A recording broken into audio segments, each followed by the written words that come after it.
Important update about YouTube playlists. Hey everyone. We've received many messages asking why our YouTube playlists aren't showing up.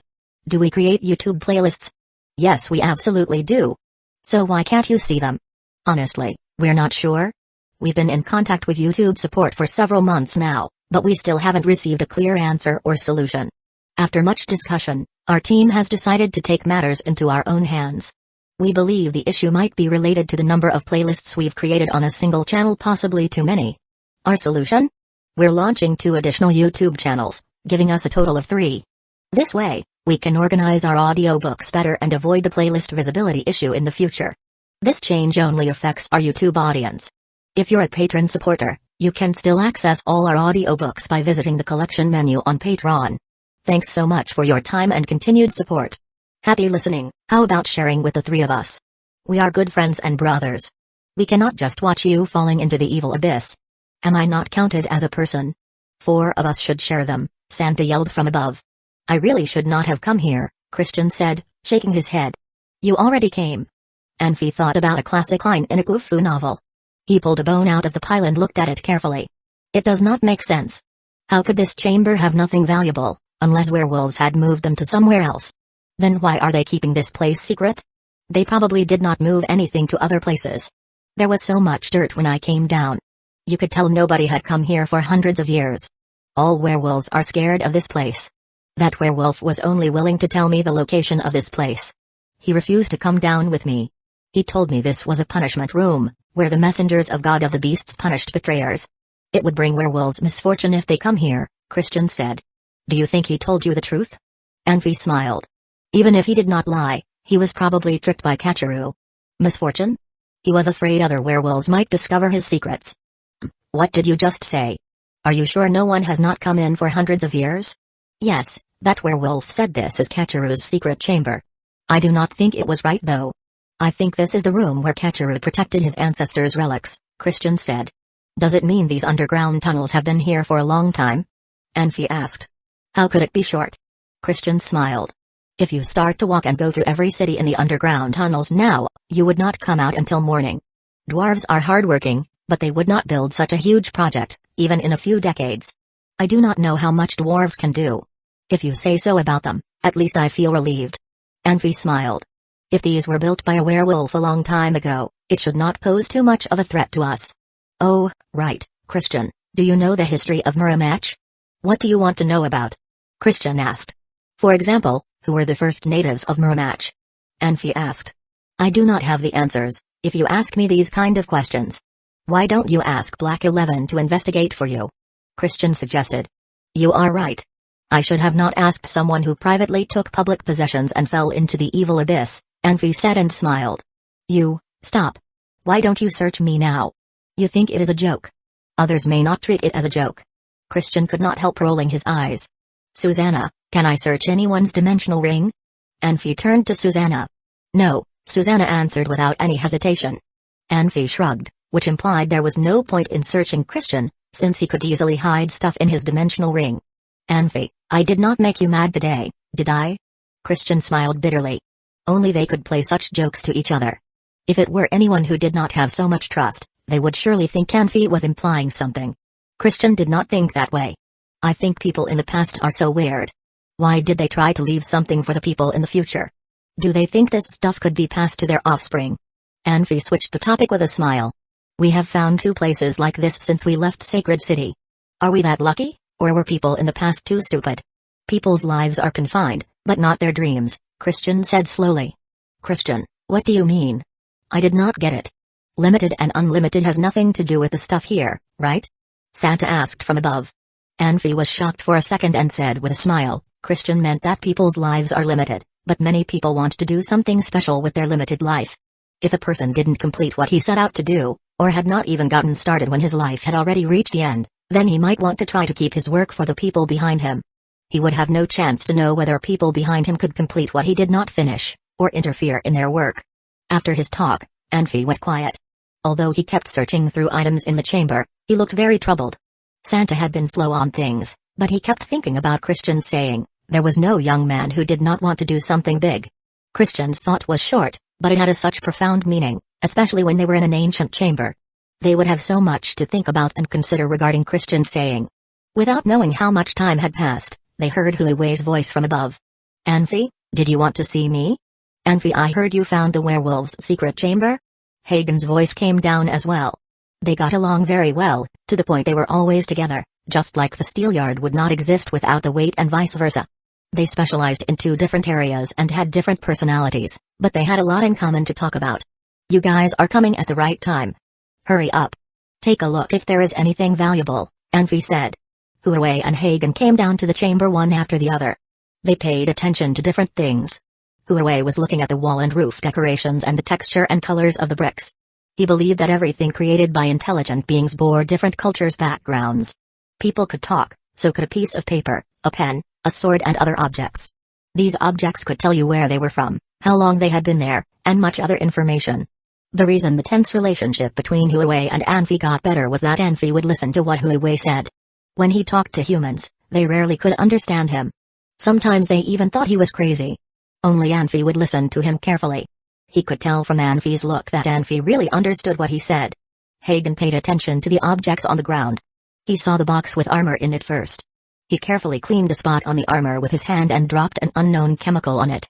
He disappointedly shook his head after a long stare. This armor is not useful, is it? Anfi asked. A long time ago, this would have been a magic suit of armor, but it was seriously damaged. It did not get any repair. After a long time, it has become a pile of steel, Hagen said, shaking his head. Chapter 168, Surprise finds there is no hope of fixing it? Susanna asked quickly after learning that it was magic armor. She already had armor, but Anfi did not. Anfi's magic badge was only for show, and whenever he was in danger, he relied on hand-to-hand combat. Her armor was custom-made for her and was too small for Anfi, or else she would have been bugging him about wearing it long ago. Hearing that there was a suit of armor, she got excited. Magic armor is living armor. You cannot bring back the dead. My hands are tied, Hagen shook his head and told Susanna. There is no way? Susanna did not want to give up. No. Hagen glanced at Susanna and frowned.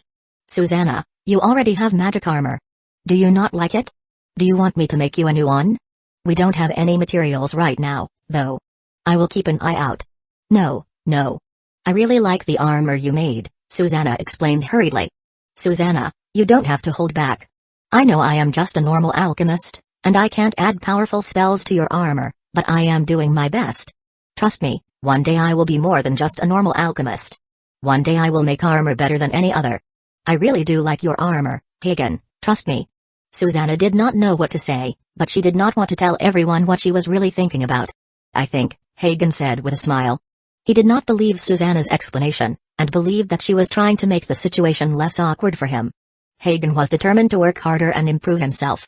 This way, he could help the team more. Can you fix the books? Anfi asked. Books? Hagen glanced at the other chest. He ran his hand over the paper and said, I can try, but I promise nothing. Good. I will send the chest to your place. I'm worried that moving it could damage it, though. Leave it to me, Hagen promised. What kind of book is it? Huiwei asked. Are you a paladin or a minstrel? Anfi smiled and joked. What can you tell? The decoration is clearly werewolf style. Obviously. If Hagen could fix them, I could tell you what it is. Nobody move and everyone hold your breath, Hagen said. He pulled out a bottle of potion and dropped some onto the books.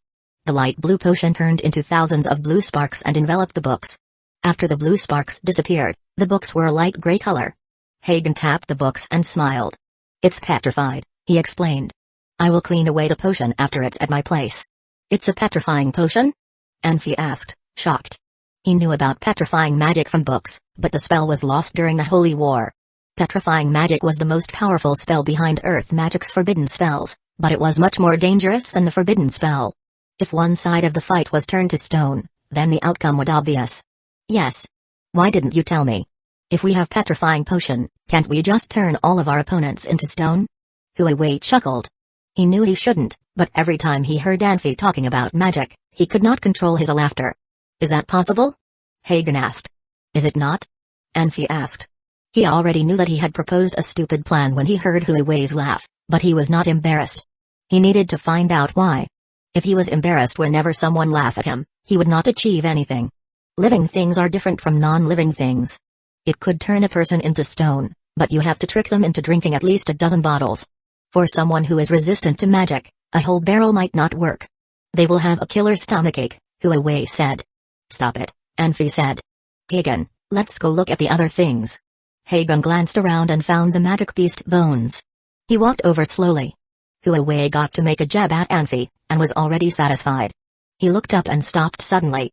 He hurried to the exit and climbed up. The stone that covered the exit was a stone slab that looked like stone and gold at the same time. Christian and Anfi did not notice, but Huawei saw a corner of the stone and thought there were some runes carved into the back. Huawei poked his head out and lifted the stone slab. He was right. There was a very complicated magic array carved into the back of the slab. A piece of dull magic crystal was inserted into the middle of the array. There were no more magical surges, and as Huawei touched the crystal, it fell to the ground and shattered. Huawei climbed out and observed the stone slab carefully. Guys! He called as he began pushing the slab into the cave. Is that an array? Anfi asked as he saw the carvings on the slab. It is, but I don't know what it is. Christian, do you know? Huawei jumped down. Christian walked over and stared at the carving. I have never seen one like this. Where did you find it? Flip it over, Huawei said, frowning. I didn't know werewolves knew how to use arrays like this. Christian flipped the slab over and immediately recognized it and what the array was used for. This is where the crystal was, right? Anfi asked. Where is the crystal? Christian asked as he placed the stone slab on the ground. It fell and broke. Guess what part of the body this came from? Hagen walked over holding a piece of bone about a foot long and as thick as a child's forearm. Let me see, Anfi said. Hagen handed the bone over. Is it a femur? Christian asked. He had never heard Hagen so excited, and looked over to see what had happened. Huawei, on the other hand, was still observing the array. Huawei was like a grave robber. He was interested in things that had historical value, not bones. No. Look here, it's sharp. Hagen pointed to the tip of the bone and said. If I'm not mistaken, this is a creature's phalanx. Phalanx? Anfi asked in shock. If one of the fingers or toes was over a foot long, how big was the creature? Can you tell what it was from? Christian asked. Not right now, Hagen said, shaking his head. We have to keep these bones. I feel like we are on to something here. This can't be a normal magic beast. I can't feel any magic surges on this bone, though. Human sensation can often fool you, Hagen said confidently. Trust me. I will surprise you in no time. Hagen, come here. Look at what I found, Huawei said slowly. Hagen turned and one glance was all it took for him to jump up. Is this a gangstone? You're right. This big? It's impossible. Christian crouched down and began observing the stone slab again. Anfi stood there and waited for the others' comments. He only knew about the existence of these precious minerals, but he did not know the exact value. He had no place in this conversation. Christian looked like he wasn't familiar with the stone, either. If this is really gangstone, then we will have a portable transmission portal, Huawei finished his sentence. As long as we have enough crystals, we can use the portal anytime. But we don't know what kind of portal this is, Christian said with a sigh. It's easy. We just need an experiment.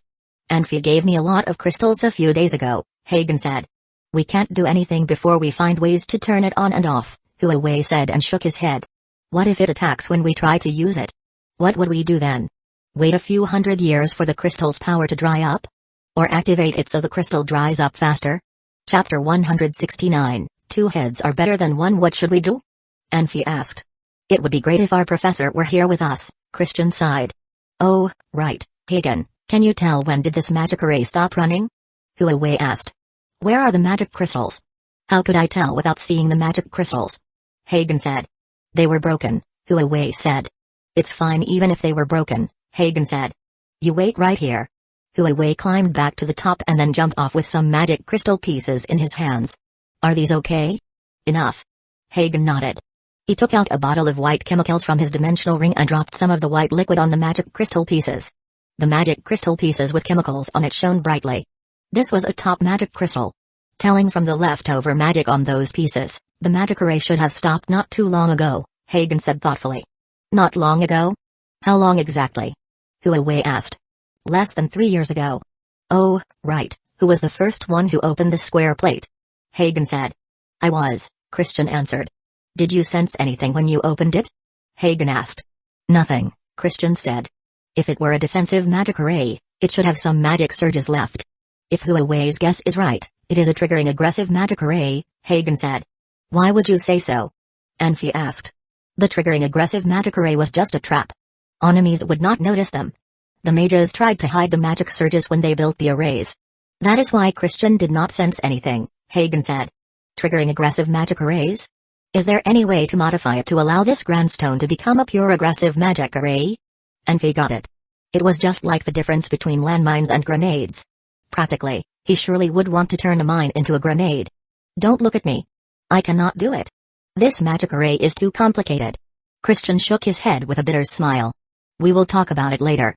I am surprised about what we found today, Anfi said, smiling.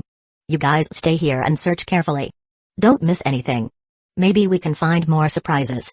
I need go out now. Let me know if you find anything. Got it. Hagen nodded. Anfi nodded at Santa with a smile. He jumped out of the secret chamber with squinted eyes. He strolled through the pathways of the underground tunnels. He felt he needed some quiet time. Whenever he had any difficulty, he would find some quiet time. He could think better only in a quiet place.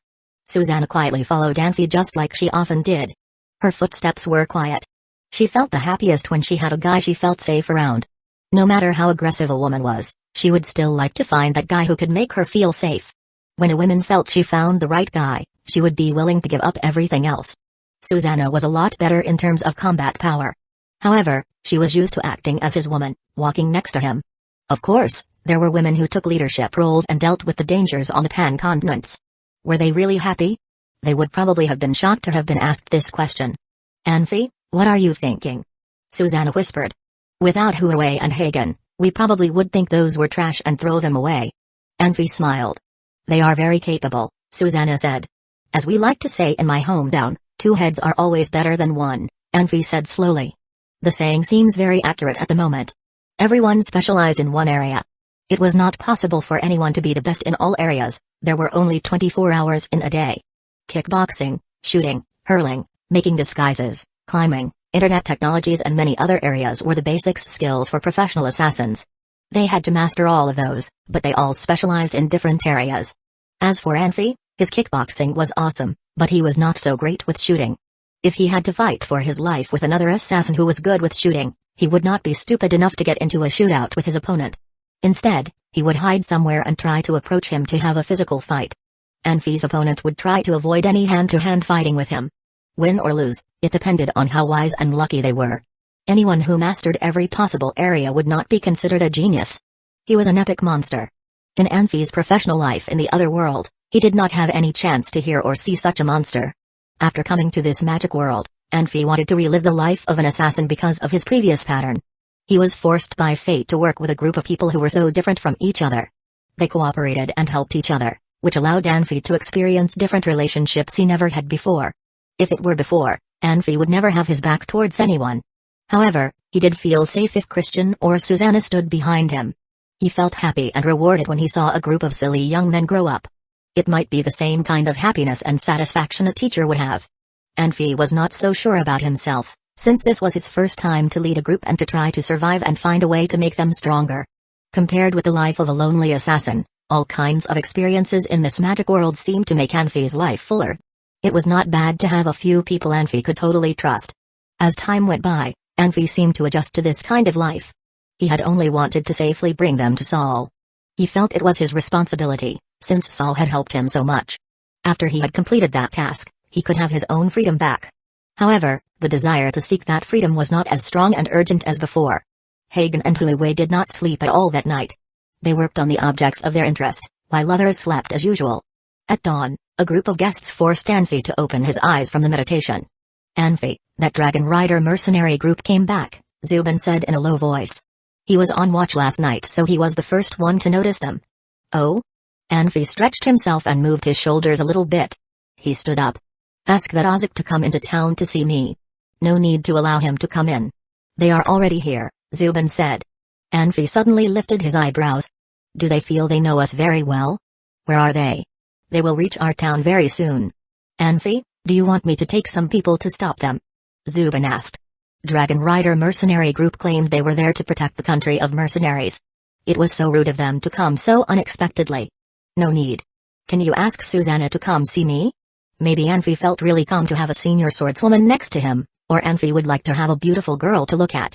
For whatever reason, he developed a habit of bringing Susanna with him, no matter what he needed to do. When Anfi and Susanna arrived at the empty field in the town, they could already see Dragon Rider mercenary group. The previous time, Ozek only brought one of his followers to see Anfi. This time he brought the whole group with him. Those mercenaries looked around as they walked. They looked at the town in curiosity. Some mercenaries walked up to the gnomes on purpose to check their height difference. They laughed after they found out the difference between them. The first impression Anfi had of Dragon Rider mercenary group was they did not have good disciplines. Anfi never stressed discipline in his legion. It might be because their mercenary group was just established and lacked a set of rules and discipline. However, no one in his group would do those silly things if they walked into a town like this. Ozek walked in the front. He walked towards Anfi with a bright smile. Haha, Anfi, I said that I would come even without your invitation. I hope you don't think I am too rude. How would I? Are these your people from Dragon Rider mercenary group? Anfi asked quietly as he looked at the mercenaries behind Ozek. They are my brothers. We had been through thick and thin together. Ozek seemed to be a little sentimental. Oh, right, Anfi, we surrounded Hengjuan Valley for a whole night, but did not see Shanxia Empire's military. We received the information from other mercenary groups that you have beaten them. Why did you not tell me last time? Anfi shook his head with a bitter smile. It was a unit with about 100 knights in the last attack. We got them out, but their main force should be behind them. Oh, I see. Ozek was shocked for a second, then smiled. No matter how many people they have, we do not have to be scared. I was never scared of them, Anfi said casually. Haha. I did not mean that, Ozek said slowly. Since I left White Mountain City, I actually have contacted a dozen mercenary groups. They will be here today. Today? Anfi asked. Yes, today, Ozek said with confidence. There are 3,000 or 4,000 soldiers at most in Shanxia Empire's military at Hengjuan Valley. If we put all of our mercenary groups together, I think we should have around 2,000 people. We do not have to worry about them. Our commander is very influential in the country of mercenaries, a mercenary standing behind Ozek said. Get out. Who asked you to speak? Ozek said angrily. He apologetically explained to Anfi, my followers are used to talking to me like this. I hope you do not mind. I like people who can speak their minds. Anfi laughed as he walked up to that mercenary. He patted his shoulder with an assuring and encouraging look. Where are those mercenary groups gathering? Here at Muramach. Our commander already made an agreement with those mercenary groups, the mercenary answered quickly, encouraged by Anfi. Great. Anfi nodded vigorously. He turned around, but he saw Ozek's angry face out of the corner of his eye. He did not seem to like it that the mercenary answered Anfi's question. Chapter 170, Alliances Leave Us, Ozek ordered. He glared at the mercenary, then turned his gaze back to Anfi. And this is Susanna. She is a senior swordsmaster and my deputy. Nice meeting you, Susanna nodded and said. Certainly, Ozek said. I'm Ozek, leader of Dragon Rider mercenaries. I've been looking forward to meeting you. In front of others, Susanna appeared cold and distant. She said that she had been looking forward to meeting Ozek, though her expression was cold and unreadable. Ozek, these are the quarters prepared for your men. The houses are newly built and unoccupied. I apologize in advance for any discomfort caused by the houses. Anfi smiled and turned to look at the men Ozek brought. I am not sure if we can house 2,000 people, though. Don't worry. I saw a clearing outside. We can camp there. But don't worry about it, I tell you. For mercenaries like us, camping outside is common. Don't let it bother you, Ozek said. Our resources are limited. That is the only way. I can trust you to put an end to any possible complaints. Let me handle that, Ozek promised. He pounded on his chest with a fist a few times, then turned to join his mercenaries and began leading them toward their campground. Do we have to be so friendly? Zubin asked quietly as soon as Ozek was out of earshot. Susanna nodded in agreement. They aren't our guests, she said. Letting mercenaries into the town was the most we should have offered. Other mercenaries can camp wherever they want, but they can't come into the town. It's not that easy, Anfi said, shaking his head. Zubin, go tell Christian that we need to start moving our belongings into the tunnels immediately. Susanna, take Kriska, Blavi, and Santa and station yourselves beyond the town. We cannot let the mercenaries go past the old trees. What if they insist? Kill them. It's not that easy keeping the secrets of the tunnels away from them, Black 11 said. Muramach's tunnels are well known. You can't keep it from them. I don't want to keep it a secret, Anfi said. I need Ozek to know that is the bottom line. It is my only warning. The rest is up to him. All the houses have entrances to the tunnels. What if they go through there? Have your men keep an eye on the tunnel lobby. Kill any unauthorized personnel down there. Black 11 shook his head. What if Ozak asks about his men, or wants to explore the town? Killing is killing. Killing one man is the same as killing 100. If they ignore my warnings, I don't mind killing a few more. After spending so much time together, everyone was used to Anfi's personality. It didn't matter under what circumstances he said kill, he was never joking. Even if the number of Dragon Riders mercenaries increased tenfold, Anfi would not change his mind, only his tactics. They came so they could fight Shansa Empire. Can't we use a more secretive way to manipulate them? I want to work with Ozak, but he cannot cross my line. If it really comes to it, I will make my move first. The mercenaries had a very strong sense of punctuality. After breakfast, several mercenary groups arrived at the town. Anfi did not appear, but Ozak was very busy. By sundown, thousands of mercenaries dotted the hill on the outskirts of town. Men, women, young, old were all packed into the same space. Seeing that the sun was about to set, Ozak walked onto the hill and waved at his men. One of his mercenaries began banging on a large drum, and a mage walked up to amplify his voice. I think everyone knows why we are all gathered here. I want to thank everyone in advance. Everyone who has the courage to come here is a hero. Nothing can scare us, not even Shansa Empire. Ozak appeared very excited. I want to ask, how did this happen? How did the country of mercenaries become something that other nations can simply tread on? Who allowed invaders into our country? The mercenaries fell silent, listening to Ozak's speech. Anfi and Susanna observed the scene from a distance. What they were worried about earlier did not happen. There were a few men from Dragon Riders mercenary who wanted to go to the back of the town, but they did not insist on going after they were stopped by Susanna. However, Anfi still did not lower his guard. It was very hard to gain the trust of people like Anfi. He did not start trusting Christian and Susanna until he had known them a long time, let alone some unfamiliar mercenaries. What is this?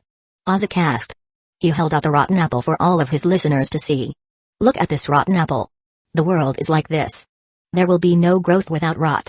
No life without death. A long time ago, the 4 major mercenary groups were the backbone of our nation. They fought for our freedom. No matter how terrible the enemy, how difficult the situation, they did not back down. Now what is happening? Let me tell everyone. They are rotting. Tiger of Dawa mercenaries wanted to ally themselves with Shansa Empire, and they turned their swords toward their own countrymen. Tiger of Dawa mercenary now controls Blackwater City, and they are putting our brothers and sisters through hell. Glory mercenary isn't much better. What they and Tiger of Dawa mercenary did made us look weak and unorganized. Now Aizen Empire also has found an excuse to invade us. When did our nation become a place where other nations could show disrespect like this? Can we allow this? No. The gathered mercenaries called loudly. The 4 mercenary groups are not to be trusted anymore. We can only rely on ourselves to defend our country. Take up your weapons and let us unite against our common enemies. Anfi shook his head and turned away. Let's go. You don't want to listen to the whole thing? There's no point. I've seen a lot of people like them. What they say and what they think could be 2 different things. Anfi shrugged.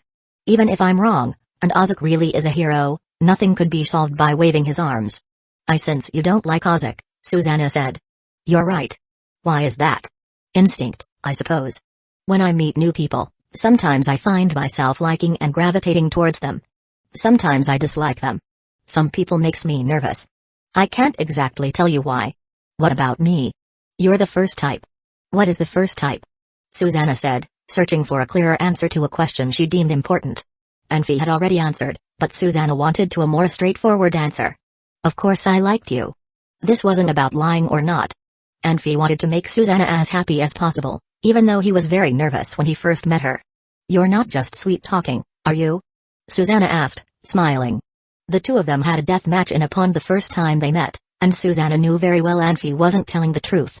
Susanna was still happy. There was a saying about how people in love were not as smart. It seemed like there was a degree of truth to it. Oh, by the way, tell Shally not to tell anyone her name. Why? What happened? Susanna asked. Groose principalities wanted warrant just reached the country of mercenaries, Anfi told her. Zubin and I saw it when we went to White Mountain City last time. He didn't see your name, though, which was strange. Susanna stopped and looked at Anfi. I know you want to know my past, she said quietly, but it's better for both of us if you don't. If you want to tell me, I'm all ears. If you don't want to tell me anything, I won't press you, Anfi said. Don't overthink it. Zubin saw it randomly. Come on, let's go. Christian is still waiting. Chapter 171, Turning Against What Does That Guy Want to Do? Christian asked with a frown.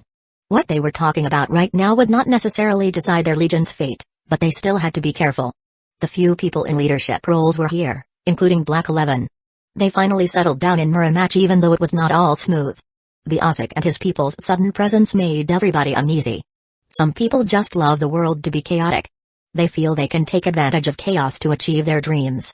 I think Ozek is one of them, Anfi said slowly. Anfi, did you say they want to establish a union? Black 11 asked. Ozek wanted it, Anfi said. Great. We can use them to fight back Shansa Empire. It was originally their idea anyway, Black 11 said. You'd better know if they are thinking of using us to do something before you want to take advantage of them, Anfi said. Do you mean, Black 11 said. Ozek had agreed with other mercenary groups to meet up at Muromachi, which meant he had already targeted Muromachi for some reason, known or unknown to others. In other words, he came here for us. Everybody looked at each other and went quiet. Anfi. Ozek walked in with big strides as he called out. Dozens of mercenaries followed Ozek in. It was easy to tell that one of them was the leader, while others were just his followers. Anfi, why did you not attend the union meeting? Ozek smiled. I did, but they were looking for me, so I came back, Anfi said casually. Please allow me to introduce these men. This is the commander of Warflame Mercenary, Orsi. He is famous for being tough. This is Anfi, the commander of Alibaba Mercenary Group, Ozek said. Anfi nodded at Orsi. Orsi was a young man around 24 or 25 years old. He looked normal but with an obvious military vibe. He nodded at Anfi as well. I heard you beat Shansa Empire's military badly, and they had to flee like rats. You defended our mercenaries' honor. You are our hero. It was a small cavalry unit. If Shansa Empire sent their main unit to Muromachi, I would run away like a mouse. Anfi smiled. Interesting, Orsi laughed with Anfi. This is the commander of Wuming Mercenary Group, Tiger. Ozek pointed at another guy. Anfi followed Ozek's hand to take a look. The man was half beast and half man. His features as a beast were not obvious. His fur was not as thick and messy as the werewolves Anfi had seen before. His face was similar to humans, but his nose was not as dull as humans. It looked like someone punched his nose into his face. The tip of his nose was big and round, like a tiger's nose. As Anfi looked at him, Tiger was closely watching Anfi as well. Beasts had been looked down upon. They had been living in the human world for a long time, so they had developed a habit of quietly observing others' attitudes and deciding what attitudes they would present in return. Hello. Tiger nodded as well. Commanders of the rest of mercenary groups introduced themselves one after another without Ozek having to introduce them. Anfi did not show anything on his face, even though he may have thought negatively of them. He still greeted them politely. Anfi, on their behalf, I would like to invite you to join our union. What do you think? Ozek asked. I understand that no one can whistle a symphony, it takes a whole orchestra to play it. We have to be united to fight Shansa Empire. However, I would like to know who will be the leader of this union? Anfi asked. We have not selected the leader yet, but I think he has to have a good name for himself, qualified, and trustworthy. Ozek smiled. Please allow me to nominate one person for our leader. When Shansa Empire threatened our country, Anfi was the first to lead his legion to fight back. I never have any doubt about Anfi's ability and position. I recommend Anfi to be the leader of our union. What do you think? I don't agree. A woman called Elizabeth stood forward. She was the commander of a mercenary group. She had greeted Anfi very enthusiastically before, but also became the very first to disagree on the issue of having Anfi as the leader of the union. Ozek, you stated the qualifications of our union's leader well. Our leader has to be well-known, qualified and trustworthy. I just want to ask one question. Can we trust him? A commander from another mercenary group snapped. I first heard his name just 2 days ago. It would be a long time before we can trust him. Ozek, if you insist on having him as our leader, I would take my people and leave the union. Okay, we will talk about who is going to be the leader later. Ozek gave an awkward smile. Let's first talk about the pressing issue. It is not a small issue about feeding over 1,000 people. It is commonly said that generals do not send their soldiers on the battlefield with empty stomachs. Nothing can be solved if we have hungry soldiers. We have enough food supplies for 7 days, Elizabeth said. Mine is enough for 4 days, a commander from another mercenary group said. We have prepared a lot, but there are a large number of mercenaries in my group. It should be fine for 10 days. I promise everyone that we do not need to worry about food. I can find a solution for it. Anfi, how long would your food supplies last? Ozek said. A long time, Anfi said casually. A long time does not mean anything. We have a lot of people here as well. I need to know how long will it last feeding over 1,000 people, Elizabeth said. I don't think I am obligated to answer your question. Anfi could neither be seduced by cajolery nor threatened by coercion. He was being polite to even answer the question. What do you mean? Elizabeth said angrily. Everybody, calm down. Ozek hurried to mediate the situation. Anfi, how about you take us to see where you store your food supply? Is it in the underground tunnels? We can help do the estimate. Ozek, you are asking me this as the leader of the union, friend or guest? Anfi asked. Well, I am not the leader of the union, Ozek said, smiling bitterly. Then are you asking me as a guest? Don't you think you are asking too much? Anfi said. We have not chosen our leader for the union yet, but we still can make a decision by majority vote. This is the command from everyone here, a commander said. Don't. We can talk it out. Ozek sweated as he was getting worried. Our union is just established. We are a family. Don't do anything to hurt our brotherhood. Majority rule? It's a joke. Anfi did not even look at Ozek. When did I say I would join your union? Some of them were shocked after they heard what Anfi said. Ozek had his mouth open wide. They looked at each other. Elizabeth said slowly, You don't want to join the union? Okay, then we do not have to worry about you anymore. We are confiscating Muramach now. Get out of Muramach now. Immediately. You must be kidding me. I rented Muramach from Band of Brothers mercenary group. I am the legal renter of this town. If someone has to leave, it's you, Anfi said. Sorry, we think the reason that the country of mercenaries got to this point is that those 4 super mercenary groups did not do anything for us. The founding theory of our union is to clean up the corruption. The lease between you and Band of Brother mercenary group does not mean anything to us, Elizabeth said. Anfi, calm down. Ozek stepped forward. Our union is to fight against Shansa Empire. Didn't you just say it's better if we can work together? If we are not united, how could we fight against Shansa Empire? I understand everything you said, but I do not agree with how you guys do things, Anfi said disdainfully. So, if I join your union, everything we own will be yours? I have seen many robbers, but this is the first time I have seen robbers could be so shameless. Our food supplies did not come from nowhere. You need supplies? No problem.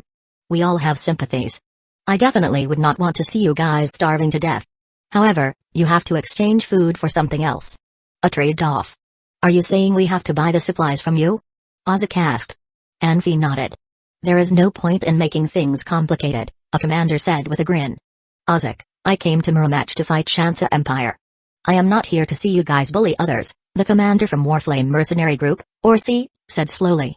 Don't go too far. What do you want to do? Do you want to see our union disintegrate? Ozek yelled.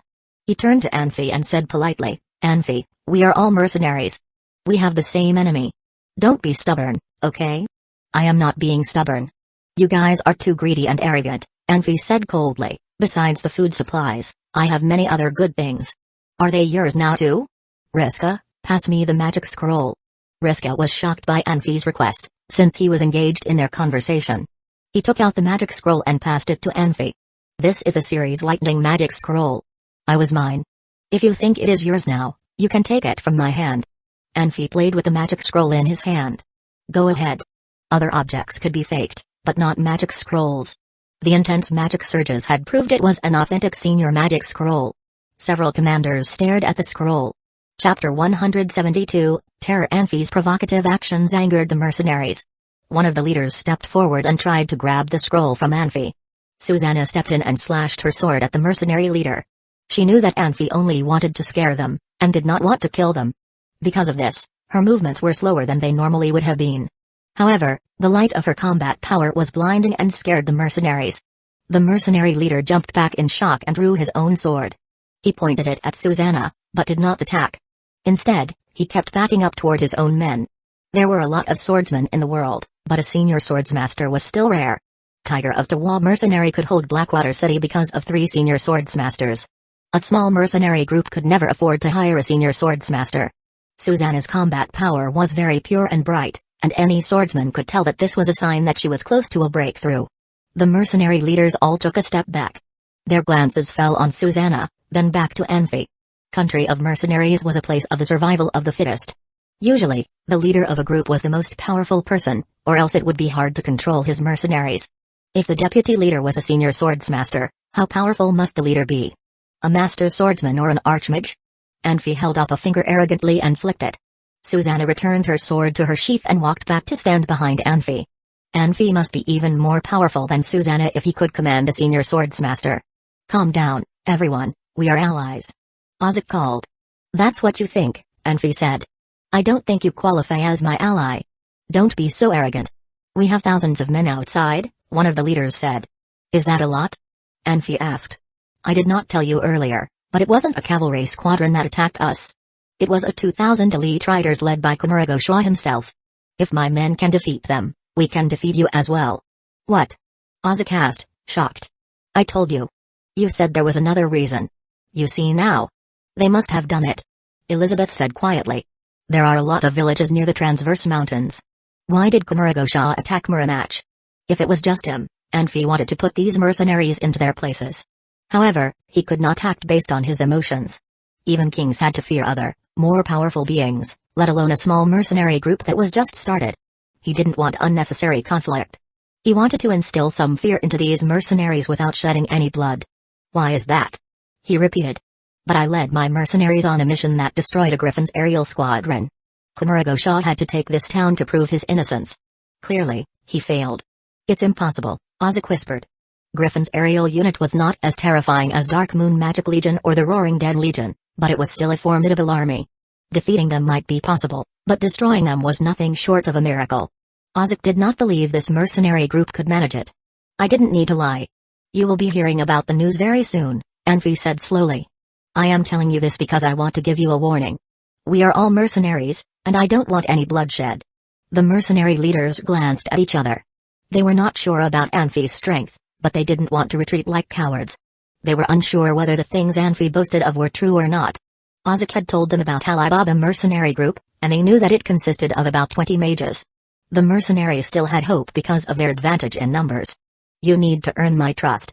Right now you are not worthy of staying here. Christian, send our guests away.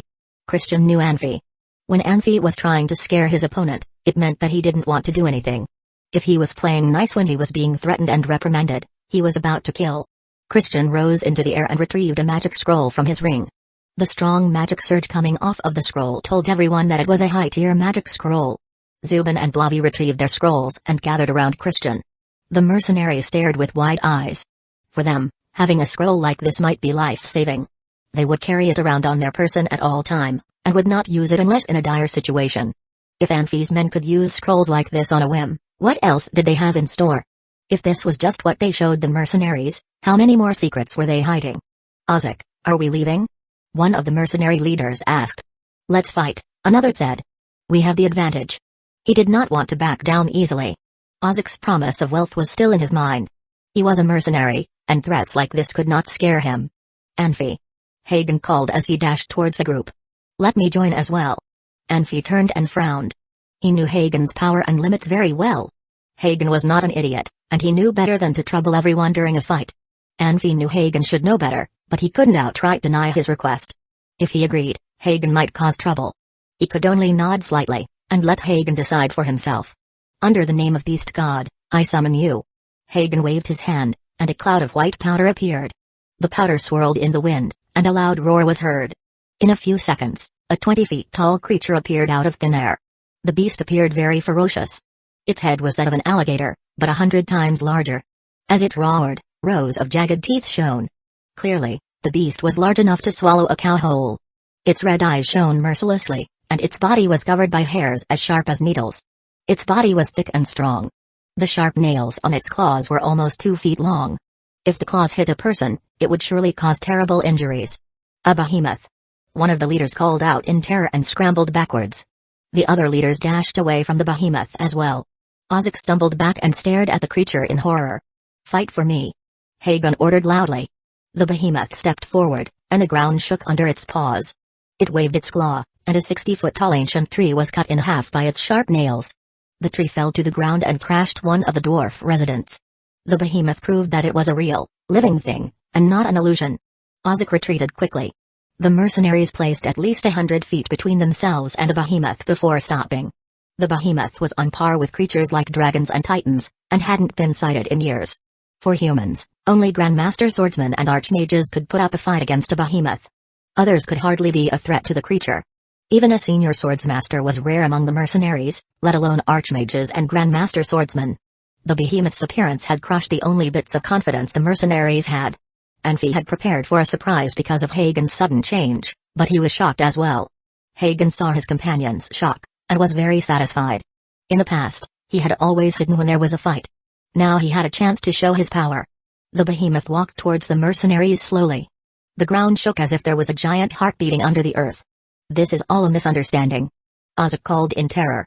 Please give us a moment. Hagen, take the beast away, Anfi ordered.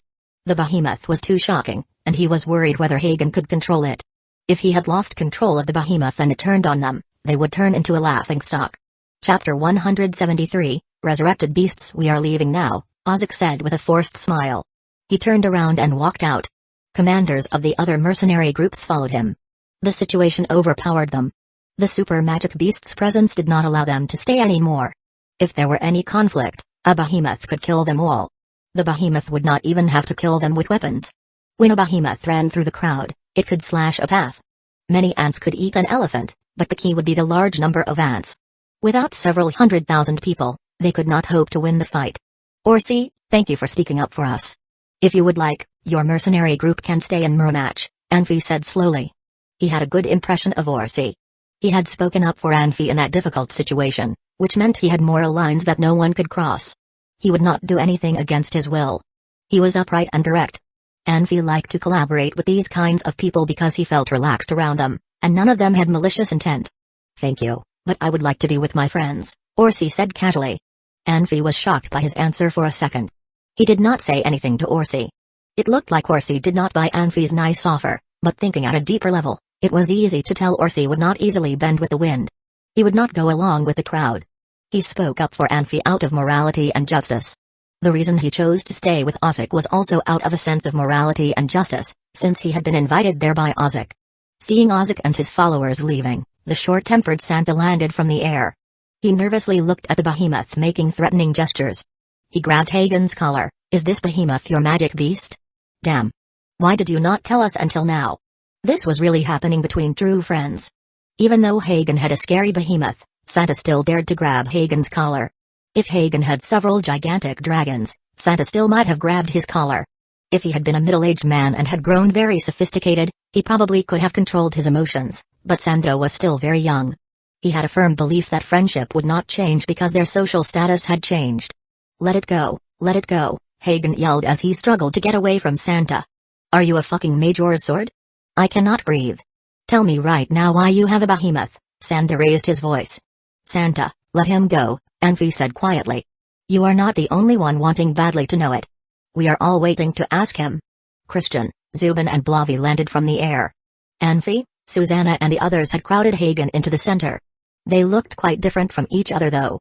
They all knew how powerful a super magic beast could be. With such help in the Legion, they all wanted to know the real story behind it. Suddenly, the behemoth stopped screaming and threatening them. The gigantic body had turned into millions of grains of powder and blown away in the wind. The behemoth disappeared, which made everyone think something had gone wrong with their eyes or they just had a weird dream. What happened?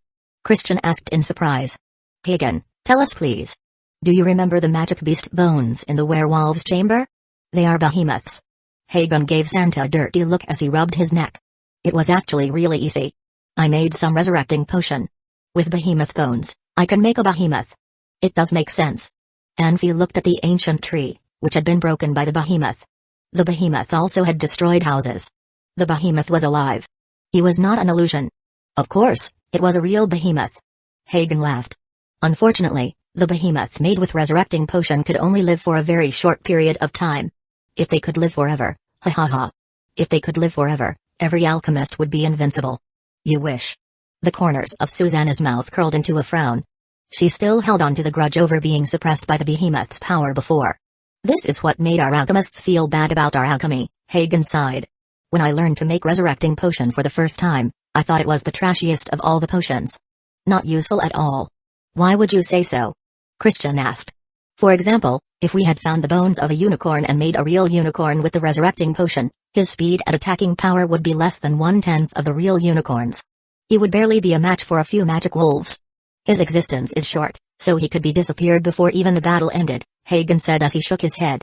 I just realized now that our ancestors would not study any unpractical stuff. Senior magic beasts could represent the power of resurrecting potion. If we can collect more super magic beasts bones, think about, as long as we have enough bones, I can even make a giant dragon aerial unit. Even if it could only last for a short time, it still could beat the ass off any opponent. Are you saying the behemoth you made has less than 1/10 the battle power of a real behemoth? Anfi asked. Yes, Hagen said. I see now. Christian suddenly realized something. What did you get? Anfi asked. Behemoth's screaming is extremely powerful. The sound waves from their screaming could knock anyone down within 100 yards. That behemoth screaming only made those mercenaries scared, but without any real attacking effects, Christian said. When Christian spoke, everyone seemed to realize it as well. Hagen laughed. Do you realize there is no way I could get control of a real behemoth? Hagen, what contributes to keep resurrected magic beasts for a long time? Anfi asked.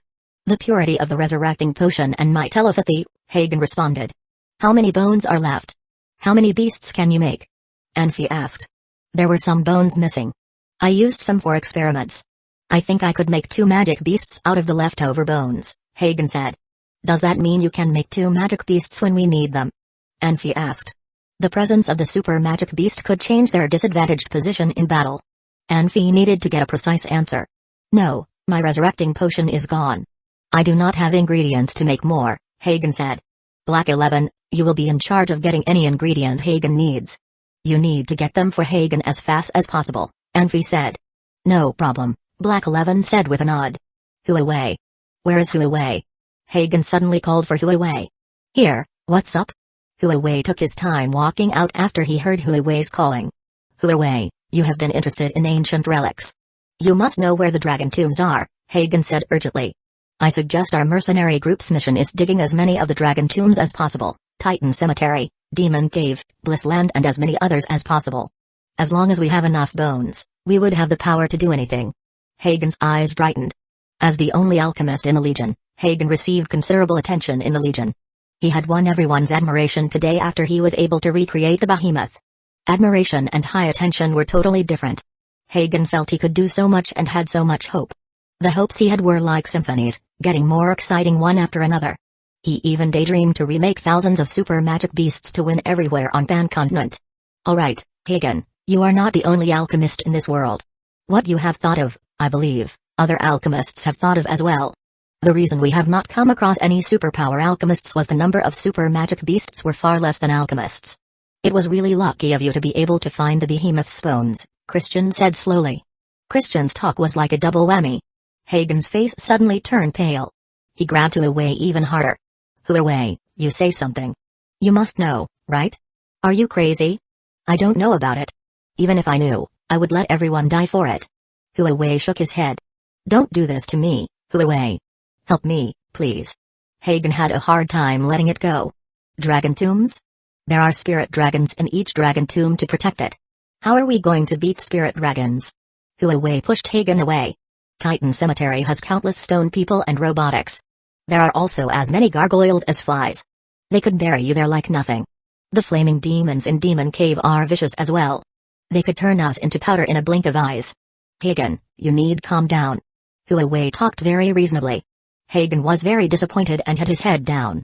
He became quiet. Hagen, why don't you think about what you can do to improve the battle power of resurrected magic beasts instead of thinking of collecting more super magic beast bones? Christian said with a smile. Huh? Hagen lifted his head. Christian, what do you mean by that?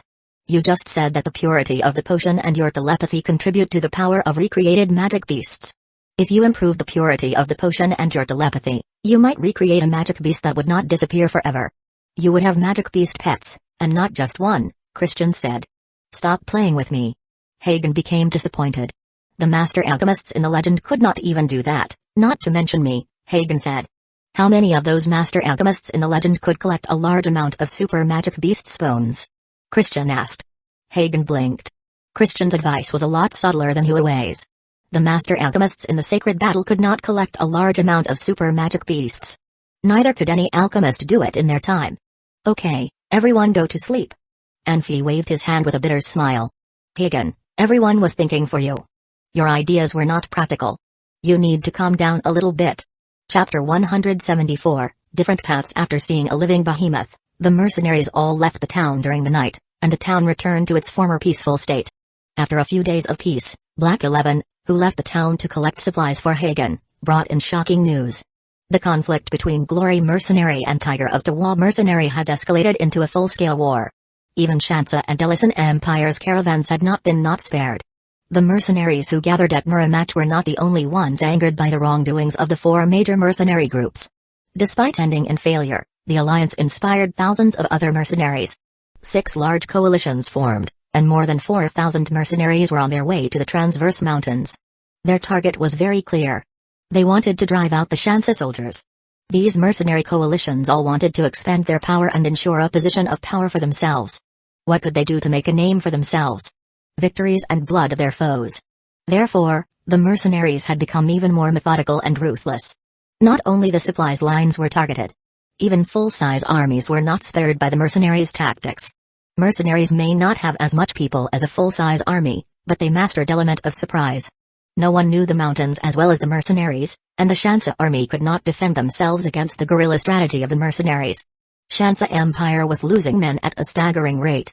Band of Brother Mercenary was a major mercenary group, and was the first to send out spies against Shansa Empire. Due to the chaos in country of mercenaries and the arrival of Maho Empire's Golden Knight Ma'urich at Blackany City, the chance of victory for Shansa Empire was very slim. That, and the sudden riots in the eastern coastal region, led Edward the Vi to recognize the improbability of winning the war, and he began to recall his armies. For Yolan, this was amazing news, and he was greatly relieved. This allowed him to put his plans into actions. For Anfi and his companions, however, this was terrible news. The mercenaries that were gathered at Muramach before knew that Alibaba Mercenary was the one that destroyed the Griffin's aerial squadron, and so did Kumragosha. This news had already spread throughout Shansa armies and country of mercenaries. Alibaba Mercenary had become an almost legendary mercenary group. Sometimes too much fame was not a good thing. Anfi was confident that he could defeat 1,000 men, but some sources stated that the first group of Shansa soldiers that were recalled had 30,000 men. What if these men wanted revenge for the aerial squadron? After the news arrived, Anfi and his men sat around in a circle, silently, with their heads down.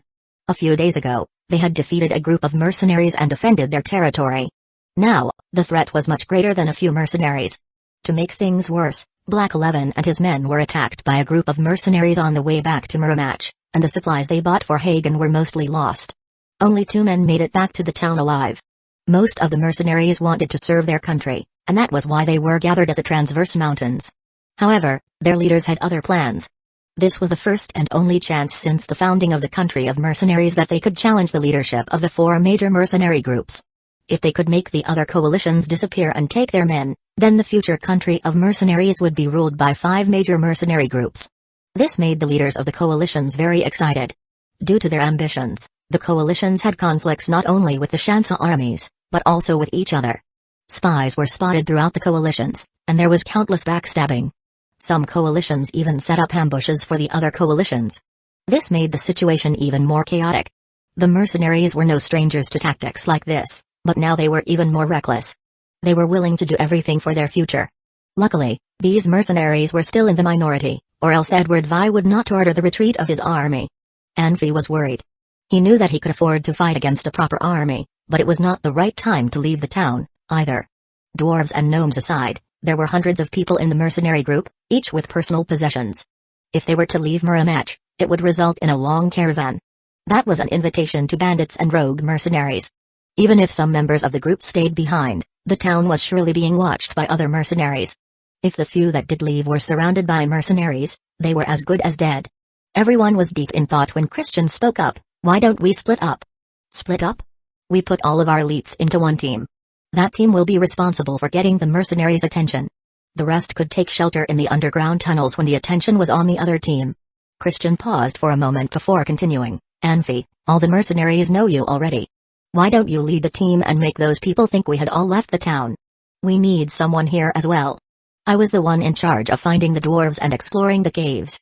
I know this town, Christian said with a grin. Take Susanna with you.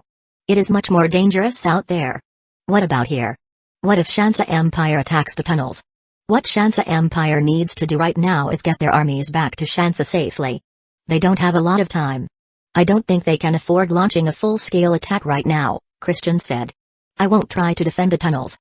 Don't forget, we have Hagen on our side. If we are attacked, we still have the behemoth. Hagen, how much supplies do you have left? How many times can you summon the behemoth? Once, Hagen said. Christian frowned and looked at Hagen. Hagen touched his forehead and said, No, I was wrong. I can summon it 3 more times. For someone as observant as Anfi, Christian's gesture did not escape him. However, he didn't want to point it out. It's not enough, he said. I can't do it more than 3 times, Hagen said. I can make the potion, but I can't just make behemoth bones. If Shansa Empire put you under siege, what are you going to do? Anfi turned to Christian and asked. It's very unlikely. What if it happens? Take Riska with you. You can ambush them. Shansa Empire doesn't have a lot of mages, but there have got to be at least a few dozen in an army of 30,000. We wouldn't even have time to ambush them. That's a problem for you to solve, Christian said. Not me. Take Nia with you. She hates the tunnels. I tried to convince her to go with me, but she refused every time. If she had to spend days down there, she would go mad. Anfi frowned. Christian's words sounded like a dying man's last will, and it made him very uncomfortable. He knew that Christian came from a wealthy family. Anfi might not have agreed with Christian's plan, but was impressed that he was willing to take up the responsibility of protecting his friends. No. It would be burdensome for me to go with him. Surprisingly, Nia rejected Christian's plan. Christian smiled and shook his head, but did not say anything else. Proposing this plan might have already tipped off some of the more insightful people about his true intention. He didn't want it to be more obvious. Anfi glanced at Nia. Everyone grows as time goes on and as they accumulate experiences, and Nia was no exception. Anfi had been ignoring Nia, and he was surprised by her mature response. Anfi, you have to decide, Black 11 said quietly. I think Christian has a good plan. We have to split into 2 groups. If Shansa Empire really wants revenge, you can save us from the outside. If we are all stuck inside the city, it is over. He's right, Anfi. You have to pick, Zubin said. You have to come with me. You've spent the most time in country of mercenaries, and you know this place the best, Anfi said. Black 11, Susanna, Riska, and I. Just the 4 of us. Shouldn't you pick a few more? Christian frowned and asked. This is enough, Anfi reassured him. Chapter 175, Amazing Discovery. Anfi, Susanna and a few others had quietly left Muramach before the dawn, while Christian led the rest of the Legion into the underground tunnels. The experiences in the magic world had made Anfi realize how hard it could be just to survive. Almost everyone in the Legion, and every Legion, had to experience difficulties as they grew. In addition to their experiences after the Sacred City, they had encountered many difficulties since they came to the country of mercenaries. Of course, there were legions that made their names quickly with their supreme battle powers, which was also because they had perfect timing.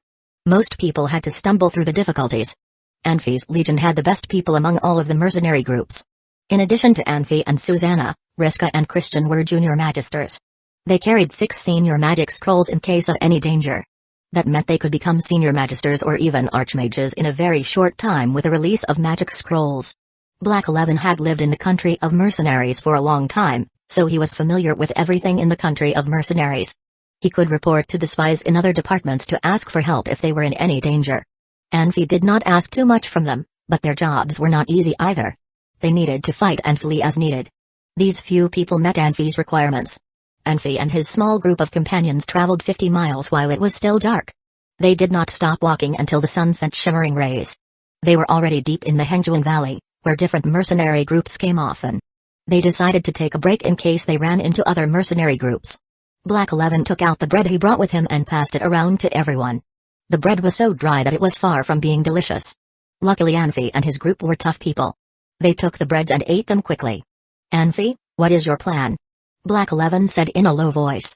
We will travel to the west to look for Shansa Empire's army. We will see what happens when we find them, Anfi said. If that union of mercenary groups found out no one is in Muramach, would they want to do something to the underground tunnels? Riska asked. I don't think so, Black 11 spoke for Anfi. The news that Shansa Empire has retreated is out. How much stuff can they confiscate from us? How much supplies does Shansa Empire's military have? If they decide to rob only once, they would rob Shansa Empire's military, since it should be enough for their whole lives. They have 30,000 elite soldiers. Unless all the mercenary groups in the country of mercenaries unite together, they are just asking to be killed, Riska said. Shansa Empire asked the main force of 30,000 soldiers to withdraw for a reason. Shansa Empire wanted those 30,000 soldiers to ensure the safety of Hengjuan Valley. It means that those 30,000 soldiers would not always stick together all the time, which would give mercenaries an opportunity to make a surprise attack on them, Black 11 said. Someone is coming. Anfi suddenly stopped their conversation. A few birds flew out of the trees at the foot of the hill. They flew a good distance away without any thought of staying. Anfi waved his hand. Susanna and the others jumped into the trees and hid themselves in the tree crowns to quietly watch their surroundings. Before long, two people stumbled outside the forest. They had to pass a grassland no matter whether they wanted to walk along the valley floor or climb up on the hill. The two people hesitated for a second. Obviously, they did not want to walk over that grassland. One of them suddenly screamed in pain and fell on the ground, while the other one rushed forward without even thinking about which route to choose or looking after his companion. He was only able to run a dozen steps before a black ball-like object flew out of the forest and hit the guy right on the back. A mage in a black gown slowly walked out of the forest as the guy was falling on the ground. Anfi and his companions could not see the mage's face, since his head was fully covered by the black hood.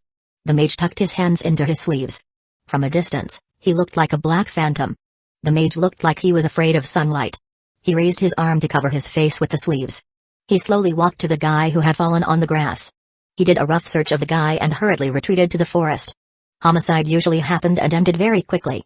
Before Anfi could decide whether he should help, everything went back to normal. He looked like a necromancer, Black 11 said quietly. I think so too, Riska added. Everyone laid their eyes on Anfi. Necromancers were hated by everyone. When educated people saw something like this happen, their first reaction would be to chase after the necromancer and kill him. Anfi was the leader of the Legion, so they had to listen to Anfi's instruction before they could take action. Black 11, which mercenary group has necromancers? Anfi asked quietly. No mercenary group would like to take a necromancer into their Legion, Black 11 said, shaking his head. He must not be a mercenary, right? Anfi asked. No, he is not a mercenary, Black 11 said. Look, those two dead bodies moved, Susanna muttered urgently. Everybody turned to look. The two dead bodies did move, but their moves looked quite different. The one laying on the grass screamed, but that screaming did not sound like a human scream. Clouds of black smog arose from his body and got darker and darker. There was smog rising from the other dead body as well. However, when he crawled back to the forest and got away from the sunlight, the smog disappeared. The screaming sounded horrifying and it got louder, then gradually quieted down. He could not even struggle anymore at the end. Only smog kept rising up from him. His companion walked to the forest like a robot. It's a zombie. Bastard. That evil necromancer turns humans into zombies in broad daylight, Riska yelled in anger. A zombie? Anfi was shocked. He had never seen a zombie in real life before. He had only seen zombies in the movies. Let's go and take a look. They jumped out of the trees and rushed towards the dead body on the grass. Flying in the air could be easily noticed by that necromancer. Riska had learned to be cautious. He did not use levitation magic. He just followed behind everyone. By the time Anfi had reached to the dead body, it already had been burned into ashes by the sunlight. The black smog was actually the clouds of ashes. The ashes fell back to the ground after they rose up high in the air. Anfi did not want to walk under the ashes, so he stepped back to observe the dead body. Anfi, I suspect that necromancer is with Evil Mist, Black 11 said sadly. Evil Mist? Susanna did not understand. Evil Mist? Anfi was shocked. After he came to Pan Continent, he had few contacts with the people from Evil Mist. Although he had beat all of them, Professor Saul thought it was because Anfi had the advantage that his opponents underestimated him. They could not be nobodies if Archmage Saul thought they were hard to deal with. If Evil Mist sent the good ones from their organization to fight with Anfi, he should be concerned. Right now, they had not taken care of the threats from Shansa Empire's military. They were surrounded by mercenaries with evil intentions towards them. Anfi did not want to have any other enemies. However, things could just happen in a way they did not want. Anfi felt really helpless. Weird. Why would the people from Evil Mist be here? Black 11 asked with a confused look. I am not from Evil Mist. Why are you asking me? Anfi heaved a slight sigh. Are you sure? Necromancers are loners. They could not survive on Pan Continent. No matter if they are willing or not, they have to rely on others. Black 11 smiled bitterly. Necromancers were cursed by gods. As far as I know, only Evil Mist would take necromancers without any concerns. I heard two of the leaders in Evil Mist are senior necromancers.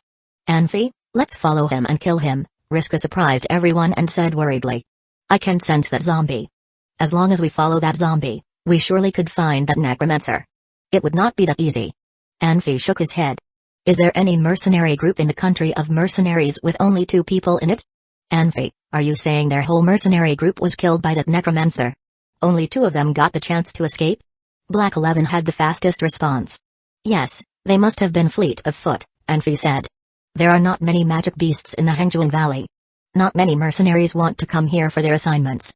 The mercenary groups who gathered in Hengjuan Valley were all from the Union. Could a necromancer kill the whole Union? Black 11 said. His smile was getting rigid. It could not be like that, could it? That Union has at least 500 or 600 mercenaries.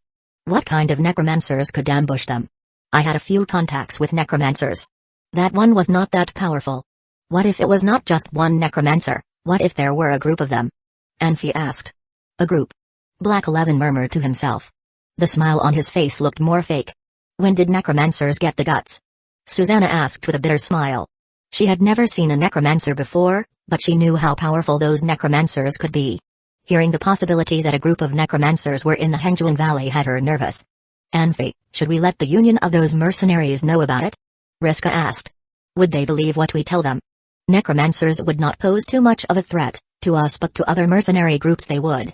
I think they would fight us if we tell them we are from Alibaba mercenary group. Anfi shook his head.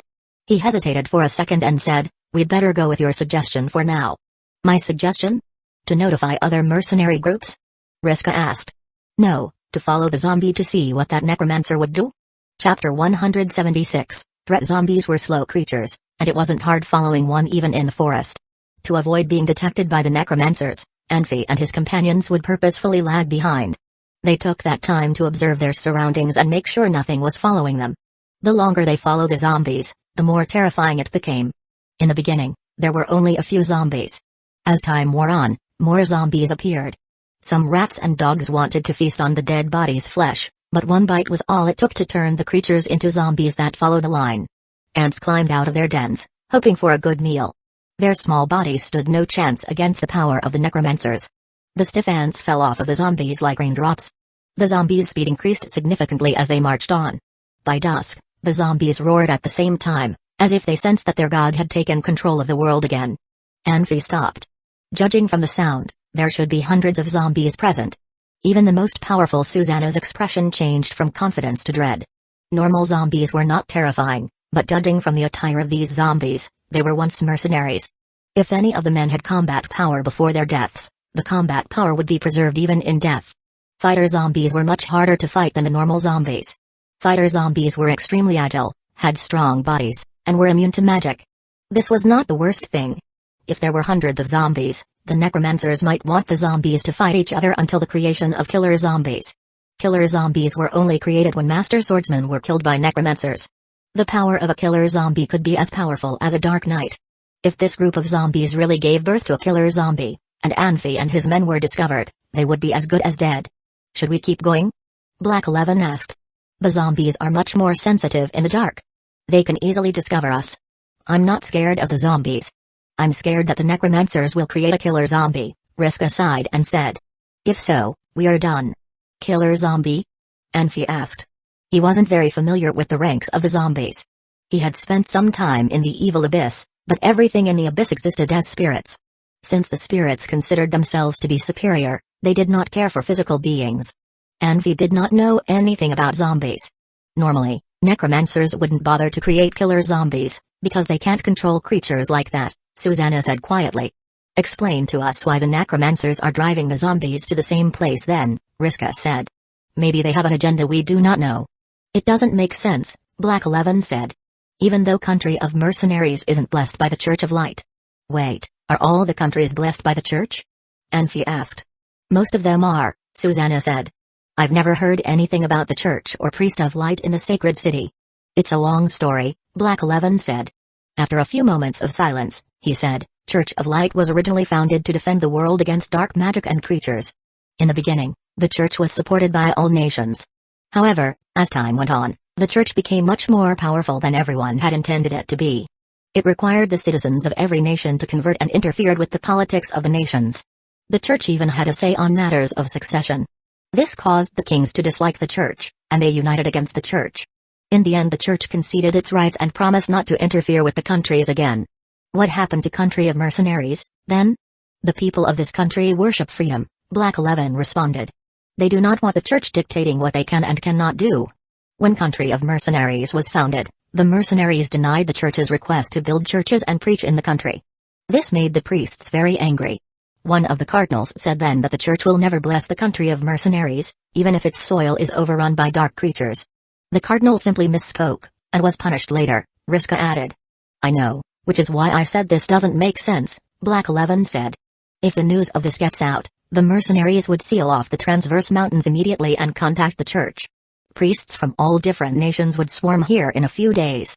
The necromancers won't be able to achieve anything, unless they could create something that could rival the church in that time.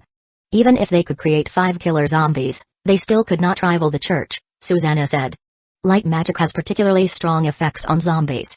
Even a simple holy light could kill hundreds of zombies. Even weak healing magic can be harmful to zombies. One healing magic can significantly weaken a zombie, Riska said. There's no use talking about that now. The necromancers are up to something, but what are we doing about it? Are we following those zombies? Black 11 asked. Anfi fell silent. Should he follow the zombies and find out what was happening?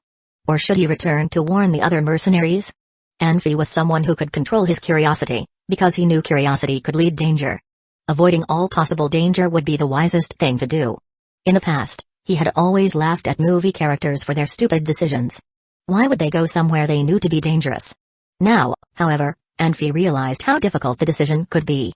The zombies were not yet a serious threat to him, and he could always run should the situation become too dangerous. However, if the zombies gained control of the entire Transverse Mountain, the threat would be too great. Christian could defend the tunnels against Shansa Empire's armies, but not against zombies. Sunlight could not reach the tunnels, and the zombies were difficult to kill. If the zombies discover the tunnels under Muramach, how long could Christian hold against them? Anfi asked. It's hard to say. If there are fighter zombies, a dozen could corner them. Black 11, you are the only one among us who is respected. Go back to White Mountain City and report our findings. Susanna, Riska, and I will keep tracking these things. I need to know what the necromancers are up to. Anfi glanced at his 3 companions and said, Does anyone have a problem? This is a very dangerous plan, Black 11 said grimly. There is danger in everything, Anfi said. You should begin thinking how to convince other mercenaries that there really are zombies here. It's easy. I'll collect some of the ants as evidence. It should not be too hard, Black 11 said. Are you sure you want to follow the zombies? If we don't do anything and something happened to Christian, I would never be able to forgive myself, Anfi said. He was speaking truthfully. He knew that if Christian was there, he would make the same decision. All right, then, Black 11 said after a moment of hesitation. Susanna, what do you say? Anfi turned to Susanna and asked. I will go wherever you go. Riska? You're my leader. I will follow your every order, Riska said. Anfi sighed. He felt himself changing. Perhaps it was because his companions trusted him no matter what. At one time, he had only kept everyone around because of Saul. Now, other than his own moral standards, he had developed attachments to all of his companions. Attachment was a very strange thing. No matter what a man's occupation was, he could never ignore his attachments. Black 11, how long will it take for you to get to White Mountain City? Black 11 looked up and glanced around. It's about 70 miles from here to Muramach. We have a communication spot 60 miles east of Muramach. Give me 3 days. You have to tell Christian about the zombies when you get back to Muramach. He needs to prepare the town. Of course. You 3 have to be careful, Black 11 said. Don't worry about us, Anfi said. You should depart immediately. Susanna, Riska, we should press on. Chapter 177, Acquaintance. There used to be a humid and rotten smell in the forest when they walked there. The smell had changed now. The rotten smell had changed to something unbearable. Riska was a little weak and had been dry heaving already. Susanna had her brows twisted and tried to suppress her desire to throw up. Only Anfi seemed not to be affected by that smell. Let's take a break, Anfi said slowly. He could tell Riska was not able to walk anymore. Riska heaved a sigh of relief, but hurried to cover his mouth immediately. He released a levitation magic and flew onto the tree. He set up a simple magic boundary and waved Anfi to come up to the tree. Susanna did not release any combat power, But to a senior swordswoman, it was not hard to jump into a tree. She followed Anfi and jumped a few times before she landed where Riska was. She took a seat next to him. How many zombies exactly? This smell is unbearable. Riska complained. He was simply complaining, but never had the idea of going back. Of course, he assumed that Anfi wanted to go forward. If those necromancers wanted to attack a mercenary group, they should have at least 500 or 600 zombies, Anfi said in a worried tone. This is only our guess. No one would know how long these necromancers have been in the Hangjuan Valley. What if they have attacked a few mercenary groups? Oh, my god, Riska's jaw dropped. He thought this would be even more terrifying than Anfi's original guess. Let's wait here until dawn, Anfi slowly said. Night is too dangerous for us. Anfi had been believing in his instincts. What was ahead of him gave him an unknown pressure. That pressure was very strong. No matter how much they wanted to kill necromancers or help Christian, they had to ensure their own safety first. This is the only happy thing I have heard the whole day, Riska said with a bitter smile. Riska, would sunlight affect necromancers if we fight with them in the daylight? Anfi asked. Of course, it would affect them. Riska nodded.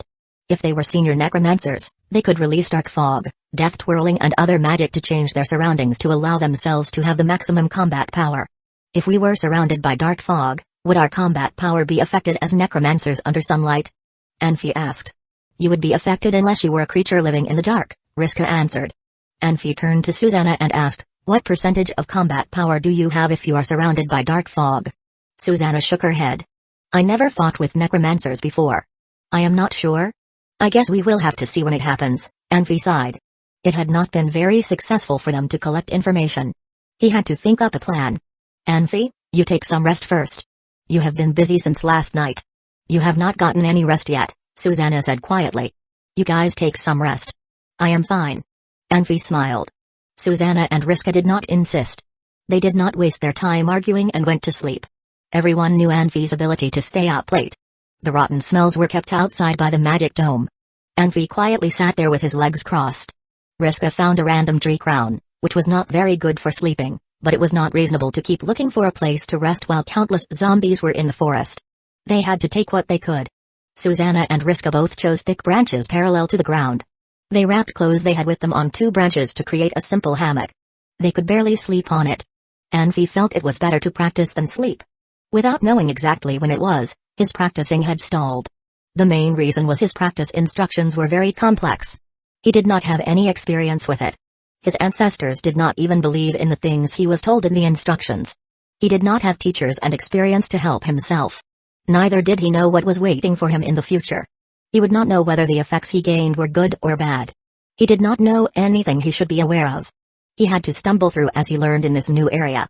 He knew the instructions well, which only gave him a general direction and provided him steps to follow.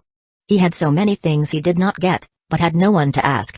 Every time after he finished his meditation, he would do a reflection on it. He always thought his practice belonged to another world. He missed his home. He thought no other place could compare to his hometown.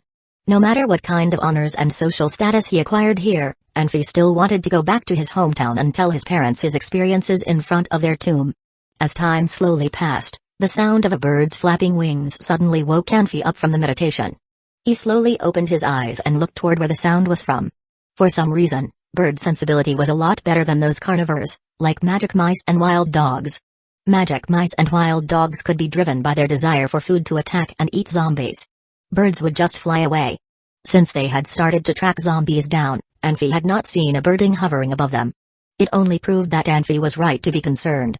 The bird hovered above the tree and landed on the tree where Anfi and his fellows rested. The bird tucked its wings back and watched Anfi and his companions with head tilted. Anfi had already closed his eyes as the bird flew down.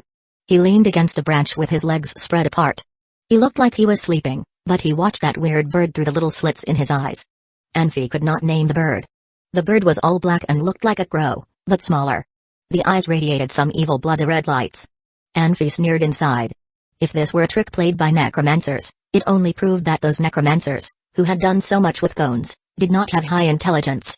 The blood-red eyes told Anfi the true nature of the bird. If Anfi had to do this, he definitely would make a bird that looked like a normal bird. Suddenly, a weird feeling hit Anfi, and then he saw a very fine chain on the bird. The other side of the chain was connected to a faraway place. At the same time, Anfi felt the spirit crystal starting to tremble in his body, although he had no idea what the spirit crystal was for. The bird chirped in a low pitch. Anfi did not see the bird moving, but a cloud like a pale spirit struggled and screamed inside the bird. Anfi could not help opening his eyes wide because he saw the lowest level of the evil spirit in Evil Abyss. At this moment, Anfi did not have the happy and excited feeling of seeing someone from where he came from. He had always thought of himself as a human being. He thought he was a traveler or guest in Evil Abyss. Staring at that bird for a while, Anfi recalled all kinds of memories he kept in the back of his mind. Anfi had recognized that the fine chain was a spirit chain. It was pure spirit magic. He did not need anyone to explain what that was. Instead, he could give others some pointers. That bird trembled very hard. Maybe it was because the long distance made the power of the spirit chain decrease to the minimum. The Evil Abyss spirit struggled hard to get rid of the chain. Anfi had a smile again. The person who tried to free the Evil Abyss spirit was not that powerful. He could not even control the lowest level of Evil Abyss spirit. He slowly took out his fingers and pointed in the air. It did not take any magic to attack the spirit. Telepathy and strong willpower would just make it work. Anfi had both of them. That spirit chain started to shake. In order to let the necromancer on the other end of the chain believe that the Evil Abyss spirit had gotten rid of the chain, Anfi only attacked the chain a few times with small amounts of telepathy. That spirit chain finally broke. The Evil Abyss spirit finally had its freedom back, and then he noticed Anfi right away. That bird suddenly dove down at Anfi like a flying arrow. He even opened his beak as wide as a fist. It was hard to imagine such a small bird could have his mouth open so wide. The Evil Abyss spirit suddenly paused in the air at the moment he was about to hit Anfi. Anfi's social status was not very high in Evil Abyss, but he was smart politically. He went to whichever king was stronger. He did not do anything to hurt the kings who did not do so well. He even tried to leave untraceable hints to allow the unlucky kings to know that he would spy in other kings' country, and he was actually working for them. Anfi had received all kinds of rewards from different kings. That bird could not combat the huge difference in social status and power between Anfi and him. Anfi slowly took back his telepathy. That bird slowly and sluggishly landed next to Anfi. The Evil Abyss spirit looked so obedient that he would just lay on the tree branch without moving at all. Evil Abyss was a crude and simple place. The social structure only allowed obedience and fighting. Anfi was special over there. He was very social. The Evil Abyss spirit only had two options even it was in a different dimension of the world. They still had to be either obedient or fighting against something. Anfi went quiet for a while. He waved his hand to release a small fireball. The fireball hit the bird. The evil spirit's puppet was not useful anymore. The spirit had slowly risen from the burned bird and flew forward at Anfi's instruction. That magic surges produced by the little fireball woke Susanna up. She suddenly opened her eyes. What happened? Nothing. A bird got in. Anfi smiled. Riska rubbed his eyes and sat up to look around. It's almost morning. Yes. You guys eat something first. We will continue after the sun comes up, Anfi said. What kind of bird stinks so bad? Susanna crinkled her nose. Damn it. Riska saw that burned bird.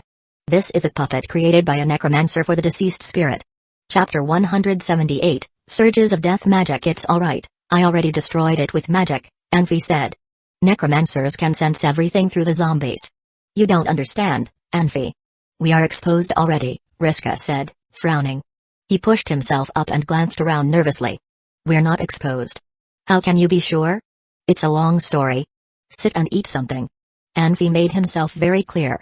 Something had happened, and they were not exposed, though he didn't want to tell them why. Susanna and Riska trusted him, and both relaxed visibly. After a quick meal, the three of them meditated to wait for the sunrise. The night breeze had no effect on the rotten smell in the forest, but the sun was the bane of anything dark and unclean. As the sun rose higher in the sky, the rotten scent dispersed. Riska sighed and looked much more relaxed. It's a miracle the smell didn't kill us, he said.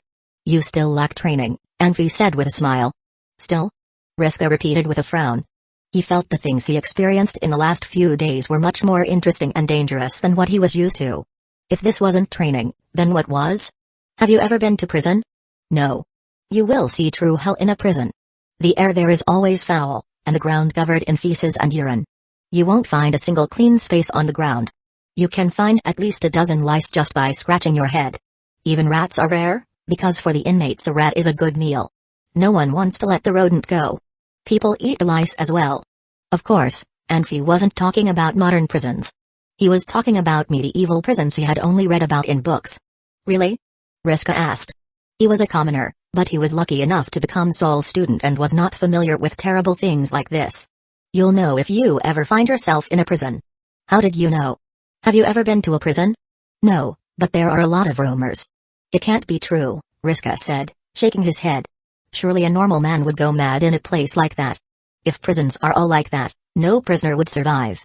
You are underestimating how strong a person's will to live can be. Humans can survive in environments much worse than that. How? Go see for yourself if you don't believe me, Anfi said. Don't curse me, Riska said with a shake of his head. I don't ever want to see it for myself. He is telling the truth, you know, Susanna interrupted. Her expression was unreadable. Riska, you have never seen the prisons the nobility set up. I have seen a man, his body bound by a dozen chains, immersed underwater for years. When they pulled him out, his body was covered by maggots, but he was still alive. Stop! Stop! Riska jumped up and shouted. Stop it. That is disgusting. Susanna turned and glanced at the sunlight on the forest floor. Should we get going? She turned and asked Anfi. Anfi frowned and cursed Riska for interrupting Susanna's story about her past. Now it would be hard to make Susanna talk again. He stood up slowly and said, All right. Let's get moving. The three of them had stopped for the night, but the zombies had not. However, the zombies left an obvious track behind. The thick surges of death magic on the forest floor were a clear indication of the direction of the zombies' trek. Anfi and Susanna were dashing through the forest, while Riska was following in the air. The two on the ground were going so fast that Riska found himself falling behind at times. Riska tried to warn them, but Anfi just smiled and did not say anything. As the three reached a nameless mountain, Anfi waved his hand to stop Susanna and Riska. However, he didn't need to stop them. They already felt strange and were stopping. From the other side of the mountain, surges of death magic reached them. Normally, surges this strong could be felt hundreds of miles away. Neither Susanna nor Riska felt anything until they were up close. They have a senior necromancer. Riska exclaimed quietly. Even though his voice could not be heard by people on the other side of the mountain, he still spoke softly. There has to be a large magic kekai that hid all the surges. It's your turn now, Riska, Anfi said. The necromancers won't feel the magic surge of Eyes of the Sky, right? Highly unlikely, Riska said. He waved his hand and conjured Eyes of the Sky. The mountain appeared as if it was right in front of them, but it was still about a dozen miles away. With the mountain as a coordinate, Riska was able to focus the Eyes of the Sky with only 2 tries. Anfi had already prepared himself, but he was still shocked when he saw what was happening on the other side of the mountain. He didn't know what kind of a kekai it was, but it was powerful enough to block out even the sunlight. The kekai was surrounded by white fog, and the entire backside of the mountain was obscured by the fog. Under the fog were thousands of zombies, all packed into the same, small area.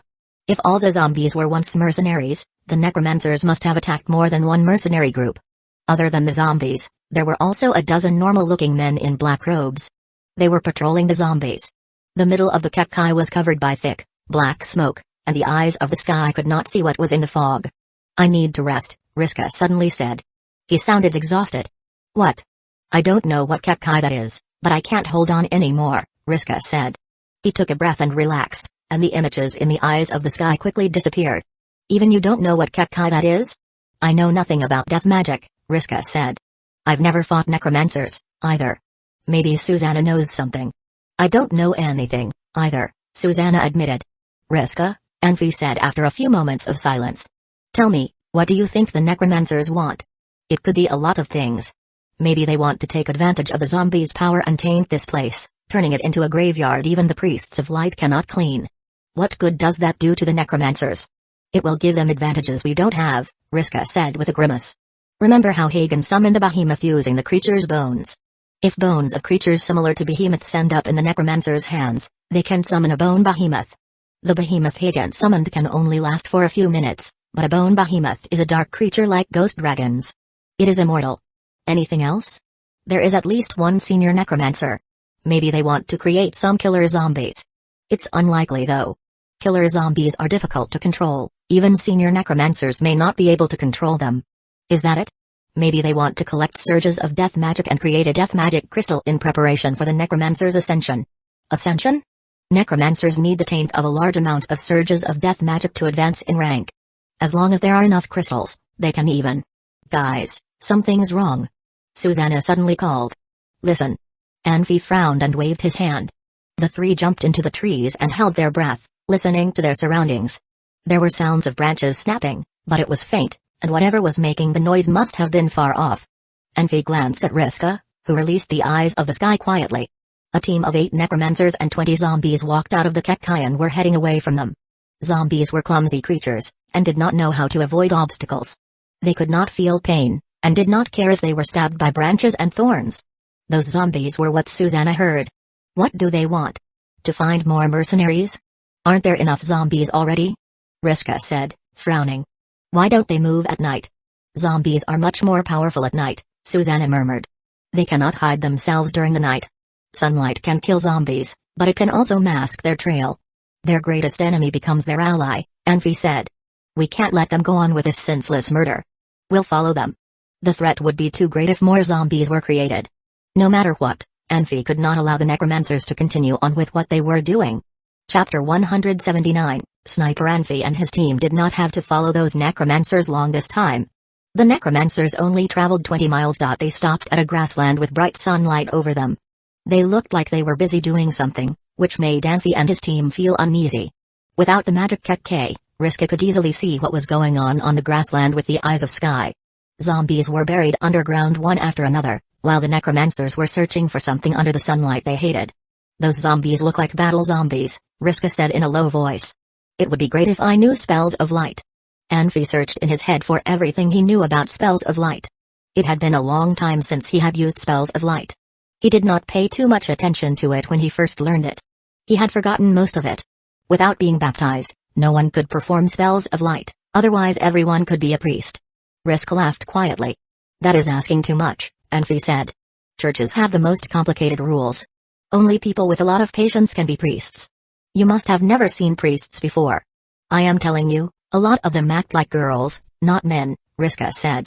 That is called humble and polite. Susanna was not too happy with Riska's description of priests. Are those men who only know how to yell others called men? Susanna, I did not know you were so fond of priests, Riska said. I am not fond of them. They are at least better than rude guys, Susanna said. Envy is rude. Riska grinned. Envy was more than rude if counting what happened at their professor's home.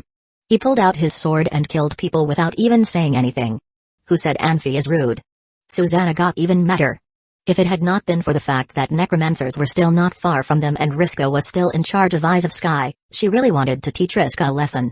Stop, look at those necromancers. Why are they hiding? Are they ambushing anyone? Envy asked. Susanna and Riska stopped their argument about Envy's personality. They looked at the Eyes of Sky at the same time. No doubt, those necromancers hid one after another. What is wrong with them? Who would come here? Riska asked with a confusing look. Look over there. Envy pointed with his finger. A gigantic butterfly flew past the forest in the distance and fluttered in their direction. There were over 20 mages flying behind the butterfly. Envy and his team heard yelling in the distance, but could not tell what exactly they were yelling about. The gigantic butterfly's wings were sky blue with white flowery designs. The butterfly looked holy. He was not moving at a fast speed. He looked like he was hurt, since he wobbled up and down in the air. The most amazing part about the butterfly was he was covered in rainbow lights. The butterfly looked like a butterfly angel to Envy. The butterfly flew to the grassland in a very short time and suddenly fell on the ground. He did not even have strength to wave his wings. This told everyone that he was dying. Those mages in the sky did not land on the grass right away. Instead, they formed a circle in the air, and kept the butterfly in the center from a distance. They slowly landed on the grass. The yelling sounded like it was getting closer to Envy and his team. People rushed onto the grassland one after another. The one in the very front had already reached the gigantic butterfly, while others behind him were still running. There were around 500 or 600 people, maybe even more. Envy, look, that was the flag of Dragon Rider Mercenary Group, Susanna expressed urgently but quietly. You are right. Envy saw that flag as well.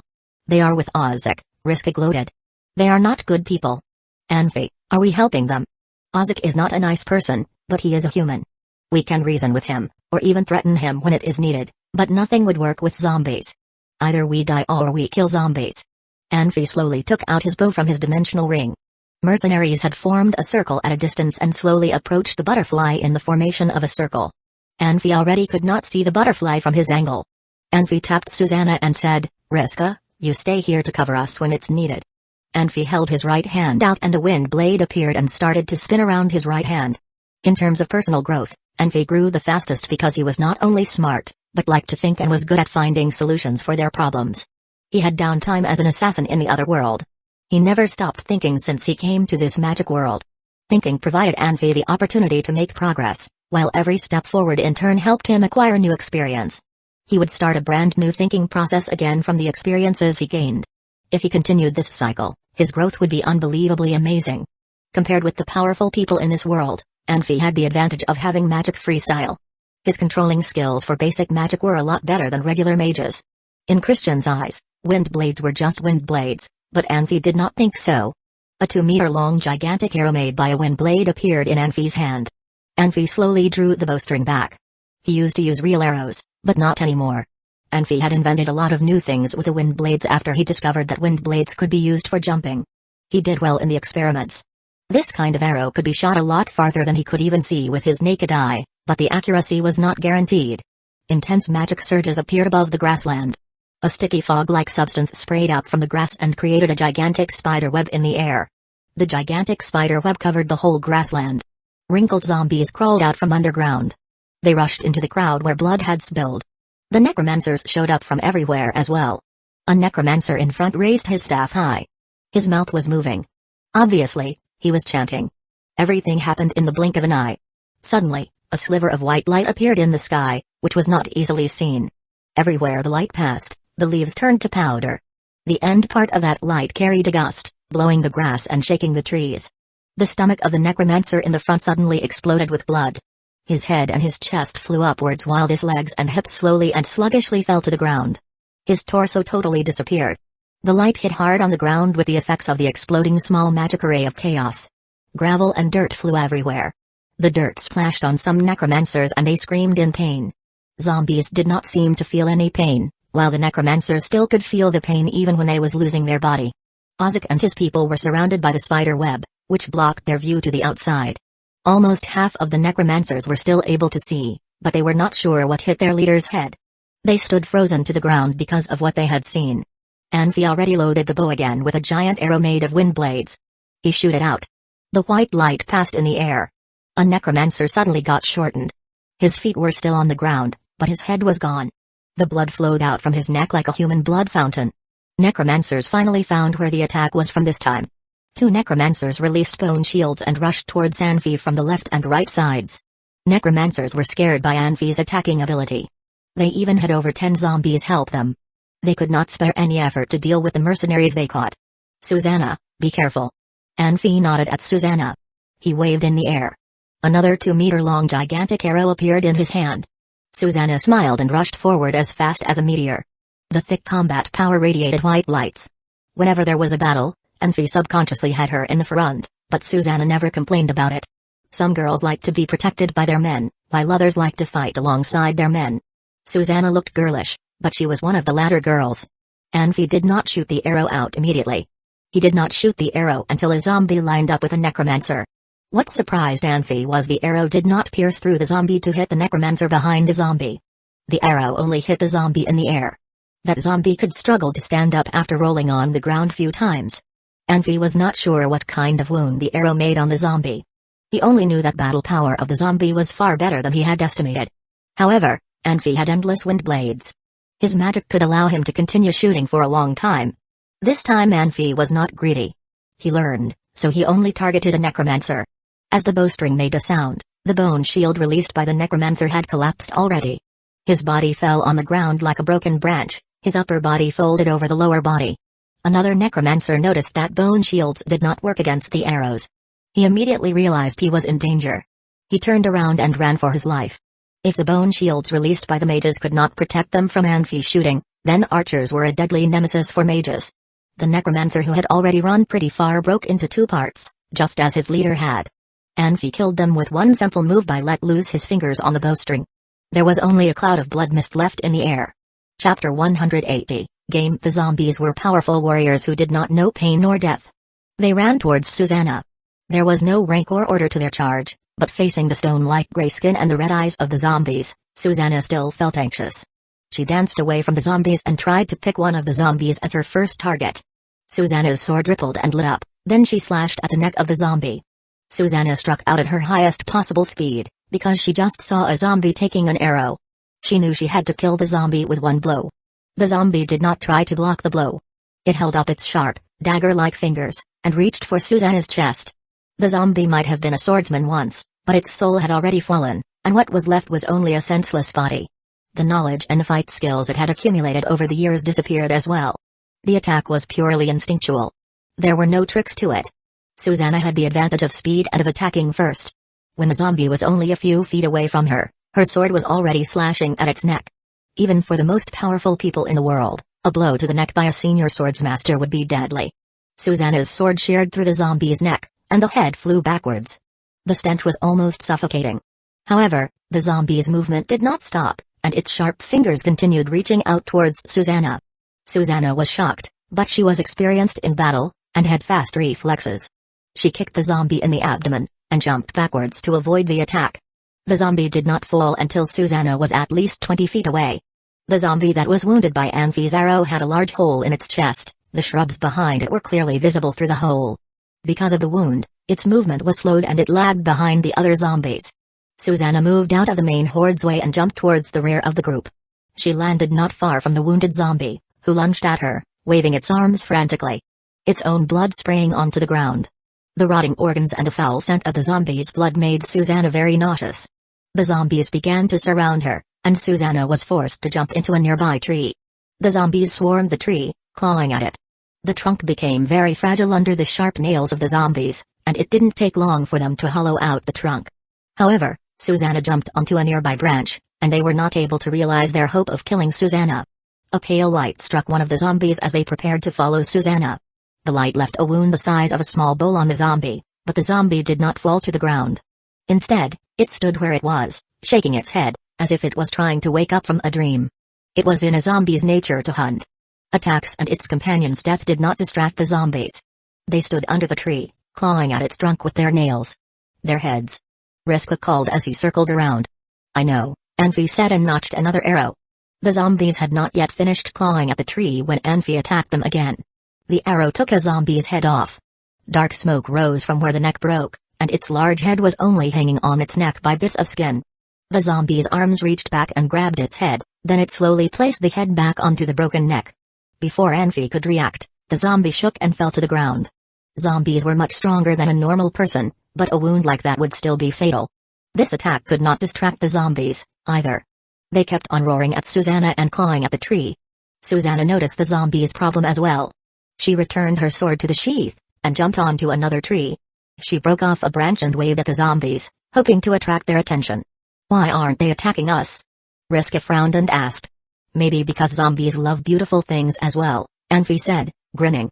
"Quit joking around," Riska said and rolled his eyes. 3 other necromancers headed towards Susanna. Anfi had been waiting for the necromancers. The zombies wouldn't do much. Before all nearby trees were destroyed, the zombies were only lumberjacks. There were plenty of trees, and Susanna shouldn't be in danger. One of the necromancers waved his hand and released a dark ball of energy. Unlike the magic Anfi had seen a few days ago, the black ball was much larger, and looked as if there was a face in it, surging. White light appeared and shot through the black ball. The arrows Anfi used were materialized element arrows. Compared to normal weapons, an element arrow was much more powerful against magic. The repelling nature of elements maximized the destruction. The black ball first deflated like a balloon, then it exploded, turning into countless black strings that floated through the air. The necromancer screamed in agony, his right arm destroyed in the explosion. Another arrow hit the necromancer's body, and he fell to the ground. For a zombie, wounds like this could not even hinder their movements. For a human, however, it was fatal. The 2 other necromancers stared at their companion in shock, then they turned and fled. "It's elves," one of them called. Usually, only the elves could use element arrows. It was not surprising that they had came to this conclusion. Anfi turned to the zombies. Now, it was less of a battle and more of a game. The zombies fell one by one, but the others were distracted by Susanna, who was throwing branches at them. Their one-track mind did not allow them to focus on anything other than the thing right in front of them. The remaining necromancers disappeared into the bushes, and did not return. Anfi continued to aim his arrows at the zombies. Before he could take out the last zombie, Susanna jumped down from the tree crown and slashed at the zombie. After a flash of white light, the zombie slumped to the ground with only half of its head. Susanna turned and grinned at Anfi, then she began walking towards the magic array in the clearing. Anfi returned the bow to his dimensional ring. He had thought this would be a difficult battle, and didn't expect the zombies to be such easy targets. If he had known this, he would have stayed hidden and taken the zombies out. That way the battle would have ended much faster. Riska, do you know what kind of magic array that is? No, Riska said, shaking his head. I don't know what it is, but I think it should be easy to destroy. I'll go check it out. He levitated into the air and chased past Susanna. The entire clearing was concealed by a magic array, and people on the outside could not see what was going on inside. However, they could see shadows of movements on the inside, and hear the sound of fighting and cursing. I thought there were only a dozen zombies left, Anfi said, frowning. How did they turn into so many people? Riska, can you destroy it? It's easy, Riska said. He pointed to a nearby bush, and nodded at Susanna. Susanna walked over to the bush and struck the bush with her sword. The earth split open and revealed a black stone tablet with strange runes carved onto it. Riska brushed off the soil and looked at the tablet. He nodded at Susanna again, who pressed her sword against it. With a flash of white light, the tablet shattered into a dozen pieces. The Kekai over the clearing began shaking, and cracks as fine as spider webs began spreading all over it. This is it, Riska said with a relieved sigh. Creation is hard, but destruction is easy. It seems like the necromancers had been here for a while. Neither the Kekai nor the magic array are things you can set up overnight. Anfi frowned and turned to the clearing. The magic array was destroyed, and what was happening inside the Kekai became apparent for those outside of it. When the people saw the blue sky appear above them again, they all sighed with relief.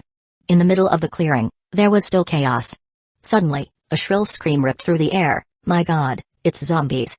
Zombies. Chapter 181, Drama. It was easy to think about notorious necromancers whenever zombies were mentioned. People on the outside of the crowd suddenly run away. Anfi only saw a few areas of fighting there. Maybe it was because their friends and families had been killed by zombies, or they had nowhere to hide from if the zombies chased them. Each battle had over 10 mercenaries fighting hard with one or a few zombies. When people were pushed to the corner, they usually would become terribly crazy. At that moment, the roaring of the zombies was overcome by mercenaries' noises. Without the protection of dark magic, warm sunlight had caused a lot of damage to the zombies. They were just struggling before they died. Anfi made a decision not to join the battle, since it was obvious the mercenaries were going to win. Anfi, what are you doing here? A person walked in big strides towards Anfi. Orsi, we are seeing each other again. Anfi had a good impression on Orsi. He was the commander of Warflame mercenary group. Orsi was the only one who had spoken up for Anfi. In other words, he was the only one who spoke up for justice. Why are you here? Orsi looked up and down at Anfi. Anfi, are you messing with us? Ozek came from nowhere. He looked angry, and few mercenary commanders followed him. Don't be so rude. If we had not destroyed their magic array, you would have turned into zombies, Riska said coldly. Ozek was shocked for a second. The other mercenary commanders looked at each other and had awkward smiles on their faces. They would not have become commanders if they were stupid. They felt they were in an unknown dark world with that unknown magic array. They could not see anything, but were still able to hear each other. The endless dark weakened them physically and mentally. They had felt like they were about to go crazy. Mages found their ability to call elements slowed down to nothing when they chanted. They heard their companions screaming and felt helpless. They were finally saved from the dark when the beautiful sunlight came. Ozek and other mercenary commanders thought it might have been Anfi who had saved them, and now were sure it could only have been Anfi saving them after hearing Riska speak. We discovered a group of necromancers in Hengjuan Valley. We have been tracking them since yesterday, Anfi explained. Ozek suddenly looked terrible. Anfi, what did you say? A group of necromancers? Yes, a group of them. I am not sure about the specific number, Anfi said slowly. There is a senior necromancer in that group. He is the leader. I did not want him to see me, so I was only able to watch from a distance. A senior necromancer. Ozek raised his voice. It was rare to see a necromancer. They never thought they would see a senior necromancer. Ozek started to doubt whether he was blessed by Moros. He had stumbled into all kinds of bad luck. You are right. You are not the first mercenary group that came under surprise attack by necromancers. You will not be the last one either, Anfi sighed. There have been several mercenary groups attacked by them. How do you know? Ozek asked. There are more than 1,000 zombies. Where are they from? Anfi asked a rhetorical question. These damn necromancers. Ozek cursed and gritted his teeth. He had killed other mercenaries for his own benefit or some other reason, but could see others killing mercenaries in the country of mercenaries. From one side, Mercenaries were united. From the other side, there had been conflicts and struggles among mercenaries. This could be a rare scene for the country of mercenaries. The battle with the zombies had approached its end. The zombies who received direct sunlight had no strength to fight back. They were slayed on the ground one by mercenaries. Some mercenaries worried that slaying them on the ground was not enough to kill them. They got cruder. They cut the zombies into pieces until they thought the zombie had no way to survive. Over a dozen of mercenaries who had first joined the battle finally felt relieved. They felt like they had beaten vicious senior magic beasts. They straightened their backs and walked to Ozek with proud faces. They did not realize how other mercenaries looked at them until Ozek stepped back to dodge them. They were shocked and froze in their places. The battle was over, but the wounds on their bodies were still there. One of the mercenaries had been bitten on the face. His left cheek was so bloody that it was hard to tell the bare bone from the flesh. The blood ran down his face and neck, and dyed half his shoulder a blood red. The wound caused by zombies' scratches on another mercenary's chest was so deep that his bones were exposed. 2 mercenaries were missing an ear. They stood side by side, which made them look funny. At least half of the other dozen-plus mercenaries were hurt to some degree. Other mercenaries seemed to have similar situations as they did. Most of them had gotten hurt fighting with zombies. Ozek felt discomfort in his throat, and he swallowed. He looked sophisticated. He looked like he was making a tough decision. The mercenaries standing over there seemed to know what had happened. Some mercenaries immediately looked for wounds on their bodies, while others looked desperate, since they knew they had wounds on them. They had been through thick and thin together. They might not be scared by death, but they got scared by actually facing the reality they were turning into zombies. Do not panic. I know a priest of light. He can remove the breath of death from you, Ozek suddenly said loudly. All the people who got hurt by zombies need to step out. Stand here. Let me make arrangements for you guys. Ozek's claims had encouraged those desperate mercenaries. They looked relieved and gathered together quickly as Ozek instructed. Ozek, where is the priest of light? A skinny young man asked loudly. In Whitewater City, Ozek said. How would the priest of light come to Whitewater City? The skinny young man asked. That is not your business. It is my secret, Ozek yelled in anger. Okay, it is your business.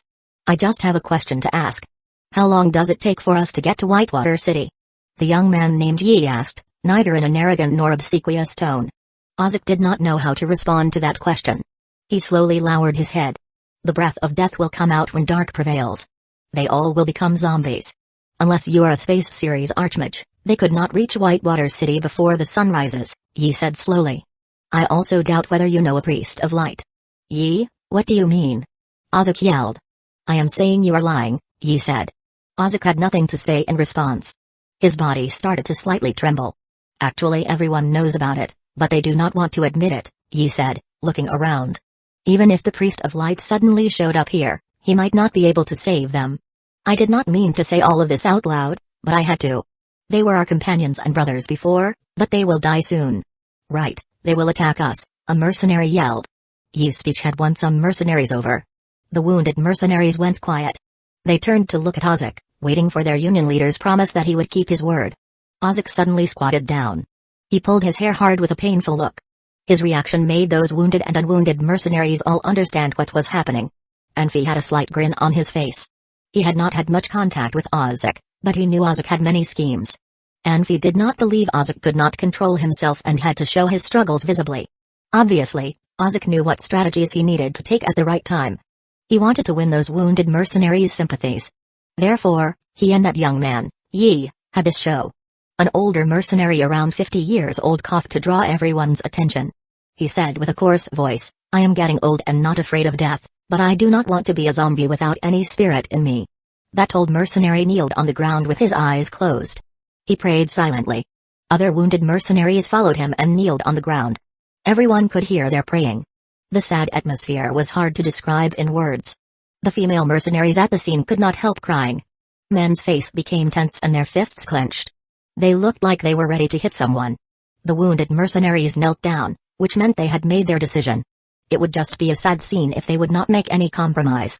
No matter whether they chose to try to convince the unwounded mercenaries to ask them to save their lives, or chose to die themselves, the situation would have a horrible outcome, but the latter choice was slightly better than the former option. If you still think we are your friends, please save us, the older mercenary said as he opened his eyes. I am sorry. Yi hesitated for a second before he pulled out his sword. He quickly went up to the old mercenary.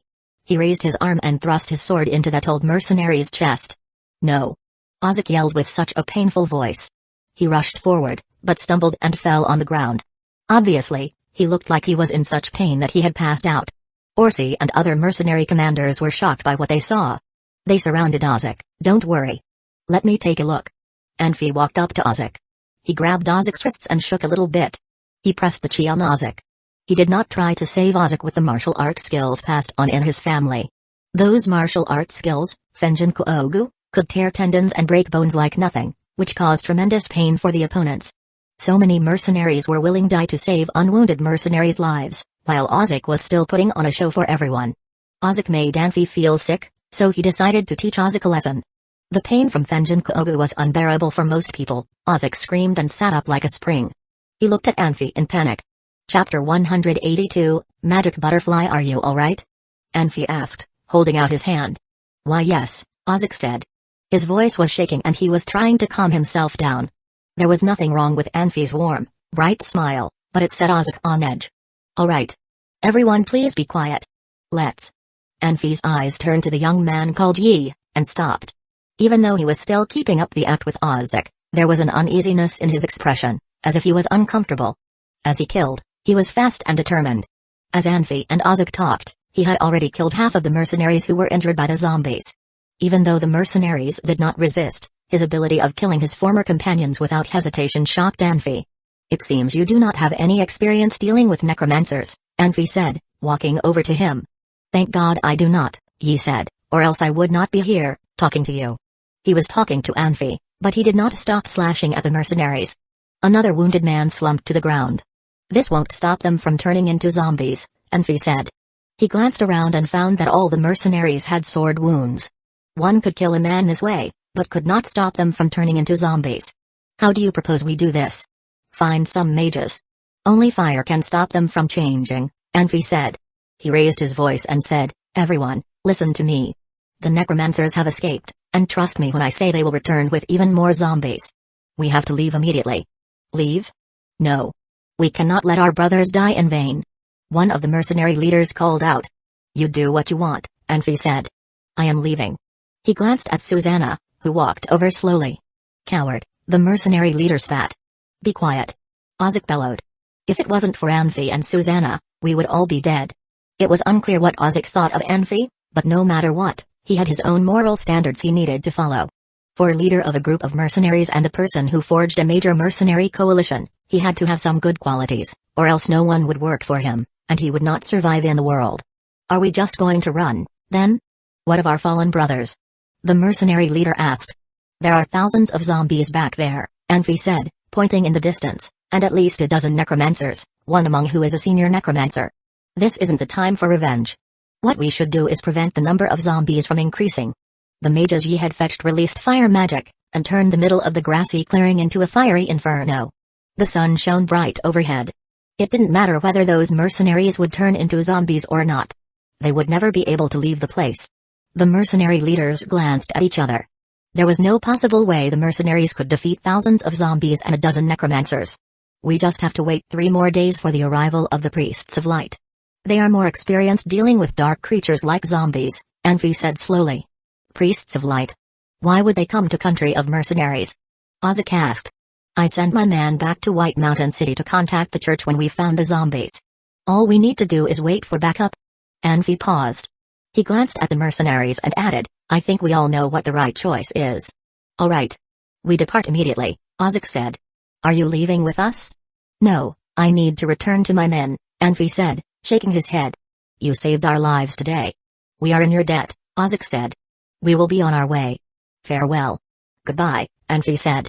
Mercenaries were not like real soldiers, but their movement was still very fast. Seeing the mercenaries disappearing into the forest, Anfi smiled. Debt? He murmured and shook his head. It was all for show. The mercenaries had just called him a coward, and it was clear what the mercenaries thought of him. Anfi, let's go, Susanna said quietly. Wait. Anfi walked over to the side slowly. The large butterfly that led the mercenaries to the middle of the magic array was lying on the ground, half hidden under the dirt. It was not glowing like it had been moments ago, and was no different from usual butterflies except for its enormous size. The situation was too chaotic and intense, and the butterfly stopped moving after it fell to the ground. The mercenaries must have forgotten about it. Anfi reached out with his foot and flipped the butterfly over. Some things could only be observed from the distance, like this butterfly. Its large black eyes were unblinking and ferocious, its body was covered by short, sharp hairs. The two antennae were blood red and dangling, like the guts of a butchered animal. The legs were the size of a child's forearm, and the hairs on it reflected cold light. It did not look like the divine being it did a few minutes ago. Instead, it looked like a demon that just escaped hell. No matter how far a man travels from his homeland, its effects would be hard to wear off. For someone from the Far East, butterflies were beautiful and delicate. Anfi was interested in the butterfly because he thought he had encountered a butterfly spirit that could morph into humans. He was sorely disappointed. "What is this?" Susanna walked over and asked. "I don't know. I've never seen anything like this," Susanna frowned and said. "Never heard of one, either. It's dead now. It's been dead for a long time." Anfi held out his right hand and summoned his fire sword. He stabbed the butterfly with the sword at the point where there was a piece of gold chained to the butterfly's body with silver chains. Anfi did not try to pick it up with his hands. He summoned a ball of water, and enveloped the golden fragment in the water. He turned the water ball into a ball of ice, and placed it into a box made with anti-magic crystal. "We should bring the butterfly back to show Hueco and Hagen," Anfi said, shaking his head. "Riska, destroy it." His dimensional ring was made by Saul himself and was very powerful, but it still had a limit. There were already too many things in the ring. Anfi didn't trust anyone with his crystals, scrolls, books, and weapons. Those were the life collection of Saul, and he knew he had to keep it safe. There was no place for the large butterfly. Riska whispered a spell and waved his hand. A wave of flame swept towards the butterfly, and the creature was swallowed by flame. "What's that smell?" Susanna frowned, sniffing. "Do you smell that?" "It smells good." Anfi smelled the pleasant aroma as well. He glanced around, and realized the aroma was coming from the burning butterfly. He lowered himself to observe the creature. He could control the elements, and it did not bother him. He was so close his face was almost in the fire, but he could not feel any burning sensation. Of course, Anfi was only strong enough to control flame that was not controlled by other mages. If he was standing in the way when Riska released the flame, he would surely burn. Something was oozing out of the butterfly, then the liquid solidified and turned into stones. The pleasant aroma was coming from the stones. "Something's wrong," Riska suddenly said. "I think the necromancers are coming back." Anfi glanced towards the distance and shook his head. "Don't worry. They aren't fast enough." He released a dozen small fireballs that grouped together and formed a large hand. The hand reached into the flame and grabbed the stones, then it returned and dropped the stones in front of Anfi. "It's not magic crystal, is it?" "I don't think so," Riska said, looking over his shoulder. "What is it then?" Susanna and Riska glanced at each other and shook their heads. Susanna reached over to grab a stone and observe it up close. Anfi stopped her and said hurriedly, "Wait. We don't know what it is. I don't want you getting hurt." Susanna smiled and let her hand fall back to her side. Riska thought it was a normal response, but Susanna knew that was how Anfi cared for her. Anfi found another box and placed the rocks inside. "Let's go," he said. "Where?" "Nowhere," Anfi said, grinning. "Let's play hide and seek with the necromancers." Chapter 183, Large-Scale Response. During the next few days, Anfi and his team wandered in the forest. Necromancers now knew of their existence. The forest was big and thick, and Anfi was always cautious and alert, which made it hard to locate where Anfi and his team were in the forest. When necromancers gathered as a group, Anfi would keep a distance away from them. Once a necromancer set out on his own, he would very likely experience a surprise attack by Anfi. After this happened a couple of times, necromancers chose to leave Anfi alone and allow him to wander in the forest. They stopped bothering him. A new day. "I would like to praise this world," Riska said loudly as he looked at the reddish sunrise in the distance. He sounded like a bard who was sentimental about life and had so much understanding of the world. "Okay, calm down. You do not look like a poet." Susanna smiled as she walked toward Anfi. "Anfi, here you are." Anfi took the bread from Susanna and started to eat it bite by bite. "I do not look like a poet?" Riska did not like Susanna's comment. He turned around and asked, "Who looks like a poet?" "Anfi?" "Of course." Susanna felt Riska's question was stupid. Of course, she believed Anfi looked like a poet. In Susanna's eyes, Anfi was a treasure with so many different sides. He was assertive when he was on mission. His assertiveness was tough and manly to Susanna. When he was in thought, Anfi's eyes sparkled with wisdom that only philosophers have. Anfi's sweetness and gentleness made her melt when he was with her. Anfi was just perfect in Susanna's eyes. Up to this point, Anfi had never let her down or made her sad. Nah, he does not look like a poet. He looks like a country bumpkin, Riska murmured. It was the kind of impression Anfi left everyone when he walked into Saul's house for the first time. Back then, Anfi did not know anything about magic. He smiled to everyone and asked all kinds of questions. He liked to give compliments about things he had never seen before. He looked like a fool to everyone. Who are you talking about? I think you are a country bumpkin. Anfi laughed. He did not mind what Riska's comments, but Susanna did. Me, I am talking about myself. Riska immediately corrected his mistake after seeing Susanna's mad face. He released levitation magic and landed in front of Susanna. He held his right hand out. Where is my share? You do not have a share. Go read your poem, Susanna said. Don't do this to me. I am hungry. Riska put on a smile to please Susanna. Susanna rolled her eyes at Riska. She took out a piece of bread from the bag and tossed it at him. After catching the bread, Riska was about to take a seat on a nearby branch, and then noticed Susanna and Anfi sitting close to each other. He sighed and stood up. I am not going out with the two of you if there is another assignment. What do you mean? Susanna did not know where that comment came from. Steel had to go through high heat to be made. Capacity was built by practicing hard. Shamelessness was developed by doing a lot of shameless things. When Anfi started to date Susanna, Susanna felt fast heartbeats and blushed if Anfi sat next to her. As time went by and they had been together for a while, Susanna got used to sitting next to Anfi. Sometimes if Anfi did not go find her, she would go find Anfi, just like what happened today. Look at you. You are together all the time, Riska sighed. Don't you think you should consider others' feelings? For example, consider a single, talented, junior magister's feelings? You. Susanna blushed. She nudged Anfi to ask Anfi to argue with Riska since she was not good at it. Your feelings? Sure, it's my bad. Anfi smiled. Great if you understand it, Riska said proudly. I am very forgiving. I can forgive you. No problem. After we go back to Muromatch, I definitely will make it up to you. Riska, what kind of girl do you want? What kind? Riska was a rookie at dating. He felt a little embarrassed talking about what kind of girl he liked. I do not have specific criteria for a girl, as long as she treats me well. Be more specific, Riska. Don't you like smaller girls? Riska was a head shorter than Anfi.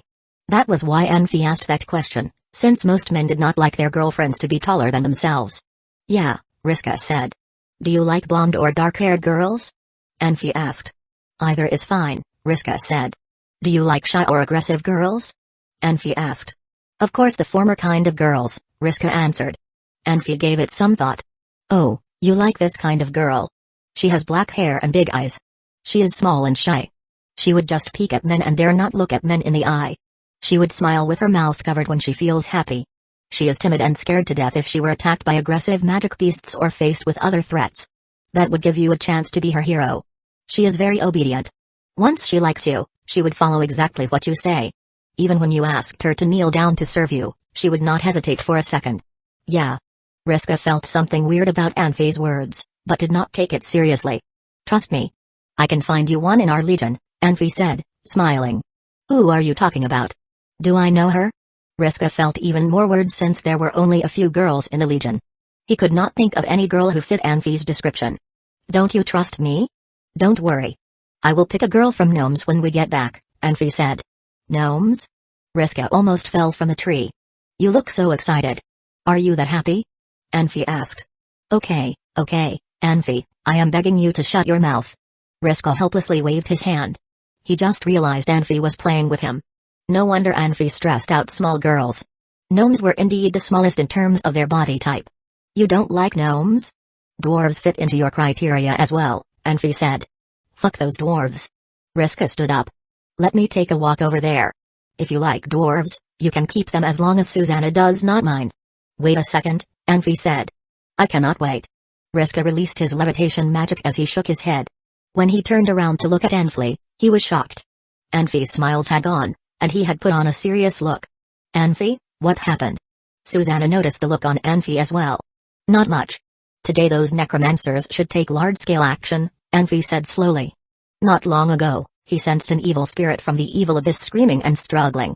Obviously, the evil spirit he sent out had been found by a necromancer. That necromancer must have the ability to attack an evil spirit and at least have the ability to kill a low-level evil spirit from the evil abyss. How do you know? Riska asked in surprise. Let's get ready for it. Anfi did not respond to Riska. It had been a clear day, but suddenly it was getting dark. The dark clouds were in all kinds of weird shapes. They looked like pieces of lead floating in the sky. They were getting bigger and connected together at the end. The clouds covered the whole sky.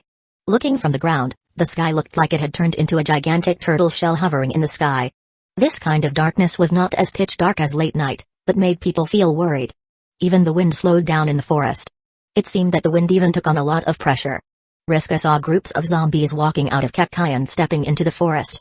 The Kekkai behind the zombies used to give Riska headaches, and now was disappearing at a speed that could be noticed by the naked eye.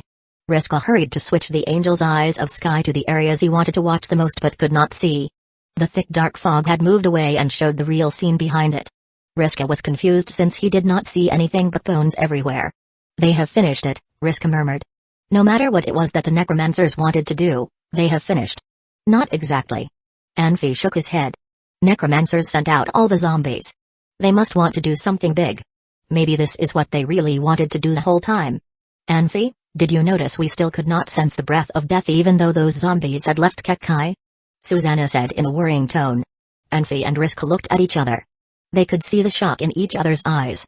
Necromancers were powerful, and their potential had no limit, but they did have a fatal flaw. Once they used the death magic, they would be hanging a plate on their neck, saying "came to kill me." The more death organisms necromancers would call out, the more powerful they would get.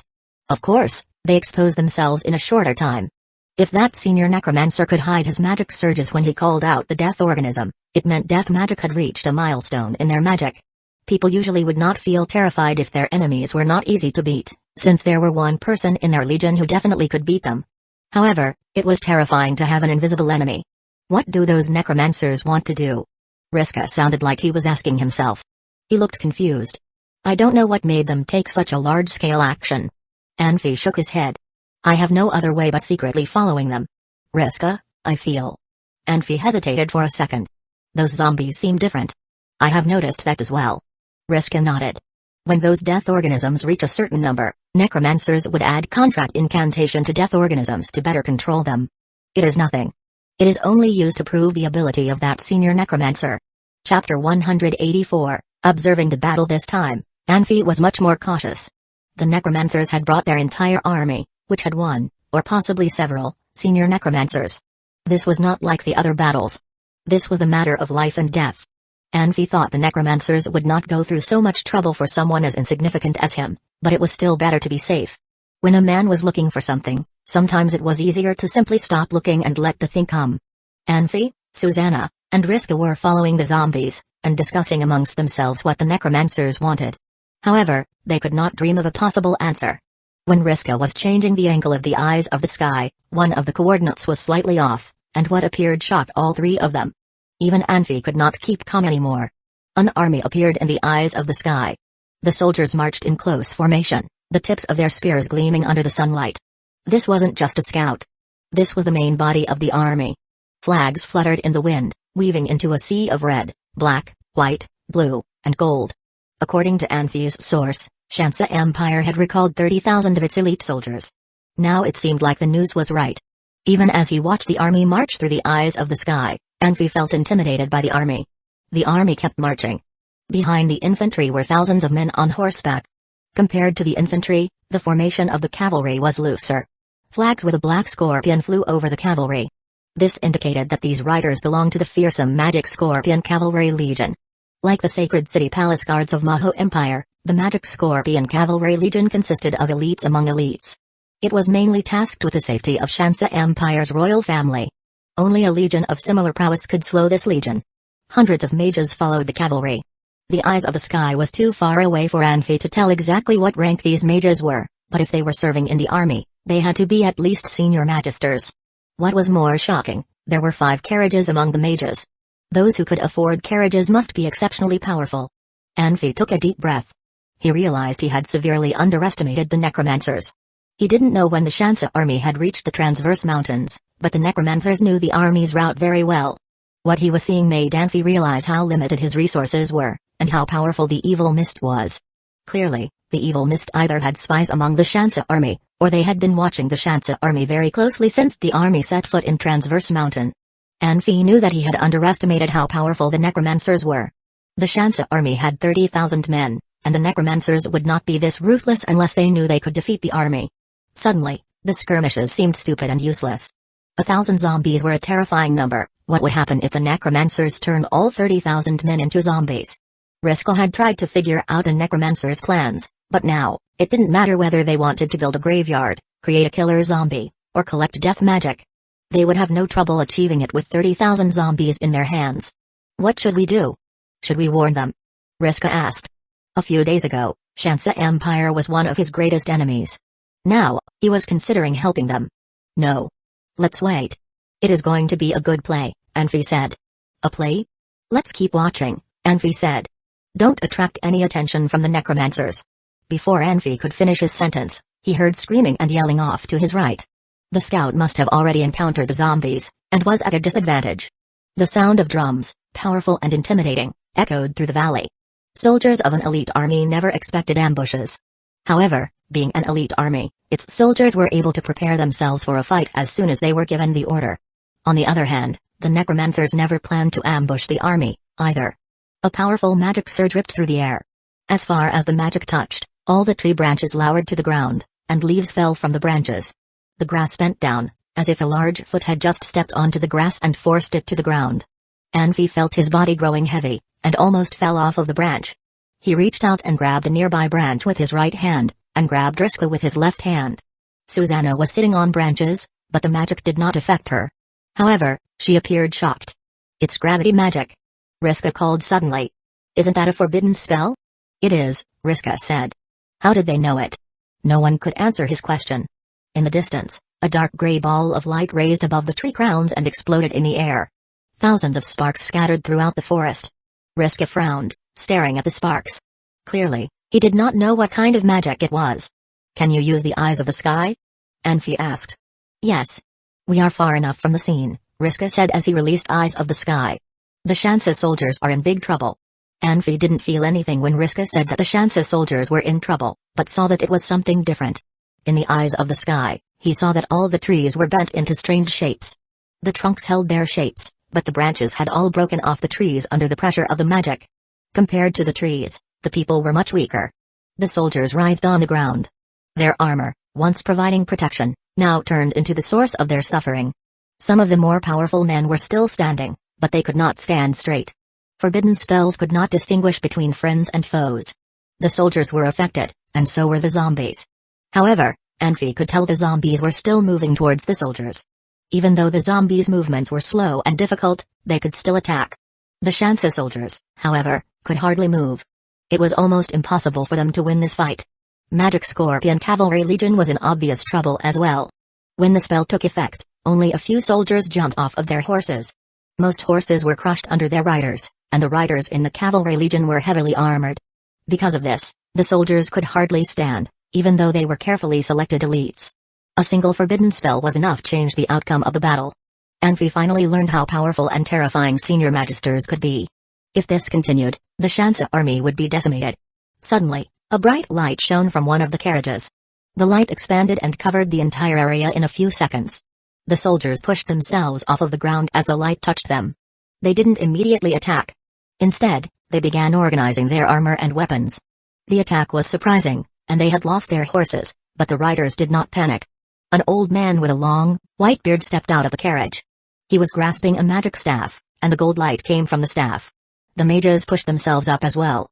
Another old mage walked over to join the first one. He did not say anything. Instead, he raised his hand and pointed towards the distance. There was no change in the environment.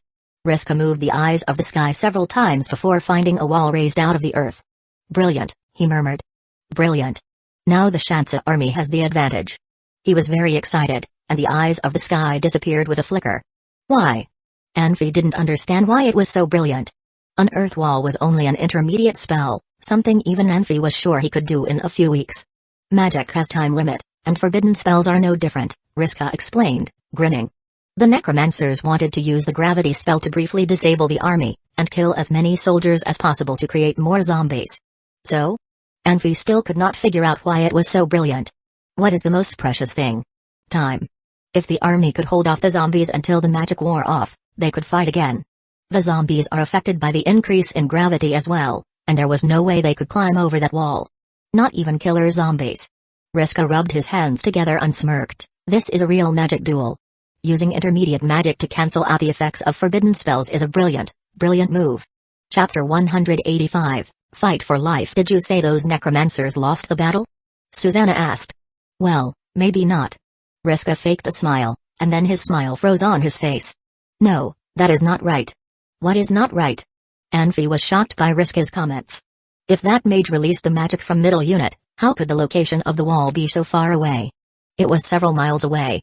Could he be the Archmage Dardanibri? Riska asked. Is that the Archmage who has a nickname of playing with space? Susanna was shocked as well. Who is Dardanibri? Anfi asked. He is the Chief Palace Mage in Shansa Empire, just like our professor. He is a Space Series Archmage. Riska had a bitter smile. Anfi went quiet for a second and sighed. Hurry up and release the Eyes of Sky. We need to check it. I feel those necromancers would not lose that easily. The situation on the battlefield had changed a lot when Riska released the Eyes of Sky again. Zombies actually could not crawl over the wall, but black worms had crawled all over the walls, although it was difficult for them to tell when this had happened. Anfi and his team tried to see the sizes of the black worms from the Eyes of Sky, but they could only see worms emerging from the wall like receding tides. Those worms did not seem to be affected too much by the great gravity. They still could move very fast. There were more worms coming out of zombies' eyes, mouths and even their wounds. They moved forward with momentum more terrifying than a flood. The howling wind was heard from a distance. A visible green hurricane swept through the whole battlefield. That visible green hurricane actually had been called out by mages. That hurricane picked up and carried many leaves, branches and grass with it. Looking from the Eyes of Sky, the hurricane appeared green. All the flags were either pulled out from the ground or broken into halves and wrapped into the hurricane. Some soldiers were picked up and wrapped into the hurricane, screaming. They only flashed in the air and then completely disappeared. Everything had two sides to it. So did magic. No matter how well the magic was done, some unlucky soldiers on the mage's side were accidentally hurt by it. The hurricane smashed hard into the wall. Countless worms created waves of worms just like ocean waves. Some waves of worms were as high as dozens of yards, but they were black. The weird worms were not scared of great gravity, but could not take the hit from the hurricane. In the blink of an eye, walls that were miles long became as clean as if they had just been created by the mages. Those worms were tough. They were brought to a height of dozens yards in the sky, fell to the ground, or smashed into each other, but they immediately rushed towards the walls as the wind got less strong. Anunchata, you have fallen even further. A huge sound amplified by amplification magic was heard in the distance. Flesh-eaters should not be at this level of space. They are the magic pets of evil spirits. Falling has always made me happy, hasn't it? A gentle voice rose. Dardanibri, you surprised me. You should not be here, should you? I only show up where I am needed, a voice rose to reply in a neither arrogant nor obsequious tone. I did not expect you to be here today. I have prepared this for a long time for today. Dardanibri, you do not have a chance. Forget about it and leave now, Anunchata said. You are not only failing, but also stupid. I was not concerned about your threat. I am a Space Series Archmage, Dardanibri said. You have no idea what I want to do, the girl with a gentle voice sighed. You will pay for underestimating me. You have no idea what I want to do, Dardanibri said slowly. Don't underestimate me. I will pull your thigh bone off and stick it into your ass if your rotten body still has an ass. Dardanibri was polite at the beginning of the conversation. He was able to keep his voice calm in speaking with an evil necromancer. Anfi respected the manner of a powerful man, but Anfi totally changed his idea after his last few statements. He and Susanna gave each other a look. Within the range of Eyes of Sky, Anfi could tell the mages around Dardanibri were not enthusiastic, but they started to laugh really hard. Dardanibri not only cursed the opponent, but also made those mages feel good about themselves. It allowed them to feel proud of what they were doing and disdain for their opponent. How many times do you think you can perform a spell of a hurricane? I hope you can keep your rudeness to the end. I will treat you very well. The voice was still very gentle. She did not care whether she could win the argument with Dardanibri at all. I will always leave my rudeness to you, my falling and rotten lady. Besides that, I really could not figure a way to show my sincere respect for you. Dardanibri was not only good at magic but also at arguments. He did not give all his attention to arguing and cursing at his opponent. The hurricane moved higher in the sky. Suddenly the hurricane carrying countless worms smashed upwards to the dark clouds. The black hurricane looked like a black curtain from a distance. The clouds in the sky were knocked apart by the hurricane. A hot sunlight came through the crack. With the direct sunlight, the countless worms in the hurricane turned into black smoke. The worms could not take sunlight, just like evil spirits, magic pets and zombies. Obviously, Darnanibri knew it. The zombies started to scream when the sunlight reached the ground. The leftover worms moved in waves to avoid the sunlight. They ran in panic in every direction. Their intelligence was unexpectedly higher than zombies. They knew when to run away from the dangers. Suddenly there was an electric blue light flashing in the sky and a half circle of light appeared, blocking the sun outside it. Canopy of the Death. Dardanibri sounded surprised. He did not even have time to respond. The walls he created had already turned into dirt elements and disappeared. The barriers between zombies and soldiers had gone. Black worms moved towards them in waves. Dardanibri gathered magic and released earthbreaking without any hesitation. The spell of hurricane was senior magic. It needed more magic but had a very short lifespan. Walls could not stop those worms. As an experienced archmage, he would not make mistakes on common sense. A deep trench appeared in front of the frontier soldiers with the surges of the dirt elements. With the effects of great gravity, a trench a few yards high could kill anyone who fell in, while the trench created by Dardanibri did not seem to have a bottom. Without even thinking much, it was easy to guess that those soldiers had no way to survive if they fell into the trench. A sea of worms had submerged the soldiers left on the other side of the trench. Their screaming could be heard, but they had disappeared in the sea of worms. Their screaming gradually disappeared as well, and silence fell. The worms knew there was no way to cross the trench, so a sea of worms suddenly moved backwards. Dardanibri heaved a sigh of relief and the corners of his mouth curled up. Great gravity was going to lose its effectiveness soon. It would be their chance to fight back.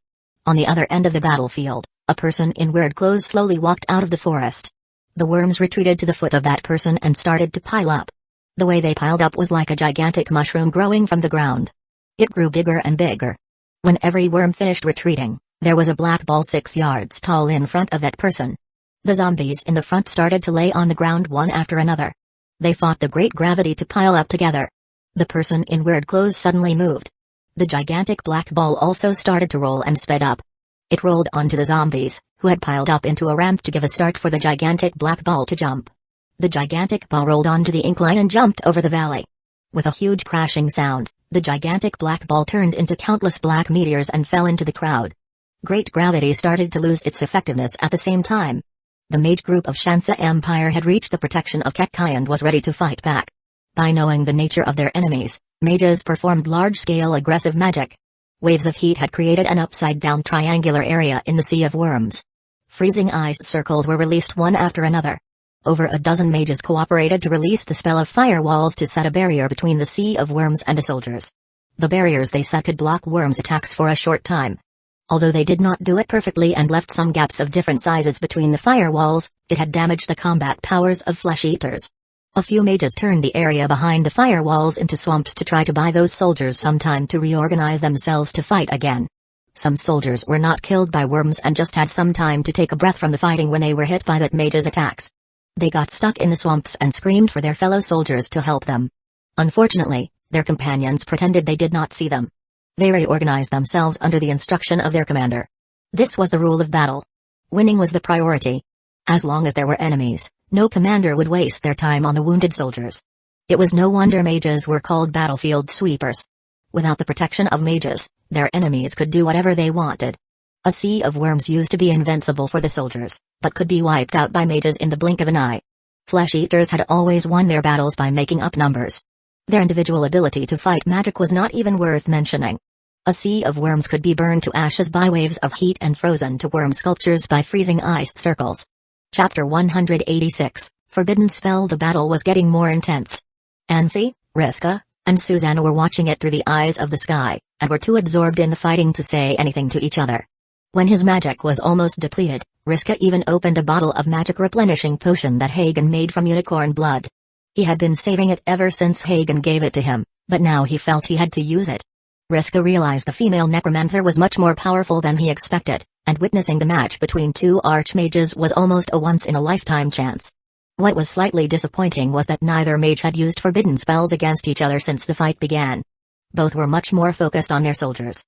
Both used many high-level magic spells, but they avoided directly attacking each other. In truth, Dardanibri wanted to use forbidden spells, but he could not right now. The gravity spell caught him off guard.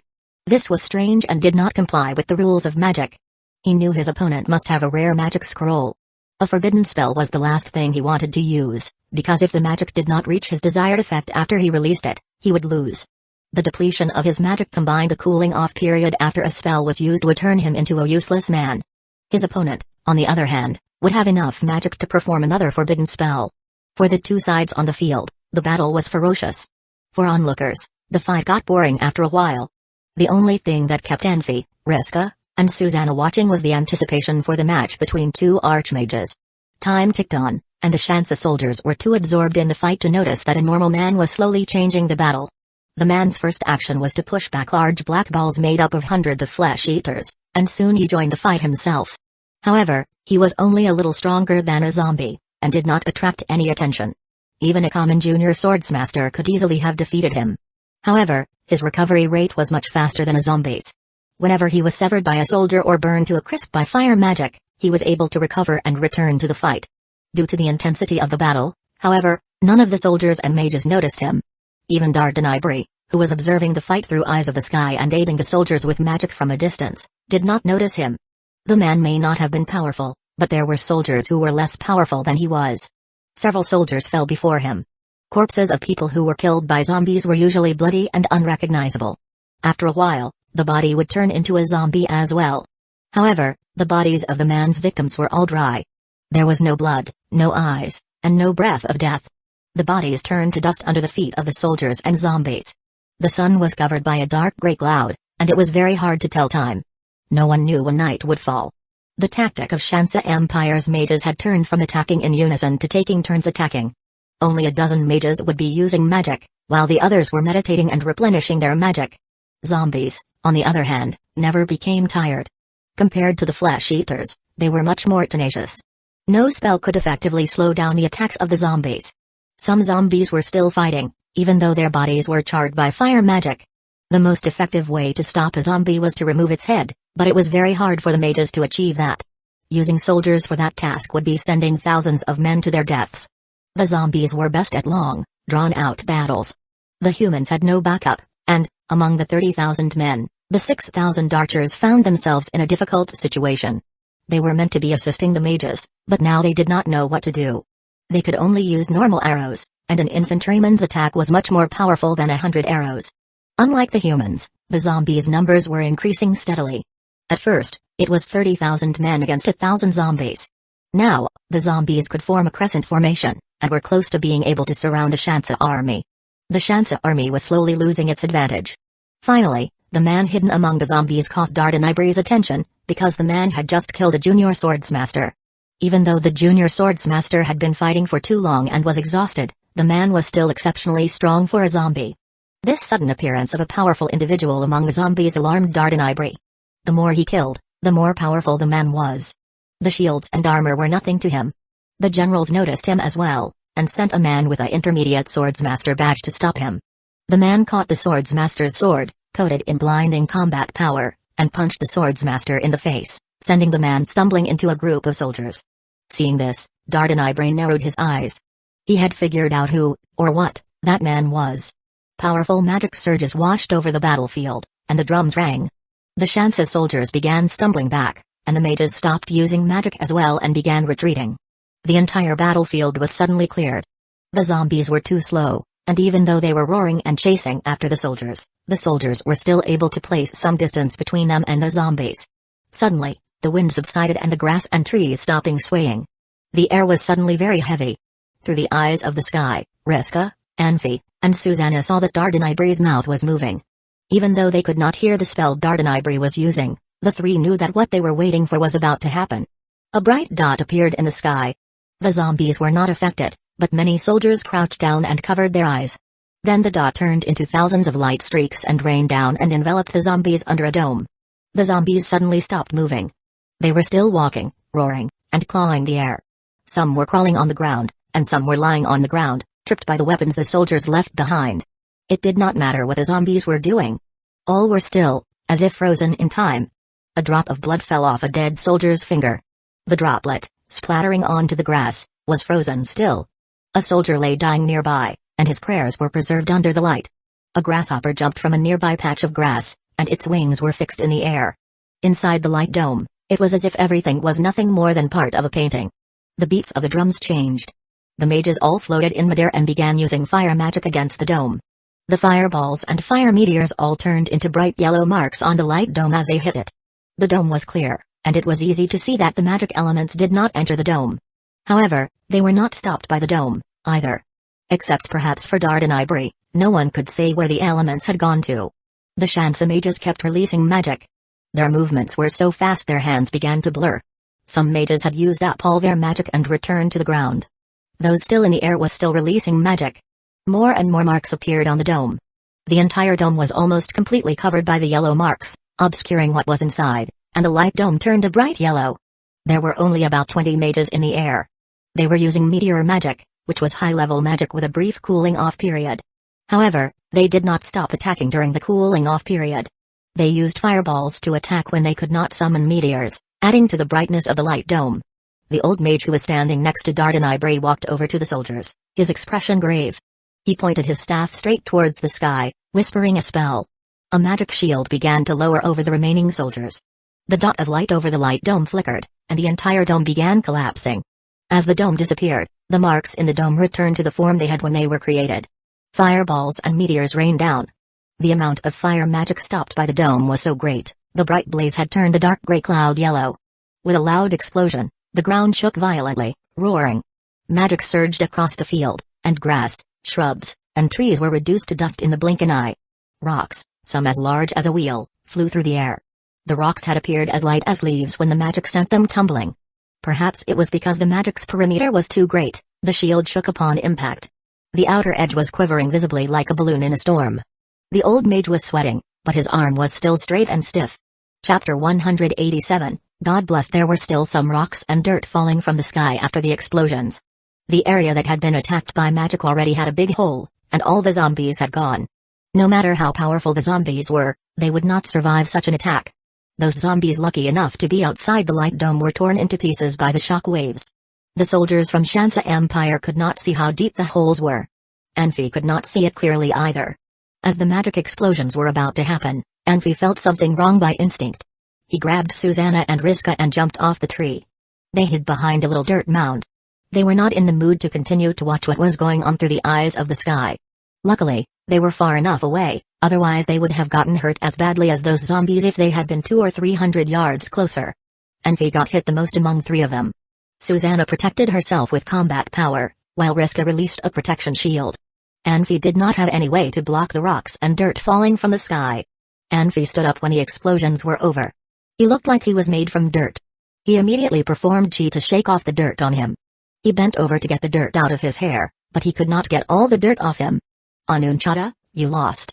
Dardanibri's voice rose. It was a victory claim, but he sounded like he was tired. The female necromancer did not respond to him with an argument, but with magic. A terrifying magic surge swept the forest. The magic surge got stronger and stronger. After a moment, the surge suddenly disappeared. Hundreds of black balls flew up from the forest. They flew towards the battlefield like flocks of birds. Those black balls did not attack right away. They only hovered over the hole with a radius of 50 yards. Black fog arose from the big hole. The amount of fog was getting larger and larger. The black fog seemed like it got instructions from somewhere. It gathered to create a black light pillar more than 10 yards high. The soldiers from Shansa Empire were amazed by what they saw. No one dared to walk out of the magic dome. They knew there was no point for them to be part of this battle anymore. The black pillar continued to condense and turned into an egg-shaped object. Only the shape was not so irregular. The shell of the egg was constantly moving. It looked like there was something inside the egg, trying to crawl out. It was a battle, comparable to a checker game. There was no time to think what was the next step was for the battle. A few meteorites fell from the sky and hit the egg-shaped object. The egg-shaped object suddenly gave out a bright light. The hit did not break the eggshell. After the bright light disappeared, that weird egg still floated in the air. Before the mages could attack again, the eggshell shattered like glass. It turned into countless black lights. A person showed up in front of everyone. Because of the distance, most people could not see the person's face clearly, but the long hair flowing in the wind indicated it might be a woman or female monster. Anunchata, why don't you give up? Dardanibri's voice rose again. Are you talking to me? The voice was low compared with the voice before. The talking was not from the forest. Instead, it sounded like the person with long hair was talking. You. Dardanibre's voice trembled. Later everyone knew what made his voice tremble. The spell of Great Disassembly. Dardanibre only knew a few forbidden death magic spells, but he had never seen any of them. When he saw Anunchata came out from the eggshell, he knew the answer. She had used the spell of Great Disassembly. Powerful attack. Who was that person? How did she appear? Anfi asked in surprise. Riska released the eyes of Sky, but could not see anything in front of him. I do not know. It seemed to be a woman, Riska said in a low voice. Okay, I asked for nothing. Anfi helplessly shook his head. What is Great Disassembly? Is it forbidden magic? Oh, right. Riska, can I practice death magic? Anfi was not scared of death and was interested in everything. No. Riska rolled his eyes. Anunchata's voice arose. Dardanibre, you ruined everything I did for the past decades. Do you know how would I respond to you? Anunchata had always sounded sweet, but her voice suddenly became very high-pitched. Obviously, she could not control her anger anymore. Do you want to use advanced Great Disassembly? Dardanibre asked. Anunchata answered his question with silence. The magic surges around her body started to get stronger and stronger. No wonder you dare to do this. The reason you dared to get out of your cave is your body. Oh, no, your bones are about to collapse. Dardanibre knew he had guessed right. He sounded happy about it. If Anunchata could move one more level, it would take a lot to destroy her. Of course, he knew Anunchata was a lot more powerful with Great Disassembly. He had to be ready to face Anunchata's anger, but he would never regret today's battle. Go to hell. Anunchata yelled in anger. She started to chant with her head down. The mages from Shensa Empire immediately released magic, trying to attack Anunchata before her spells could be completed. Anunchata's spells were finished a lot quicker than they expected. A gigantic person's shadow suddenly appeared in the sky. It stood right in front of Anunchata. All the attacks were blocked by that shadow. The fallen angel? Dardanibre yelled in surprise. The gigantic shadow was more than 10 yards tall. The two black wings on its back moved like light fog. The shadow held her right hand in front of the chest with a sword. Her left hand was down, with a shield 6 or 7 yards in length and width on her arm. Meteorites and lightning hitting on her did not cause any damage. The fallen angel had slammed her sword down on the magic dome. The gigantic sword and magic dome collided and made a huge clashing sound. That told her magic made a low-pitched noise in pain. The magic dome broke, and so did the fallen angel. Dardanibre heaved a sigh of relief. It was fine as long as it was not fallen angel's magic. But his smiles disappeared right away. Gigantic bone spears appeared in Anunchata's hands. Those gigantic spears flew towards the soldiers. Regular bone spears should disappear after hitting the target, but the bone spears from Anunchata were really unusual. They were moving around like fish swimming in the ocean. They moved everywhere, thrusting to the left, right, up and down. Everyone who got stabbed by the bone spears had a big bloody hole in their bodies. Those bone spears did not stop or disappear. They quickly moved on to their next targets. One bone spear should not have too much power, but dozens of them moving around in the crowd looked terrifying. A few powerful swordsmen from Shansa Empire had successfully broken some bone spears. However, for every bone spear they broke, 5 more were released by Anunchata. Bone spears moved everywhere in the crowd, which did not allow swordsmen to push soldiers away from the spear with combat power. Swordsmen could not chase after the bone spears either. They had to stand there and wait for the spears to come their way. Fear Kekkei, Weak Kekkei, Older Kekkei and other spells were performed on the battlefield one after another. Spells could not turn soldiers into lambs waiting to be slaughtered as great gravity. However, when the effects of all spells were added together, it made soldiers lose over half of their combat power. Especially, Fear Kekkei had put the whole military array in chaos. The over 6,000 archers finally got the chance to showcase their talent. With mages in the center of their formation, Dispel magic had taken the cursing effects off them. At the instruction of the commander, they uniformly pulled their bowstrings, and aimed at Anunchata in the sky. Countless arrows shot towards Anunchata. It looked like a flock of birds departing together. A gigantic bone shield appeared in front of Anunchata. The bone shield easily blocked the arrows. The effects of the magic domes and shields totally depended on the mage's magic power and telepathy. Anunchata used to not be able to protect herself with just a magic shield, but she could now that her magic power was at its peak. Dardanibre started to worry. He knew necromancers could get very powerful in a very short time with Great Dissemble, but he did not know Anunchata could be this powerful. Cursing, magic shield, bone spears and other magic were performed one after another without any break. Even Dardanibre could not do it. Only legendary archmages could release their magic like this.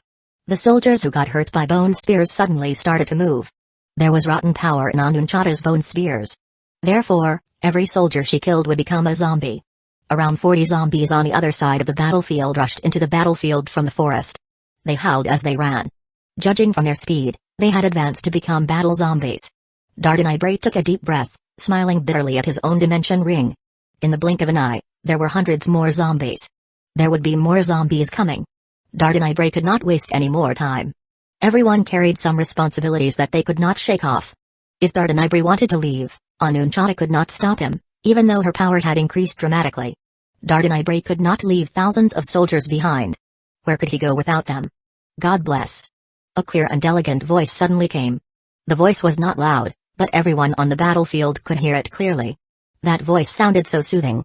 The soldiers from Shansa Empire stopped panicking. Zombies looked up to look at her.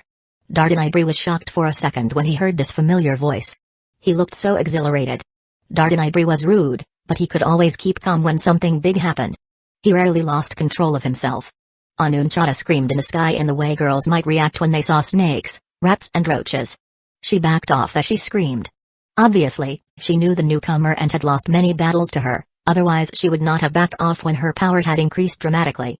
Chapter 188, Befriended. The sudden change on the battlefield made Anfi even more interested. He leaned in closer to the eyes of the sky to observe the battle.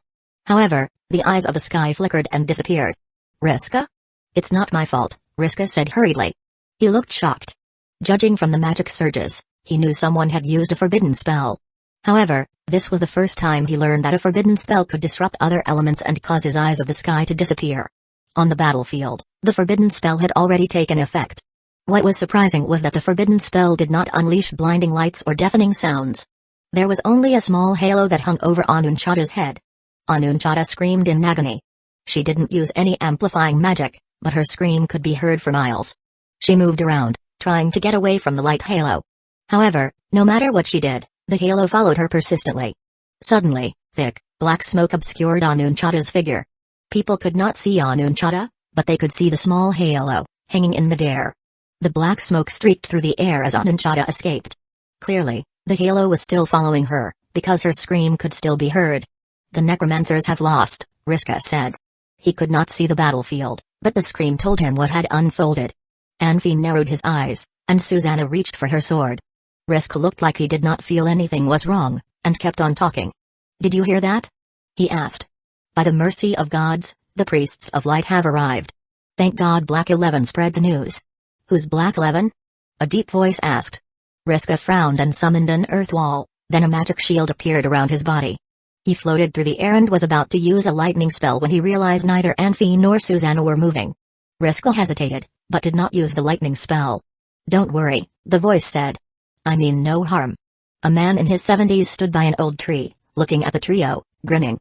He looked like a normal old man. His clothing and his appearance were common, and did not seem threatening. However, Anfi still felt strange. He could see the old man, but he could not feel him. It was as if the old man was a part of the forest. Who are you? Anfi asked. He was very respectful towards the old man, because the man was able to approach him without alarming him. That proved how powerful the old man must be. Brizariano, the old man said. Who is this Black 11 you speak of? His real name is Armin, Anfi said. Black 11 is just a nickname? That's an interesting choice for a nickname, don't you think? Brizariano said with a smile. He looked at Anfi and said, let me guess. You must be Anfi. You must be an acquaintance of Armin's, then, Anfi said. And this young lady must be Susanna. Brizariano? Which Brizariano? Susanna asked. She did not treat the old man with the same respect Anfi did. Are there a lot of people with this name? Brizariano asked. I never expected to run into you here, sir. Once she confirmed his identity, Susanna replied respectfully.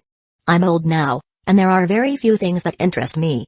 I heard the commotion at Transverse Mountain, and I had to come and see for myself, Brizariano said. Who knows if this will be the last time I will witness something like this. Brizariano smiled and turned his gaze to Riska. You must be Riska. Yes, Riska said. Nice meeting you, sir. All good men, Brizariano said. You are younger than most junior magisters. He turned to Susanna and said, and you, my dear. I think the world will see the rise of a new master swordsman in no time. I am nothing compared to you, sir, Susanna said. Compared to me now? If you can beat me, Then that means I have accomplished nothing in my 70 years in this world, Brizariano said. No, that is not what I meant, Susanna explained, blushing. I can't really understand you, child. Brizariano turned his gaze to Anfi and observed him carefully. Surely you don't have to understand everyone, sir, Anfi said. He knew that Brizariano meant no harm to him and his companions, or else he would not engage Susanna and Riska in conversation. He also knew that Brizariano must have been one of the most powerful men in the world at that moment. Logically, men like Brizariano did not lack respect. In reality, being favored by a woman and being favored by a powerful man were two very similar things. One needed to be as interesting as possible to gain their attention. People like Susanna and Riska would not catch the attention of a powerful man. Anfi didn't want to try and befriend every powerful man he encountered, but he knew that it was better to leave a strong impression than to leave no impression at all. You are not wrong, child, Brizariano said with a laugh. Sir, are you here to fight the necromancers? Riska asked. He wished he could see the old man in action, even if it meant there would be another group of necromancers. I just wanted to see what had happened. Hunting down those necromancers is Slanbri's job. Slanbri? Susanna gasped. The High Priest of Light. You are here with him? But. Anfi smiled and shook his head. Another powerful man. Plus Anunchata and Ardanaibri, this was a gathering of the most powerful men and women of the world. But what? Brizariano asked. He knew what Susanna wanted to say, and was clearly toying with her. But you are an archdruid, sir. You and Slanbri. Susanna hesitated. You mean Slanbri is my arch-rival? The Church of Light antagonizes all the other religions. Sometimes, the antagonism would lead to bloody battles. As a believer in the goddess of nature, Brizariano was not a likely associate of Slanbri. Susanna nodded. Just rumors, Brizariano said. We are too old for petty brawls now. It's not just petty brawls, sir. You're fighting for your honor.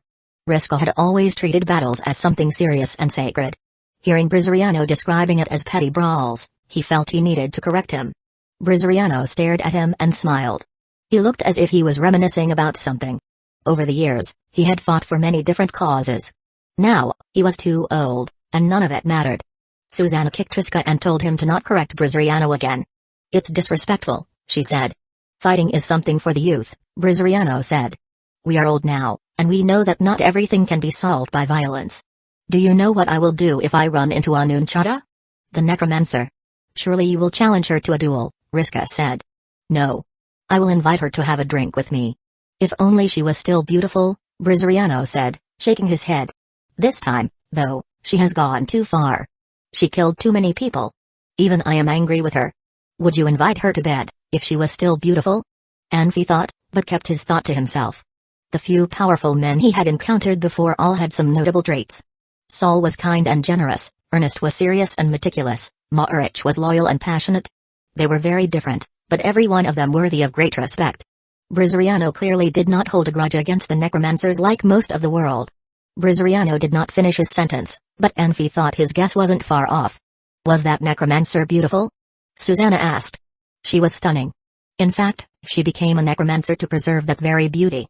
She is in trouble this time, though, Brizariano said with a sigh. Slanbri's seal of the gods will follow her. Perhaps for a few months, maybe half a year or longer. When that seal is gone, she will be as good as dead. Don't make the church your enemy. They may appear kind, but really, they are capable of cruelty beyond a common man's imagination. Chapter 189, Incomprehensible. Help. You like to talk behind people's backs. When are you going to change this bad habit? A voice was clearly heard. A middle-aged man in white gown appeared about a dozen yards behind Brizariano. Who said I am talking behind people's backs? I knew you were here. I said that to you on purpose. Don't you get it? Brizariano frowned. Anfi glanced at the middle-aged man. From the way they talked, the middle-aged man must be the priest of light, Slanbri. Maybe it was the nature of light magic. He looked humble, honest, and kind. Two not-so-young mages slowly landed behind Slanbri. Slanbri's face did not change. They seemed to be friends, otherwise, Slanbri would have been concerned about it. It was taboo to have a person behind a mage without knowing whether that person is a friend or an enemy. It would pose too much of a threat to the mage. Don't you want to introduce your friends? Slanbri asked with a smile. Armin was sent out to spread the news. This is Anfi. Brizariano said. I got it. Slanbri was shocked for a second. He immediately interrupted Brizariano. Are you the Anfi? Dardanaibri suddenly asked. Yes, Anfi answered him curtly. Dardanai gave Anfi a long look, but did not ask Anfi more questions. Your bravery has won my respect. If you did not send the news out, I would not know how many people would die from necromancers. Slanbree slowly walked up to Anfi. He held his finger out and pointed it at Anfi's forehead. Anfi did not move, quietly looking at Slanbree. He was wise. If Slanbree wanted to hurt him, there was no way he could avoid it. If Slanbree did not intend to hurt him, his move could make Slanbree misunderstand him. It would be better stand still than dodging. Slanbree's finger lightly touched Anfi's forehead. He pulled his finger back with a smile. He turned around and said, Dardanai, we should go and clean up the battlefield now. We need to find Onunchata's nest around here and destroy it as well. Sure. Dardanai nodded. He made a path for Slanbree. Slanbree did not say anything before he left. He slowly walked into the forest. Dardanai and the other mage caught up with Slanbree in big strides. Seeing the three of them disappearing, Brizariano stayed where he was without moving. Getting old, getting old. I cannot keep up with the times, Brizariano said with a smile. You talk too much. Anfi started to look calm. You should not blame me for that. Brizariano stared with wide eyes. But Slanbree's response time was a lot shorter than yours, Anfi said. I am telling you. First of all, Slanbree is 20 years younger than me. Secondly, I can call him Slanbree, but you cannot. You would be punished or torn apart by his Manuk disciples if you called him Slanbree. Last, there are a lot of cause-effect relationships in this world. The cause is on you, not me. You cannot blame me for that, Brizariano said. I did not blame you, did I? Anfi said. Brizariano looked at Anfi for a while and said, Are you scared? Anfi grinned, but he did not answer the question verbally. However, his facial expression clearly told Brizariano that he was not afraid of anything. Then I am leaving? Brizariano turned halfway around and pretended to walk away, but he still looked at Anfi out of the corner of his eye. Take care, Anfi said. I am really leaving now, Brizariano said. Anfi felt helpless when he had to deal with this naughty, old, powerful man. He had to nod to signal him to leave. Kido, you're too stubborn. Brizariano turned around with a helpless look. No matter what, Saul is my friend. I do not want him to come to my house to kick my ass. In addition, I did make trouble for him. What should I do? Anfi continued to keep quiet. He was sentimental at that moment. He thought to himself that he would be treated so differently if he did not have a well-known master. If they were not the students of Saul, who would care whether they were live or dead? Master Swordsman Philip's chase sounded terrible, but did not actually do anything to them. The chase was stopped by Yolanth's constraint, otherwise the worst-case scenario might have played out. How about I give you one thing? Brizariano held his hand out as he talked. There was a piece of leaf with a fine gold chain on his hand. That leaf looked and felt no difference than a regular leaf. It did not have any magic surges. No one knew what it could do. Thank you, Anfi said. You are welcome. But let me tell you first, you can borrow it for now. I did not give it to you. Do you understand? Brizariano said. Anfi smiled and nodded. Brizariano gently put the leaf on Anfi's neck. Tell Saul I do not owe him anything anymore. Anfi was shocked. His first reaction was to take the leaf off and return it to Brizariano. I am just joking. I do not owe Saul anything, Brizariano smiled. Anfi's hand froze in the air. He did not know if he should take it off or not. He was confused and could not tell if Brizariano was telling him the truth. Okay, you guys should leave now. Brizariano waved his hand and strode into the forest. Others had to walk around the ancient trees. They would not be stupid enough walk into the trees, but Brizariano walked straight forward. The bushes and ancient trees turned into objects that could walk and made a path for him. Anfi, should we go back to Muramach now? Riska did not understand their conversation, but he was not interested in it anyway. He cared about when he could go back to Muramach to see the rest of the Legion. We are not going back. Anfi shook his head. Let's go. We need leave as soon as we can. We will talk as we walk. The dark clouds in the sky had gradually disappeared as Onunchata fled. The sky started to look clear. It was sunset as Anfi and the two others were running towards the direction of the sun. Riska was indeed flying, while Anfi and Susanna were running. Without knowing how long they had run, Anfi started to be out of breath. Susanna and Riska were still fine. Anfi was physically stronger than Susanna, but Susanna was a lot better than Anfi when she used combat power. Anfi took a deep breath and calculated the distance in his mind. He waved to signal Susanna and Riska to stop for a second. Anfi, what happened? Susanna immediately asked. She had no idea what this running was for.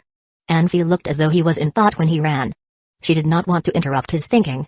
She finally found an opportunity to ask. That Dardanibri would not just let us leave like this, Anfi said in a low voice. Susanna and Riska gasped quietly. The news that Anfi wiped out a Griffin aerial unit had spread. Dardanibri must have known about it. He was as a palace mage of Shansa Empire and would not easily just let Anfi go. I got it. Brizariano slipped. Damn it. Brizariano was one of the most powerful men, but he was not here. Riska did not care what he said about him. It was not that simple, Anfi said slowly. Of course. Top powerful men are never simple, Riska said. I did not mean it that way. I mean he slipped on purpose and then. Anfi said. Then he took the opportunity to give you that leaf? Riska said. I know these conclusions sound a little ridiculous, but I just have a feeling that he did it on purpose. I could not figure out why he would do it. Anfi held the leaf in front of his chest. Do you know what this is? Let me take a look. Riska felt it with his fingers. This just looks like a regular leaf. You are talking bullshit. I should not have shown it to you. Anfi did not know whether he should laugh or cry. He pushed Riska's hand away from the leaf. Susanna, can you tell what this is? It looks like a badge a druid would wear. Anfi, do you feel anything different when you wear it? Nothing different. Anfi went quiet and pulled the leaf with his hands. He pulled slightly on both sides. The leaf seemed to have really good elasticity. When Anfi let his hands go, it went back to its original shape. Anfi gradually pulled the leaf harder, but the leaf would always go back to its normal shape when Anfi let his hands go. Anfi even used half of his strength to pull the leaf apart, like he was tearing a piece of paper at the end. Suddenly a bright light flashed and Anfi's hands released the leaf. Anfi, Susanna and Riska looked at each other, confused. The moment the light flashed, they all felt strong magic surges. Obviously, this was not an ordinary leaf. Never mind. We will study it when it is dark. Anfi gave it up. The magic surges were too strong. If Dardanibri chased after them, the magic surges would allow Dardanibri to find them easily. Anfi dared not experiment with it anymore. Oh, right, Anfi. Did that Slanbury do anything to you? I saw him pointing to your forehead, Susanna asked in a low voice. I feel something went into my head, but it seemed like nothing happened either. Anfi looked confused. This difference in ability made him feel helpless. If a patient had surgery and the doctor refused to tell the patient what organ he had cut out, that patient must be confused as well. Do you think it was a good thing or bad thing? Susanna asked in a worried tone. I do not know, Anfi sighed. If they wanted to hurt me, they did not have to go through so much trouble. If they wanted to help us, what is the reason? I still do not get it. Chapter 190, Mirage. After a short rest, Anfi, Riska, and Susanna continued traveling to the west. Anfi decided that it was very unlikely Dardanibri would come after him. The Shansa army just battled the necromancers, and had suffered great losses. As the heart of the army, Dardanibri should stay with the soldiers. However, he could not eliminate the possibility of Dardanibri sending an elite team to hunt him down. He only had Susanna and Riska with him, and would be severely outnumbered. If he could make it to Muramach, he could stop worrying about having an elite team on his trail. However, Muramach could be placed under siege. Shansa Empire's Griffin's aerial unit had less than 1,000 riders, but every single Griffin's knight was a treasure to the nation. Destroying an entire squadron was disastrous. Anfi could only imagine how much Edward Vi must hate him. Even though he was the one that warned the church, Shansa Empire could ignore that and still try to kill him. The three did not stop until the moon was high in the sky. Anfi stopped and estimated how much they had left to travel, then gestured for Susanna and Riska to stop. They were lucky, and found a hole in a tree where they could rest. The trio was ready to rest, but not before they prepared the hole. The tree was very large, and the hole was big enough for Anfi to stretch himself out. However, it was infested with ants, insects, and venomous animals like snakes. Anfi was responsible for the cleanup. For someone who could control hundreds of fireballs, it was a very easy job. After a few minutes, the entire interior of the hole was charred. Touching the wall would result in a handful of soot. Anfi looked at his hand, reached over and wiped the dark soot on Susanna's face. Anfi could control his emotions, but Riska couldn't.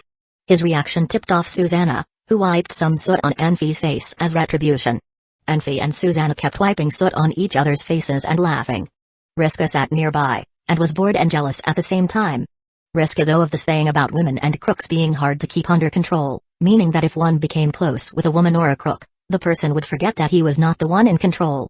If one tried to distance himself, then they would begin to hate him. Many believed that women should obey men's every order and respect men, and men did not have to do anything. Anfi had always thought the belief to be nonsense. When he was still an assassin, He believed that a home was somewhere he could be by himself and completely relax. Since he could not and would not relax, he had always rejected every woman. For the longest time, he had never had a relationship that lasted for more than a night. If Anfi hadn't believed that home was a place where he should relax, he might have already married. Since he and Susanna began their relationship, the two of them had become incredibly close. For some more conservative men, perhaps even disrespectful. However, Anfi loved that about Susanna. In the past, Susanna had been so sullen because of her past. Now, Susanna was acting more like a young woman her age. In the end, Anfi admitted defeat and called Riska over to use water magic. Anfi wanted to help, but Susanna insisted on Riska helping. She didn't know whether Anfi really wanted to help her or he simply wanted to play another prank. After Susanna and Riska fell asleep, Anfi sat there and played with some leaves. Then he closed his eyes and began taking slow, deep breaths. His usually calm state of mind was different. Anfi discovered that this time, the meditation was a whole new experience. Not only his surroundings, but almost the entire forest was clear in his mind. If he wanted to, he could see everything. If he was a normal person, maybe he would try to see as far as he could, or try to see everything. However, Anfi knew the effects meditation could have. When a person's mind was calm enough, he could see many realistic mirages. Like the woman he fancied, the beasts he feared, his troubles and joys. Everything was a simple mirage, and it was a difficult step in achieving the next level in his skills. If one really believed the mirages, he risked losing himself. When he was learning, his mentor stressed that he should be calm at all times. Nothing was real. Anfi was not moved by the mirages. He took a deep breath and began to calm his mind down. A colorful snake slithered towards the hole. It stopped outside, hissing. It turned away and left as if it could sense what was inside. Two bugs nearby were mating, but before they could finish, a bird swooped down and pecked them off of the ground. The bird chirped happily. Normal birds could not see in the dark. Clearly this bird was not a common species. A group of rats were ripping chunks of flesh off of the body of a small magic beast. There were too many rats, and the body was soon picked clean. A wounded rat limped over, but the small magic beast had no flesh on its bones anymore. Driven by hunger, the wounded rat began licking the bones. The rats swarmed the wounded one, and soon only bones were left. Anfi frowned.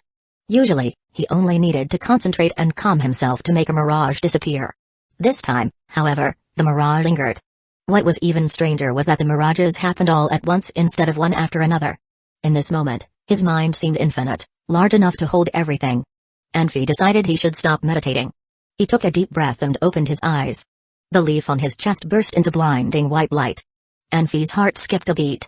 What was even more shocking than the glowing leaf was the fact that he could see the forest even after he had opened his eyes.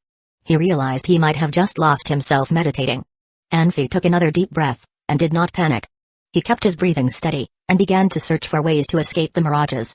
Even after more than 300 breaths, Anfi still could not find a way to escape. Mirages could cause people to lose themselves because people chose to believe the mirages were real. Anfi always tried to keep warning himself that what he was seeing was not real. After a few minutes, Anfi began trying to move his body. He couldn't just sit and wait for the mirages to disappear. It would take forever. Waiting wasn't the right thing to do.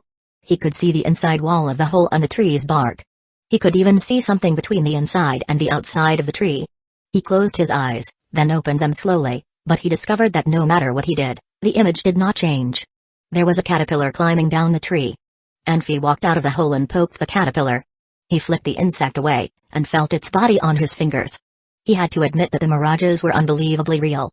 No wonder so many people lose themselves because of these mirages. A normal man might have already believed that the mirages were real, but Anfi kept reminding himself that they were not. He still had so many things he hadn't done. He did not want to die this way. He couldn't let himself believe it was real. But how would he find a way out? Anfi frowned and walked back into the hole. His gaze fell on Susanna and he noticed something strange. In the mirage, he could see through the tree and see what was inside it. Logically, he should be able to see what was inside Susanna, as well. However, she was simply lying there, no different from how he had normally seen her. Perhaps Susanna would provide a way out for him. Anfi walked over and sat down next to her quietly. He lifted her head up with his hand and let her rest in his arms. Susanna's eyes flickered open, and she stared at Anfi. Anfi knew that mirages were the reflection of what he was thinking. In the mirage, Susanna would display the expression Anfi believed she would display. Anfi felt angry. He didn't like the mirage controlling Susanna's expression. His hands reached down and grabbed her breasts. Her body was warm and soft under his fingers. Chapter 191, Treasure Awe. Susanna suddenly screamed and struggled to get away from Anfi's grasp. She backed off to the end of the cave. She stared at Anfi as she signaled to him that Riska was in sight. Obviously, she was telling Anfi that he should not behave this way when Riska was still there. This illusion seemed even more real than the real world. Anfi smiled bitterly at Riska. The tree cave was dark, but Anfi still could clearly see Riska's eyelashes fluttering, which meant Riska had been awakened by Susanna's scream. Riska murmured something. He seemed to tell Anfi and Susanna that he was still dreaming and hinted to them that he would not bother them and they should continue what they were doing. Anfi used to have strong willpower, but now he started to panic. He was not afraid of strong enemies, danger or death, but he did not want to sink even more into this illusion. Pain, sadness, bitterness, reluctance to give up, helplessness and other negative feelings accumulated in him and exploded into a long scream. Anfi's scream echoed in the dark. Riska could not pretend anymore. He suddenly sat up. Susanna saw Anfi constantly screaming as he looked out of the cave. His screaming sounded sad. Susanna ran to Anfi and hugged him without concern for the presence of Riska. She asked in a worried tone, "Anfi, what happened? Anfi, what is wrong?" Anfi suddenly turned around, staring at Susanna. He held Susanna towards him tight and kissed her little lips. Anfi was mature and had good self-control. When he knew he could escape from the illusion, he was at the edge of losing his self-control. He had to do something to vent it out. Knowing Susanna was just an illusion, he still wanted to do it. Riska was startled. He hurried out of the cave and released levitation to fly onto the tree. Susanna struggled hard at the beginning. As Anfi kissed her more, she struggled less and less. Her body was getting weaker and weaker, and fell into Anfi's arm at the end. Without knowing how much time had passed, Anfi held Susanna less tight. Susanna was aroused in Anfi's arm. It took her a while to realize what happened. She caressed Anfi's chest and asked in a low voice, "Anfi, did you recall some unhappy moments?" "I actually had a lot of those unhappy moments." "Don't think about it. We both do not think about them. I will be here for you, and you will be here for me in the future. We are going to live a happy life together. Ha ha ha, my girl." Anfi was flirty and lifted Susanna's chin, and then his smile froze on his face. Anfi suddenly pushed Susanna away. He looked around and then closed his eyes and opened them wide open again. It was gone. The illusion had gone. He now could only see things with the vision of a normal person's eyes. For those insects, birds, magic beasts, or even trees outside in the forest, they were all gone. Of course, Susanna was still the same Susanna. Illusion finally disappeared. Anfi almost wanted to cheer out loud. He returned to his normal status after the illusion was gone. Anfi took a deep breath and tried to control his emotions. He looked at Susanna for a long time and smiled. "You are my lucky star." "What lucky star?" Susanna got even more confused. Riska faked a few coughs and walked in. "I just went to use the restroom." "How come you guys all woke up?" It looked like Riska tried hard to prove he had not seen anything, but his excuses sounded too obvious. "Riska, why did you run before?" Anfi smiled. He clearly had seen Riska running away. As he finished his comment, he shocked himself. No. He saw Riska running away in his illusion. Now the illusion had gone. Riska and Susanna came back. When the illusion disappeared, he was still holding Susanna. What on earth just happened? Was the illusion continuing? Had the illusion never happened? Anfi was experienced, but very inexperienced in terms of practice. Anfi could borrow the experiences from his ancestors on stamina refining stage and chi refining stage. He had to stumble through on spirit refining stage and inner alchemy stage. This illusion had totally confused Anfi. Susanna called to Anfi when she saw Anfi lost in thought. "What did I do?" Anfi asked in a worried tone. "I did not see anything. I saw nothing." Riska waved his hands hard. Susanna ran to the back of the cave with a low-pitched scream. She was a girl. She was too shy to describe what had happened, especially when Riska was there. She was not even brave enough to listen to anyone describing what happened. Susanna was brave on the battlefield, but she was like a coward this time, and a coward in blush. "Tell me, what did I do?" Anfi asked with a serious tone. "Ah." Riska waved his fingers. "I don't know." He dared not say it. Neither could he. He worried that he would be bullied for that reason later on. "I am not joking. Tell me. It is very important." Anfi heaved a sigh of relief. "You do not know what you did?" Riska asked. "I know, but I need someone to prove what I thought." Anfi glanced at Susanna as he talked. "You were talking with Susanna," Riska said. "What did I say?" Anfi asked. "You did not say much. You just screamed." "It sounded horrible," Riska said. "What happened afterwards?" Anfi asked. Then Susanna rushed over to ask you what happened, Riska said. And what happened? Anfi asked. Susanna cuddled into a ball. She even closed her eyes. She really did not understand why Anfi had to ask about these things. She felt so embarrassed and was very angry with Anfi. And then you held Susanna, then. Riska blushed. He had his lips cursed. He would rather use actions to hint to Anfi than telling him in words. Was I strange in any way? Anfi asked. Strange? Riska looked at Anfi and sighed. Anfi, be honest, you were strange in many ways. I did not mean being strange emotionally, but in other ways. What do you think? Anfi asked.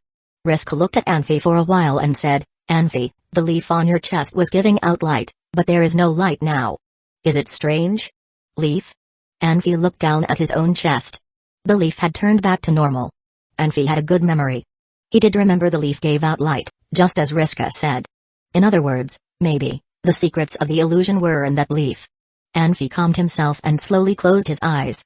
To a cheap practitioner, he might not be able to be in samadhi as he wanted. Anfi was an ancient martial arts practitioner. Boxing was dangerous. He could die at any time, which did not give practitioners any time to get into the stage of samadhi. Anfi was good at this. He could immediately get into that stage even when he was under attack. Suddenly everything became quiet in Anfi's mind. The illusion came back again. At the beginning, everything seemed blurry and started to become clear. Insects, magic beasts, and forests which had disappeared previously came back to Anfi. Ah! It got bright. It got bright again, Riska yelled. With Riska's screaming, Anfi lost his calm. He was scared before, but happy this time.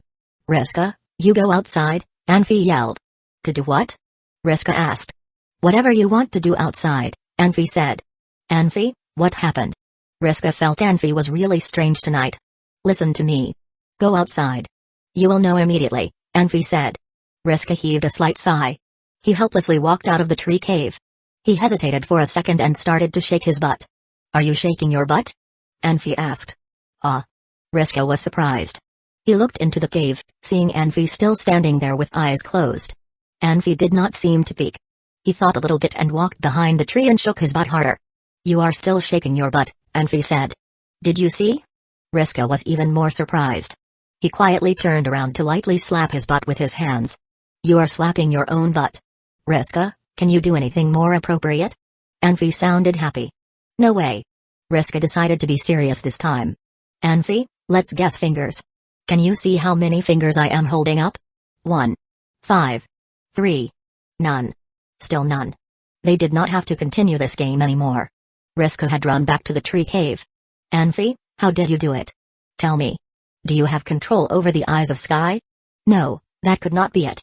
I did not sense any magic surge. It helped me, Anfi caressed the leaf with the lights and smiled. This leaf? Riska asked. Yes. I just did an experiment. I could see anywhere as long as there is vegetation, but I could not see very far, only dozens of yards. Dozens of yards is not far? Anfi, what kind of vegetation? Riska asked. Like trees and grass. Anfi heaved a long sigh. Can anyone tell me what this leaf's name is? It must be a treasure. It must have a name. Chapter 192, Mischievous I don't know, Riska said, frowning. After a few moments deep in thought, he shook his head. Druids and elves are both getting weaker. Their secrets will likely die with them as well. Not a lot of people remember their stories anymore. I only know about the two races because of the few books that recorded their history. I know their artifacts. This isn't one of them. How could you know? There would be a sign, Riska said, pointing to the sky. Interesting, Anfi said, frowning. Is Berezariano that powerful? He's an archdruid and is hundreds of years old, Riska said. What do you think? All right, Anfi said, nodding. He didn't know anything about artifacts, and he did not have the time to read about them. However, he knew how to use the leaf. As long as he had the leaf, no one could find them, but he could find anyone. Berezariano must have found them using the leaf as well. If there were two ships engaged in a naval battle, and one had the most powerful cannon and the best defense, while the other had powerful radar, the ship with the radar would have the advantage. At first, Anfi wanted to keep the leaf for himself. After Riska's explanation, however, he had to abandon the idea. Humans were greedy, and Anfi was no exception. What made him different from others was that he knew what he should do, and what he should not. Greed was natural, but a man who covets everything he could not have would be in terrible trouble. Controlling one's greed could be very hard. A man might consider his requests normal and justified, but others might think he was too greedy. "Alright," Anfi said. "You two should get some more rest." Riska and Susanna rolled their eyes. They were already resting, and Anfi was the one who woke them up. Susanna especially had conflicting feelings. Not only had she been woken up suddenly, she had been kissed suddenly as well. It wasn't just a small kiss, either. It was a deep kiss that almost took her breath away. Anfi could pretend nothing had happened, but she could not. Even now, her heart was still fluttering. However, Anfi's attention was completely taken by the leaf. He was sitting there with his legs under him, ready to begin meditating again. Susanna opened her mouth to say something, but wasn't sure what to say. She glared at Anfi, and returned to her corner again. After Riska informed him about the artifacts, Anfi felt more relaxed and completely immersed himself in his meditation. He realized this leaf was not only a treasure for the Archdruid, it would also be a treasure for someone on the path of Wu. The path was essentially the path of nature, and breaths were intended to take in the power of nature. With the druid's treasure, the rate of taking in nature's power increased significantly. Anfi realized his mind expanded and what he could see was much more vast than before. It was as if he could see every corner of the world if he wanted to. Anfi was still worried about losing himself, however, and decided that he would allow everything to happen on its own accord. He didn't try to probe or purposely see and listen. He did not allow himself to grow excited or happy. The only thing he did was keeping his breath even. In the end, Anfi began to forget what he was doing, and it grew natural. At first, his mind was like a leaf, quivering in the wind. It did not have any emotions and did not fight against the wind. This was natural. Then, it morphed into the earth, vast and silent. It did not know what emotions were and it did not know what was fighting again. This was freedom. For people on the path, being natural when meditating was very difficult. It was the watershed between controlling one's own mind and returning one's spirit to nothingness. Perhaps because he had practiced this before, Anfi quickly mastered controlling his breathing and his mind. Now, he was returning his spirit to nothingness. The stages before required hard work and dedication, but this stage relied purely on chance and insightfulness. Anfi was very insightful, but he could not completely relax because of his paranoia. His progress had been stalled because of his inability to relax, but using the leaf, he was able to learn how to let himself go. Anfi slowly opened his eyes and saw the dawn breaking. His eyes were clearer than before. Even though he was very good at controlling his emotions, when he did not need to lie, his eyes would betray his thoughts. Now, the only thing in his eyes were calm. As if she had felt something, Susanna opened her eyes and stared at Anfi. For a young woman, her first love would be very passionate. She would learn what it was like to give instead of take. For Susanna, Anfi was not only her lover, but also her commander and her leader. The love in her eyes was enough to move even the cruelest man. Even though he had his back to Susanna, Anfi could still see her face clearly. The serenity in his eyes disappeared, and he turned to her with a smile. "What are you thinking about? You're still awake?" Susanna asked, averting his gaze. She felt embarrassed, her fingers picking at the walls of the cave. Perhaps she would get used to kissing after a few dozen times, but now, her mind was a jumble of emotions and thoughts. "You felt different just then," Susanna said hesitantly. She pushed herself up and sat down next to Anfi. "Different? Maybe it's because it was our first time." "What first time?" Susanna asked. Then she blushed and elbowed Anfi in the side. "You can go out now," Anfi said. Susanna frowned. Behind them, Riska climbed up. He clearly had been awake for a while now. Not looking at Susanna or Anfi, he straightened his clothes and walked out. As soon as he was out of the hole, his figure disappeared. He landed on the ground with a loud thud. "What the hell?" Riska complained loudly. "How did this tree grow this much?" "Really?" Susanna frowned and asked. She stood up and wanted to see it for herself. Anfi grabbed her hand and pulled her back. Susanna stumbled and almost fell over. "Are you running away?" "Of course not," Susanna said. She sat back down with her back straight. Both worlds had bold extroverts and shy introverts. Susanna was obviously the latter. Her normal personality was very different from her personality when she was fighting. Anfi grinned. He looked very at ease and relaxed, but was in fact very confused. He had just returned from meditating, and the way he looked at people and things had changed. If it wasn't for Susanna, maybe he would not return to his normal state for quite a while. Anfi didn't know what to make of this new change. Only time could tell whether it was a good thing or not. "Quit smiling like that," Susanna complained. Perhaps it was because she was too sensitive, but she thought Anfi wasn't thinking about her. "I can do more than just smile," Anfi said. Susanna was a fearsome fighter, but here she looked more like a young girl. Anfi knew that he was the only one who could cause this change in Susanna. Susanna was hardly 20 years old, But she was already a senior swordsmaster, and was already exhibiting signs of a breakthrough. She would be lauded wherever she went. Not only was she skilled and powerful, she was very beautiful. She may be cold sometimes, but to her friends, she was always kind and loving. It was very hard, but satisfying, to win the love of a girl like Susanna. Riska is still outside, Susanna said. She was still scared that Anfi would do something like last night. He can't hear us, Anfi said. Come here. No. Susanna said, blushing furiously. She pushed Anfi away and stood up, but Anfi was persistent and followed her. Susanna didn't know what to do except when she tried to push him away, but she didn't want to hurt his feelings, either. Anfi latched onto her, keeping her from getting away. When she realized she couldn't get away, she moved her head as far away from Anfi as possible. Anfi suddenly released her. Just as Susanna thought he had given up, she felt Anfi lifting her into the air. Susanna glanced at Anfi, and saw the mischief in his eyes. She sighed and closed her eyes. After a few moments, Susanna felt something warm on her lips, and it ended as soon as it had happened. All right, Anfi said. Don't worry. I won't do anything else. Susanna blushed and punched Anfi on the arm. She wriggled out of his arm and moved over to prepare breakfast. Her attention was obviously not on the food, however, because she was still taking food out even though she had found more than enough already. Chapter 193, Giving and Receiving. That day they traveled less intensely than the previous day. The day before, they had to stop to hide whenever they suspected something might happen. They had to make sure everything was alright before they could continue their traveling. They all could sense magic surges around them. There were not as many magic beasts in Hengjuan Valley as in Forest of Death, but there were still some magic beasts in the valley.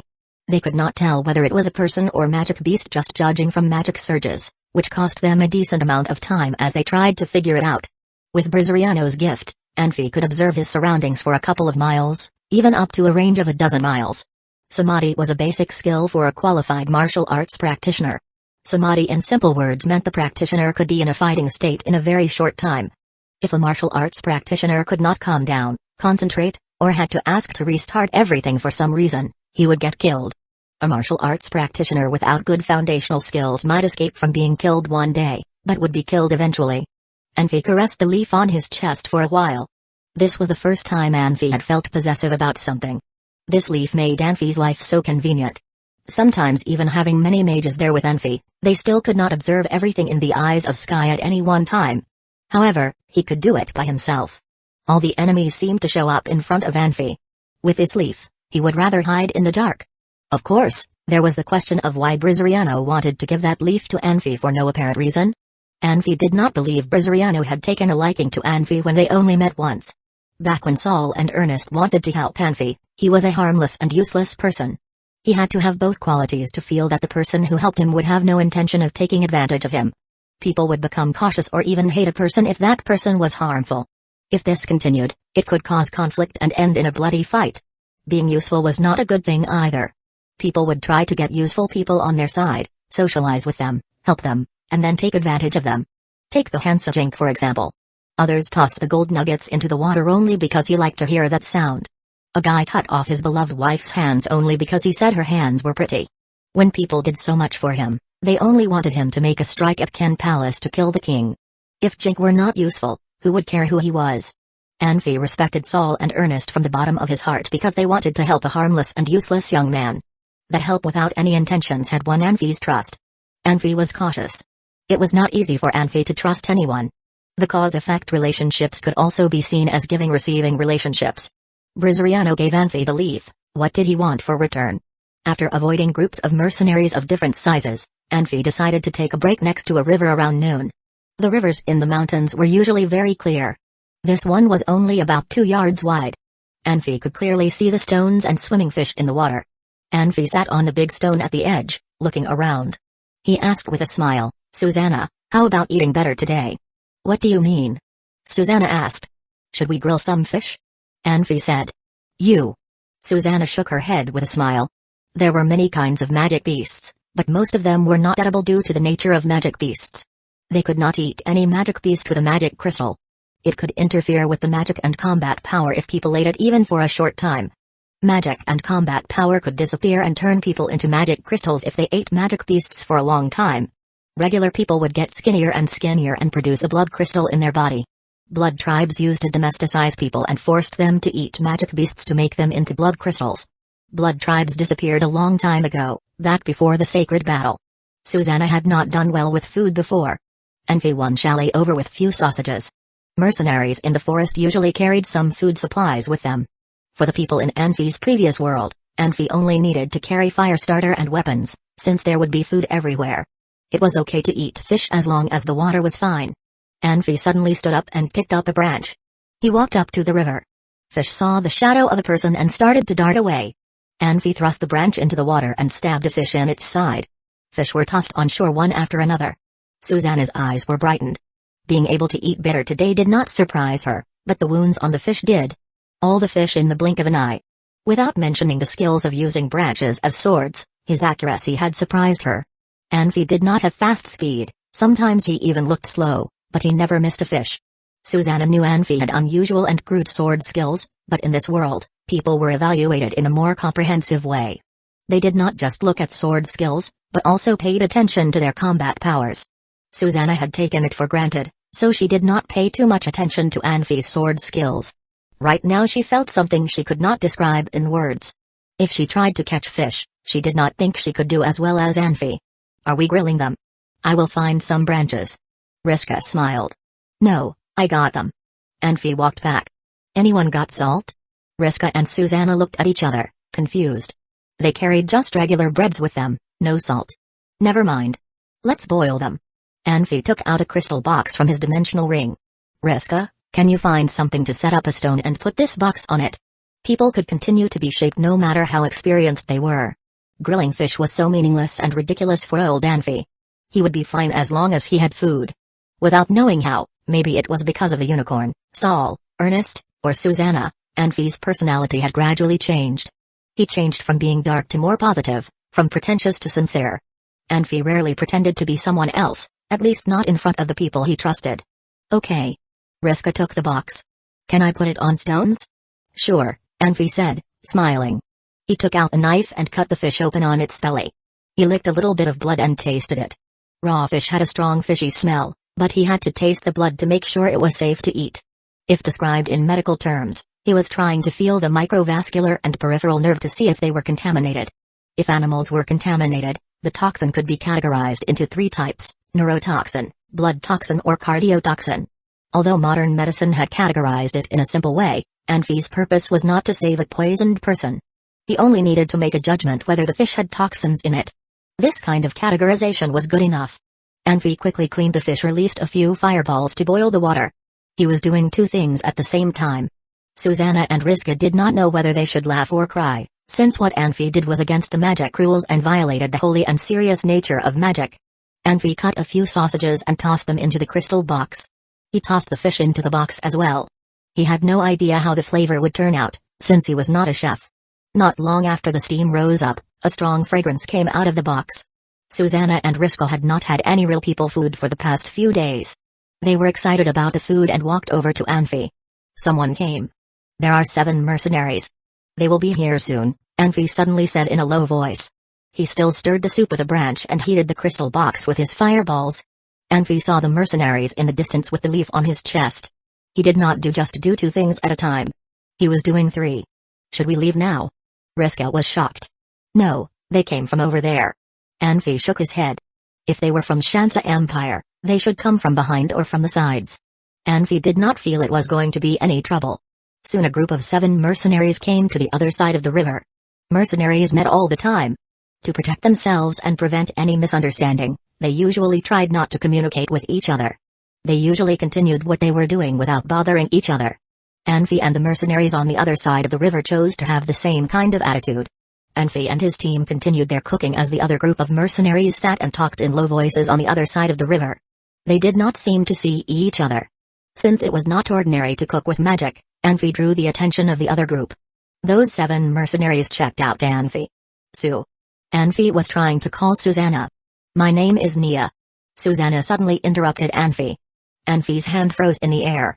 When he looked over to check Susanna, Susanna had turned her body to the side. Susanna looked at the forest, her head tilted back. Without close observation, Envy could sense the anger and hatred in Susanna's eyes. Do you know them? Envy asked calmly. We'll talk about it later. Envy, let's go. We'd better not get into trouble here, Susanna answered quietly. Susanna answered Anfi in simple sentences, but Anfi got enough information. She was definitely feeling hatred, otherwise Susanna would not have asked to leave. She was afraid she could not control herself. When Susanna said she did not want to get into trouble, it meant that this group of mercenaries was not easy to handle. Some of them would be really good. Hi. A mercenary on the other side of the river yelled. What are you cooking? It smells great. We have been here for a couple of months. We had enough breads we brought with us. We are making some fish soup today, Anfi answered with a smile.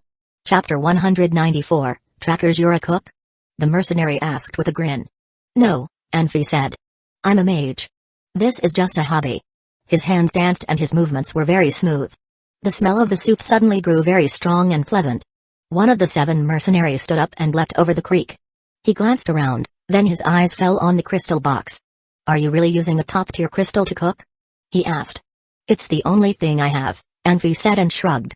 Can I try some? The mercenary took a deep breath and asked. Wait a moment, Anfi said. He looked around, then frowned. It seems like I have forgotten about spoons, he said, troubled. We have one, the mercenary said. He fumbled through his pack and found a spoon. Anfi accepted the spoon. It was a silver spoon that was common in this world. Here, many families used silver spoons. Even the kings preferred silverware. Silverware was especially common during feasts. Silver could react with poison, and using silverware tended to reassure the guests that the food was not poisoned. Anfi dipped the spoon into the soup and raised it to his lips. The soup did not taste as good as he had wanted, but it wasn't bad, either. He was missing too many ingredients. All right, Anfi said, handing the spoon back to the mercenary. You can try some now. The mercenary took the spoon and stared at the soup. The spoon did not change color, and the mercenary dipped it into the soup. A sound of metal clashing was heard from the other mercenaries. The mercenary hesitated, and took a sip of the soup. He wiped his mouth with his sleeve and grinned. It's very good, he told Anfi. His movements were natural, but the faint vapor rising from his sleeve still caught Anfi's eyes. Anfi knew that the mercenary must have spat the soup out instead of swallowing it. You want some more? Anfi asked. No, no. This is your lunch. You should be the ones enjoying it, the mercenary said. He turned and jumped over the creek. Thanks a lot. The man turned and waved at Anfi. You're welcome, Anfi said. He dropped the stick he was stirring the soup with on the ground. Next to him, Susanna's eyes flickered. Riska stood up and began making his way upstream. A real organization usually had its own way of operating. Using expressions was too straightforward and risky, because the enemies could read expressions as well. In most situations, there would be certain casual gestures that only people within the organization understood. There's a lot of fish here too, Riska called out. I'm already done. There's nothing in that soup, Riska said. He shook his head and waved his hand.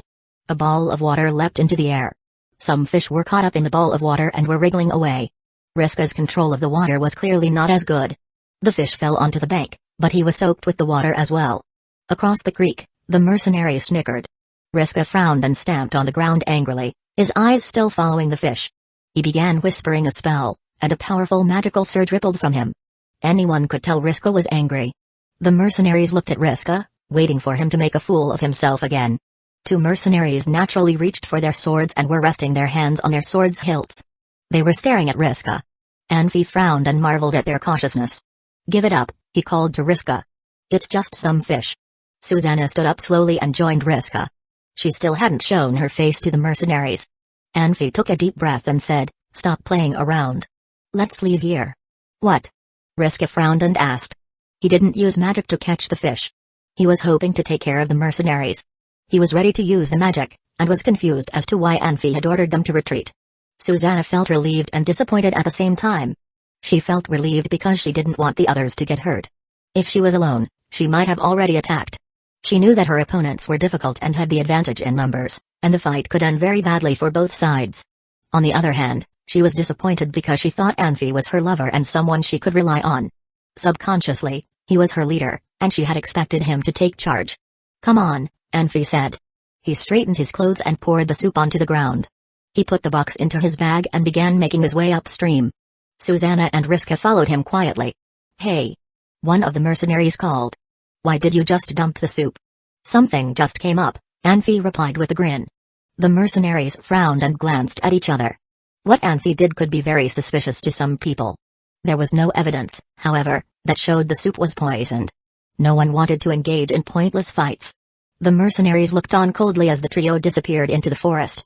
The mercenary who had took a sip of the soup took out the spoon and observed it, frowning. Susanna didn't want to ask. She was afraid doing that would cause estrangement. Riska, however, wasn't concerned about that. What happened? He asked quietly.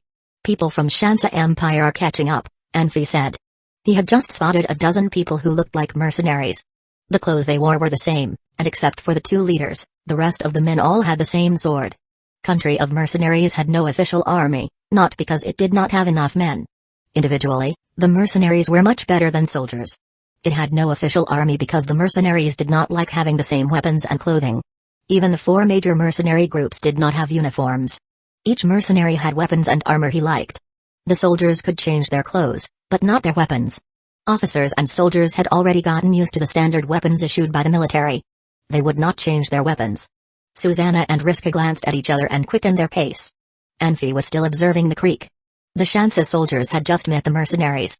After a short conversation, a man from the Shansa army walked over and handed a pouch to the mercenaries.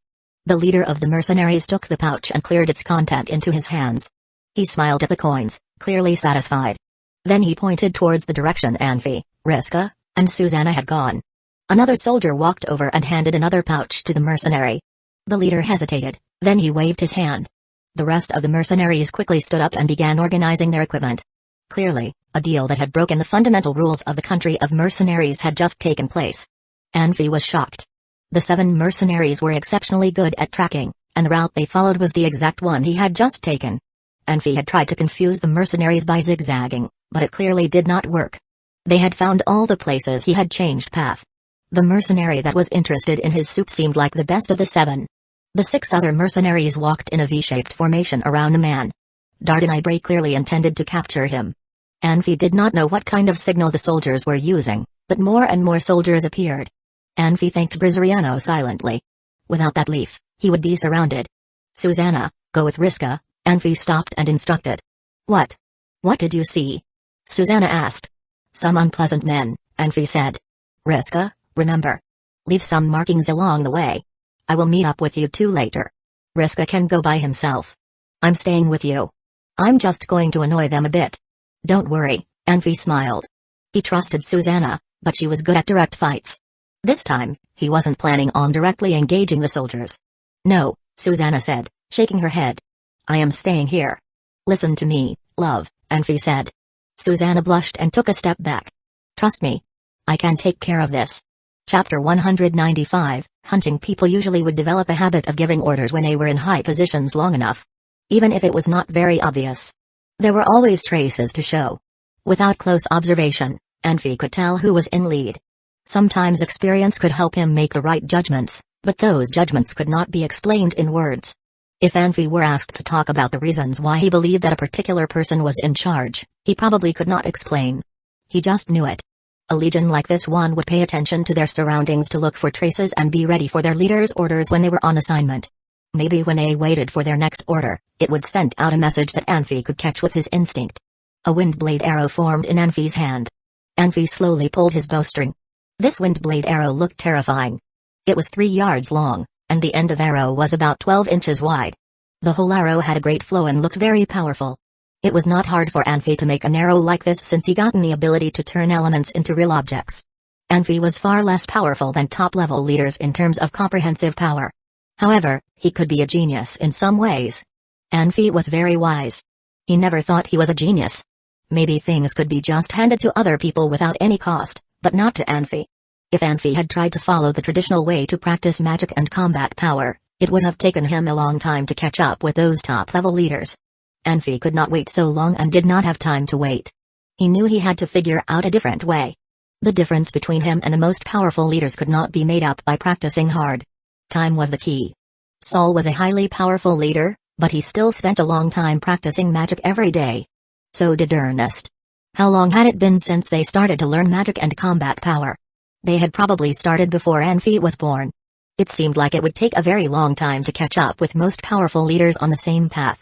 Therefore, from the very beginning, Anfi did not want to follow the traditional way to learn magic and combat power. He was not sure whether he had chosen the correct route.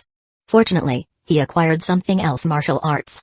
As the gigantic arrow shot out, it flew over 200 yards with great momentum in the blink of an eye and hit a soldier in the chest. With a huge sound, that soldier's upper body was shattered into pieces. The body pieces were flying everywhere. There was a soldier 5 or 6 yards behind him who got hurt as well. His lower body below his waist had gone. He screamed in pain, with only half a bloody body left. The rest of the soldiers were shocked but did not panic. They quickly hid themselves and quietly waited as they held their breath. Anfi jumped off the tree. Their hiding places were like a joke for Anfi since he could clearly see everything within a radius of 10 miles. With this ability, hunting and counterattack was a game for Anfi. Another arrow formed in Anfi's hand. This time the arrow was quite small, even smaller and narrower than a regular arrow. Anfi let his fingers go and the arrow quietly shot out. A soldier leaning against an ancient tree heard some sound behind him. The arrow went in from the back of his head and came out from his forehead before he even knew what happened. This shot was even more terrifying than before. The rest of the soldiers lowered their bodies even more. They almost curled themselves into balls. Unfortunately, they made a big mistake. If they kept moving at high speed, it would have been hard for Anfi to shoot them. Anfi did not find his targets with vision. Instead, he did it with his instincts. It took some time to aim at a target. Those soldiers who stayed right where they were turned themselves into targets. A soldier took out a magic scroll and released a magic signal. At the same time, the other mercenary group with 7 mercenaries and over a dozen of people from Shansa Empire had walked to where Anfi and Susanna departed. They stayed there and talked about something. Obviously, the traces on the ground leading to 2 different directions had confused them. They did not know which direction they should follow. Within Anfi's observation range, Anfi saw the soldiers from Shansa Empire had sent out signals to ask others to surround the area. The soldiers and mercenary group with the 7 mercenaries stood together and turned around to point at where Anfi was. The mercenary who showed interest in the fish soup squad down and did some studying. He firmly shook his head and pointed in the direction Susanna and Risco had taken. Anfi had changed his position and jumped into the tree. A soldier from Shansa Empire laid in a pit. No one could see him from the ground level, but Anfi could tell his location since he had half his head out from Anfi's angle. It was enough for Anfi to get him with half of his head sticking out. Anfi started to gather elements and aimed at that soldier. As the element arrow hit him, his whole forehead was cut off by his element arrow.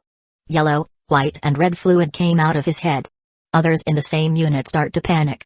Almost at the same time, they all released their magic signals. One magic signal meant they found the trace of their enemy. Several magic signals released together meant they needed help. Anfi slowly pulled his bowstring again. He saw 2 black dots out of the corner of his eye. He was shocked and hid himself in the leaves. A male and female mage flew in the air towards him. Maybe because they were high up, Anfi did not see them. They could have changed this whole hunting game. They flew straight towards Anfi.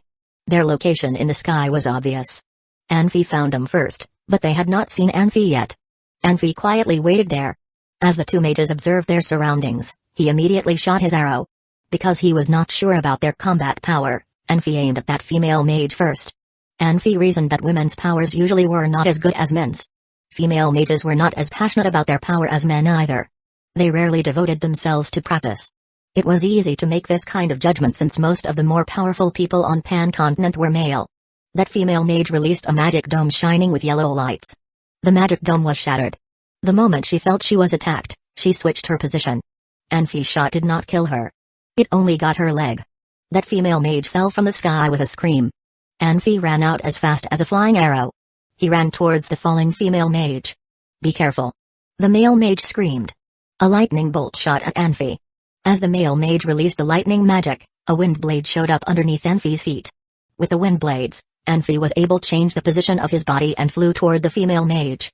The female mage was covered in blood. Her body was like a rotten piece of wood falling. She rolled down and was submerged into the forest without a sound. Ah! The male mage stared, his eyes wide. He released 2 big fireballs that chased after Anfi. A flaming shield appeared on Anfi's back and countered the attacks of the 2 fireballs. He jumped up, and his body created a parabola in the air. He threw himself into the forest. Big fireballs, heat waves, and freezing stars hit where Anfi had fallen. However, Anfi managed to hide in another place. He was watching the magic show as he took off his mercenary uniform. He turned it over and put it back on. His clothes had been light gray before. After he turned the inside out, they became strange clothes in yellow, black and green. In his previous world, most people knew it as camouflage coat. The magic show continued. Anfi quietly followed behind the male mage. Anfi loaded a wind blade arrow. Unexpectedly, that male mage suddenly turned around. That electric arc just swept through Anfi. Anfi felt numb and felt there was no strength left in him. He did not practice ancient martial arts for nothing. Anfi screamed in a low pitch. The moment the big fireball swallowed him, he regained his body control. With a huge sound, the big fireball exploded on the ground. Anfi had run over a dozen of yards away and hid behind an ancient tree. What had just happened? Anfi could not help frowning. He was in thought for a while, and it suddenly struck him. He had shot the wind blade arrow. When wind blades turned into real objects, they did not have magic surges. That was why the opponents did not notice him.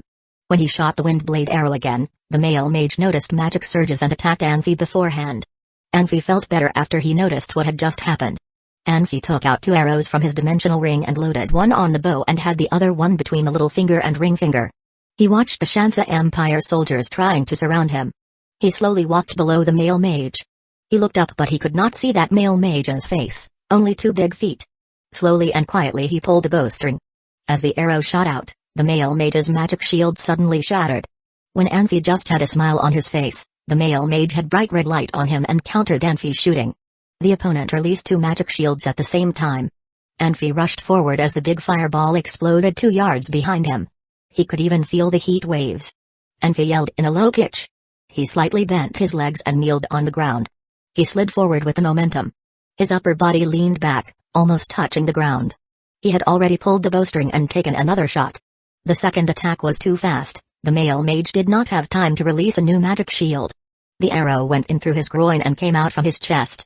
He could even feel the arrow tearing his body apart. Later his sensation had gone. Everything turned into endless darkness. Chapter 196, Rival. Before the Shansa soldiers could surround him, Anfi jumped out of the circle and chased the group of 7 mercenaries. The soldiers were never his targets. His target was the 7 mercenaries. Anfi did not try to focus on details and forget his goal.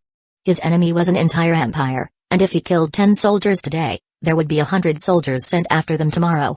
It was impossible to frighten a country, at least not yet. Even if he fought the soldiers now and left all of them in the forest forever, nothing would change. Anfi did not know why the 7 mercenaries would choose to work with the Shansa soldiers, considering the anti-Shansa sentiment common among mercenaries at that time. Maybe it was because they were not from the area, or maybe it was because they needed the money. Anfi didn't want to know why, he just needed a result. He saw how Susanna was affected by his decision to leave, and he wanted to do something to lift her spirits. A lot of people imagined themselves to be the undetected hunter that followed their prey's every move. They would calculate and plan, but never expect there would be someone else observing them as well. Anfi followed the 7 mercenaries, waiting for his opportunity. Unlike the soldiers, the mercenaries made Susanna feel uneasy. Clearly they were powerful enough to be a threat. 1 or 2 of them may even be senior swordsmasters.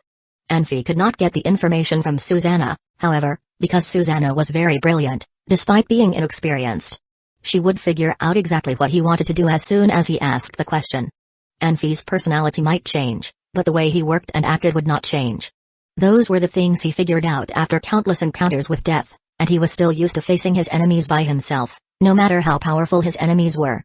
There was a small hill up ahead. The 7 mercenaries did not notice Anfi. They were too focused on the 2 sides and in front of them. Seeing the mercenaries disappearing behind the hill, Anfi retrieved an arrow from his dimensional ring. Anfi was very good at learning from his mistakes. The male mage immediately noticed something was wrong when he was trying to make an element arrow. This time, he would not make the same mistake. Even though he was far enough from the mercenaries, he still wanted to be careful. As the last man made his way up the hill, Anfi's arrow was already aimed at his back. Suddenly, the man turned around and scanned the forest behind him.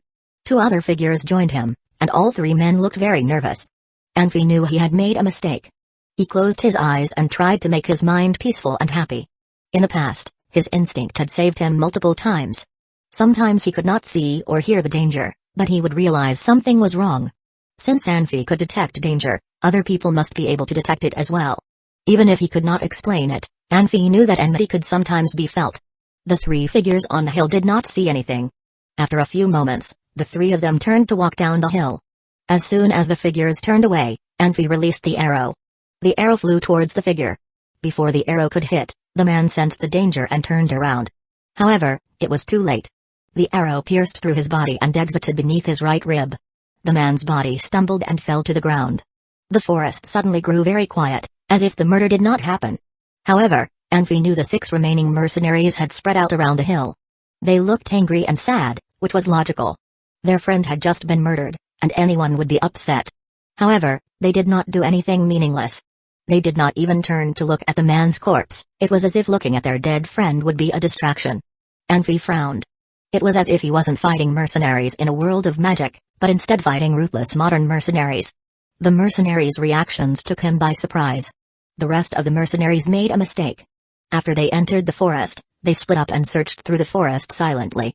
This was perhaps because they trusted their companions too much, perhaps because there were only 6 of them. For Anfi, this forest was his domain as long as he had the leaf. He could see everyone's movements clearly.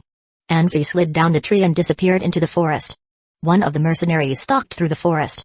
This mercenary was very cautious, and would stop every 3 or 4 steps. A pair of pointed ears indicated her identity as an elf. She held a dull long sword in her hand. The sword looked unsharpened, but it was sharp enough to shear a leaf in half. She had advanced a few hundred feet, but already took a good amount of time.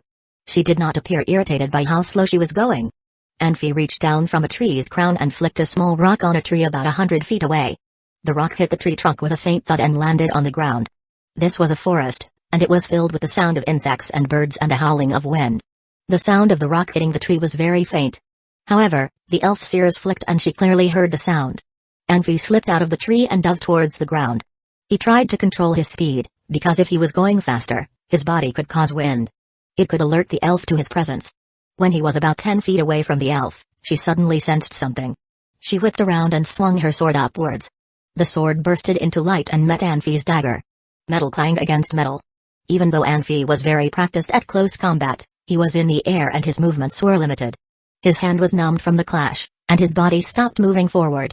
Anfi lunged forward at the elf's face. His attack changed too quickly and the elf had no time to block it. She took a step back, but Anfi's knee caught her in the chin. The elf grunted in pain and jumped back. Anfi landed on the ground and launched himself forward. His right hand raised into the air and aimed his dagger at the elf's throat. Anfi's movement was very fast, but the elf wasn't slow, either. Even though she was injured, she could still fight. She lashed out with her sword, and caught Anfi's dagger, which was only half a foot away from her throat. Anfi's right arm flew back and he lashed out with his left, his fist aiming at the elf's face. Even though the elf was not trained for close combat, she was still very fast. Her left arm reached out to block Anfi's attack. Pain tore through her left arm and she groaned in pain. Anfi jumped towards her. Even though both of his attacks were blocked, he was still very fast. He threw his head back and hit her with his head. The elf did not expect such a bizarre attack. Usually, the head would be protected and not used as a weapon. She was dazed by the attack and stumbled in pain. However, she did not forget she was in combat. She raised her leg and kicked towards Anfi. Anfi did not expect that she could still attack after her injuries. He was also exhausted by the fight. He quickly summoned fire elements and hoped to shield himself. However, the elf's attack was much faster than the shield's formation. The elements were dispersed by the elf's kick before it could form. Anfi felt a sharp pain on his chest, and his body flew upwards. Chapter 197, Hero. Both assassins and martial arts masters made their careers in fighting, but there was a big difference between them. One went to extremes, the other one was neutral. Assassins were more like the character Ye Jinqing in the Romance of the Three Kingdoms. He ran away after trying to fight, but realized he was no match for his opponent. If martial arts masters at the same level fought in a match, they might have to fight for a long time to see who would win. However, no assassin would fight for that long. Martial arts masters cared about how long they could hold on in a fight, while assassins had to perform to their fullest potential whenever they were on an assignment. Assassins would do everything he could when he got on an assignment. It was not that assassins did not want to hold on long in a fight, they simply could not.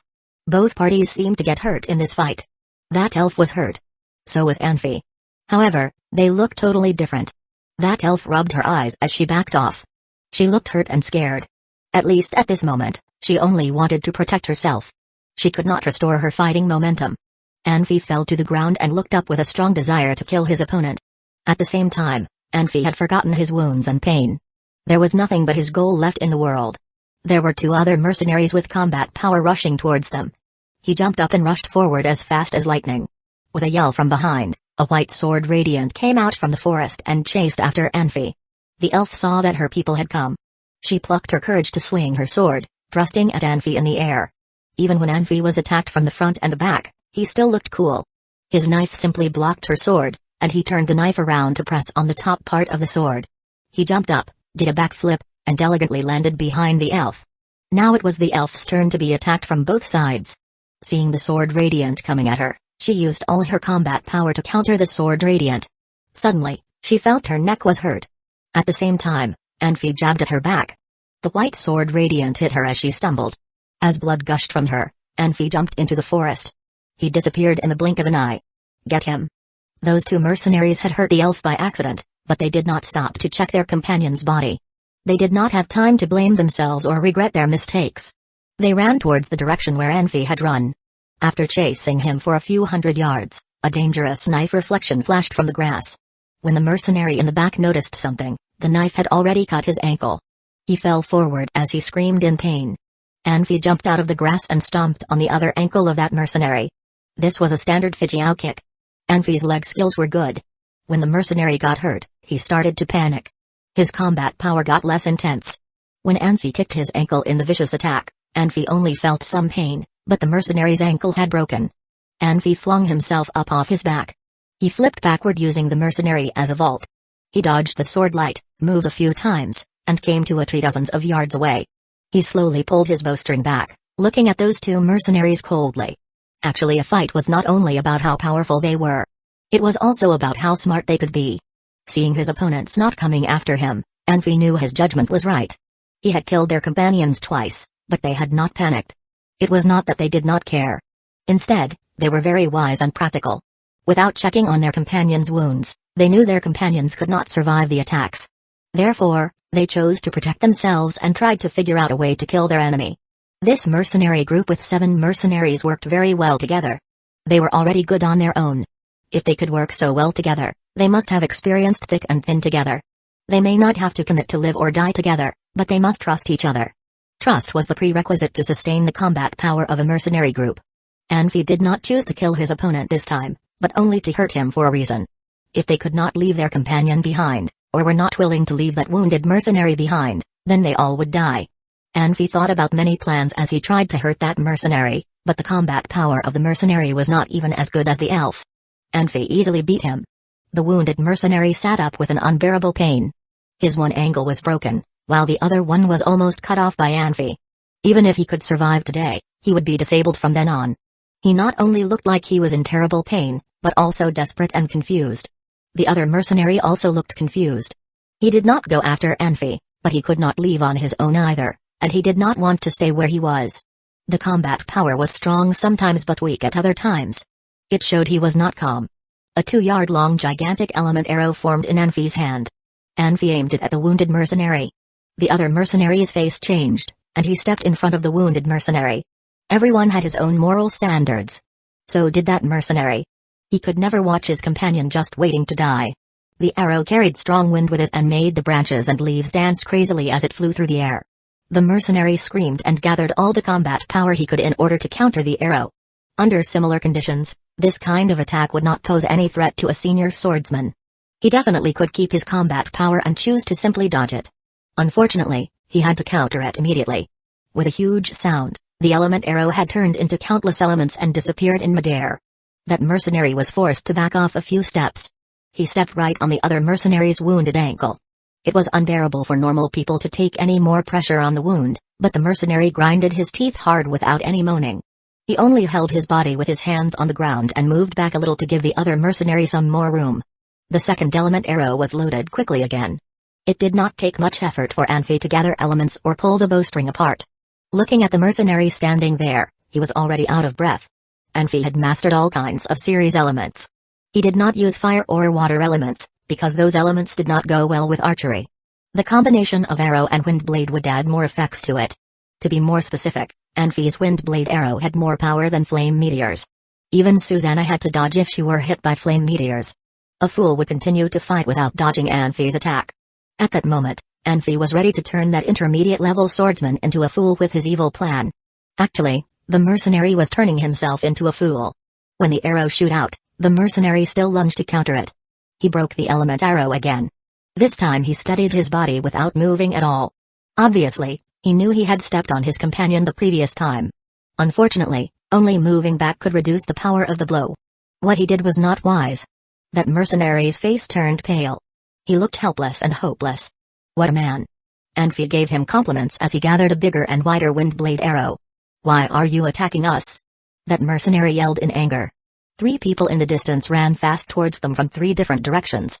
They were still far away, so it would take them some time to reach Anfi and the others. Obviously, that mercenary was trying to buy some time. When you took those gold coins, you should know you would die for it, Anfi said calmly. He shoot out an arrow right away. That mercenary went up and broke it. This was not a battle anymore. Instead, it was more like a skill test. The mercenary held his body stable again with his back straight. Hero. Anfi gave him a genuine compliment, but he did not stop what he was doing. A wind blade arrow 5 yards long formed in his hand. He loaded the bow with that long arrow. That long arrow looked ridiculous with such a small bow. The mercenary's face had changed. He surely knew the bigger the element arrow was, the more powerful it became. However, he did not have any other choice. Don't worry about me. Kill him, the wounded mercenary yelled. The other mercenary did not seem to hear it. He held the sword in front of his forehead, and the combat power on his body radiated white lights. After a huge noise, elements clashed everywhere. The mercenary was thrown over a dozen of yards away. He rolled on the ground but quickly stood up. He slowly walked up to where Anfi was. He still looked tough, but the combat power looked less white. Anfi looked at his hand. Wind blades formed on his palm. This time it took longer to gather. Without knowing how many wind blades he had collected, the shape of the arrow did not change. At the end, there was a 30-inch long arrow in Anfi's hand. It had turned from light white into something greenish. It gave out a metal smell. It looked cold and threatening. The mercenary on the other side looked at Anfi with an easier look. He thought he had gone through the tough time. As long as he could hold for a while, his companions would come. He would kill Anfi in the most crude way in the world. Thinking of this made him grin. This arrow did not look as scary as before. The mercenary swung his sword radiant hard. Unexpectedly, Anfi did not strike with element sword, but sword radiant. The greenish arrow flashed and thrust into that mercenary's body. The sword radiant turned into small strings and rose. That mercenary's body was torn into pieces in the blink of an eye. The wounded mercenary was hurt by the leftover sword radiant and crashed hard onto an ancient tree. He opened his eyes to see what had happened, but he saw his chest splash a cloud of blood mist. Chapter 198, Death Blow. A colorful, nameless snake slithered down from the tree. It hissed and flicked its tongue. After a few moments, it found its target. It slithered up Anfi's leg. Anfi knocked the arrow and stared at the forest below him, still as a statue.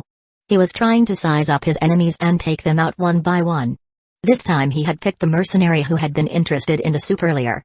Anfi could see the man dashing towards him, and realized he would arrive after approximately 20 seconds. The snake kept slithering up his leg. The coldness felt strange, but Anfi looked like he could not feel anything at all. His body maintained the same posture. He knew that snakes were cold-blooded and liked resting next to something warm. The warmth generated by a human body was very attractive to snakes, and it was not shocking a snake would try to coil itself around him. Judging from the color and the shape of its head, the snake was venomous. Attracting a venomous snake right before a fight was unlucky, but as an assassin, Anfi was accustomed to accidents. Nothing could distract him. A figure coated in combat power passed by under him. Anfi released an element arrow that was aimed at the man's back. The element arrow dispersed with a loud crack, but the man was not injured. The magic armor flashed, and Anfi could see a magic crystal on the armor reduced to dust. The bow in Anfi's hand disappeared. Anfi reached down and slapped his knee, where the snake was resting. He grabbed the snake's tail, yanking it off him, and tossed it aside. Accidents could not distract Anfi, but it could affect his movements. Even though he was very fast, he was still delayed for a few seconds. His opponent was an experienced mercenary, and the few seconds was all he needed to regain his composure. Anfi leapt down from the tree, his dagger shining, pointing at the mercenary's neck. The magic armor the man wore was another surprise. What he hoped would be a fatal blow was nothing but an inconvenience to the man. Usually, Anfi would try to preserve his strength. This time, he did not want to do that. Just as Anfi had expected, the man was ready to engage him. He turned around and drove his sword towards Anfi's chest. Every person had a certain way of fighting. If someone had fought Anfi before, he would know that Anfi would not expose his fighting plan when his target was still feet away from him. The longer he could hide his plan, the better. The sword was much longer than the dagger, and normally it would be able to pierce its target. However, Anfi stopped in midair, and the wind blades under his feet disappeared. The sword was close to him, but he was able to avoid it. Anfi's dagger clanged against the sword, and he kicked the mercenary in the chest. The man grunted and drew his sword back for a second blow, sending his sword radiance after Anfi. Anfi jumped out of the way and avoided the attack. The mercenary was not as good as Anfi at calculating and staying close to his target. Anfi kicked him and jumped upwards, but the mercenary was kicked, and his body was tilted. Anfi landed and jumped up. He stared at the mercenary. "It's you," the mercenary said. He recognized Anfi. "No, it's not," Anfi said. He leapt forward and dashed towards the mercenary. The mercenary frowned, but Anfi was already on the move. "Come on," he bellowed angrily. Anfi's body was almost parallel to the ground, as if he was an arrow himself. He held out his right arm in front of him and pointed the dagger straight at the mercenary. What Anfi was doing was called a death blow. It was a move used by people who were determined to see their opponents dead. With his right arm held out in front of him, he traded mobility so he could kill the mercenary with one blow. In close combat, the loss of mobility usually meant death. Perhaps it was because of Anfi, or perhaps it was because the mercenary was a daring and ruthless man himself. He used a death blow as well. His body was parallel to the ground, and the only difference between him and Anfi was the combat power on his sword. As they were about to clash, the mercenary smirked. A man without combat power was no match for a man who had it. The sword and the dagger clashed. Anfi's dagger flew out of his hand, and his body kept going forward due to the momentum. Anfi curled his body up and turned from dashing forward to flying forward. As the two dashed past each other, Anfi kicked the man in his groin. The mercenary grunted in pain and stumbled to the ground. Anfi leapt up and the two stared at each other. Anfi's stance was natural, but the mercenary looked as if he was in great pain. Even though his combat power had prevented Anfi from completely disabling him, the mercenary was still in great pain. Anfi raised his hand, and a lance made of wind blades gathered in his hand. "You're a two-discipliner?" the mercenary asked. He began to see Anfi in a different light. However, he could not understand why Anfi had chosen a lance. A knight with his horse was no match for a swordsman. Anfi did not say anything. He had stopped a mercenary, and the other two had already arrived at where he was before. They crouched down to study their companion's corpse. One of them held the elf's body in his arms and was sobbing, while the other was trying to console him. The sobbing man's hood fell off, revealing two pointed ears. Anfi bellowed and thrusted his lance towards the mercenary's foot. He knew that the people in this world had a common mistake, and that was their lower body was often defenseless. Anfi's attack was very fast. Silvery wind blades shifted like an angry sea. Some blades dispersed like stars. The mercenary could only defend himself, and could not attack. Even Ernest was no match for Anfi when he was using a lance, let alone a mercenary. All he could do was blocking the lance. Anfi leapt forward and thrust the lance at the man's foot. The mercenary took a step back and tried to block with his sword. Anfi suddenly changed his direction of attack and slashed the lance at the man's face. He had been aiming at the man's lower body, and had angered the mercenary. However, this move was unexpected, and the mercenary was not fast enough to block the attack. The only thing he could do was try to move out of the lance's way. The lance caught him on his left shoulder. It did not leave a deep wound, however, because of the mercenary's combat power. The mercenary roared and took a step back, his combat power becoming more blinding. Then his sword thrust forward and hit the lance. The blow scattered the wind blades that formed the sword, and sent Anfi flying backwards. No one wanted to give up an opportunity for attack, especially when facing someone like Anfi. The mercenary leapt forward and dashed towards Anfi. Before, the mercenary had been too slow. This time, he acted too fast. Anfi sat in the grass, and he had drawn his bow. He aimed at the mercenary, and let loose his arrow. Blocking an arrow from 100 feet away was not difficult, but there were only a few feet between Anfi and the mercenary. The mercenary was running too fast for him to react and avoid the arrow. The mercenary swung his sword. He did not know where Anfi was aiming, and was trying to protect himself instinctively. However, he missed the arrow. He felt a sharp pain in his abdomen, and his vision was filled with blinding light. Anfi rolled aside as the mercenary fell to the ground, his clothes burning. Anfi could draw the bow in a short time, but he could not form an element arrow.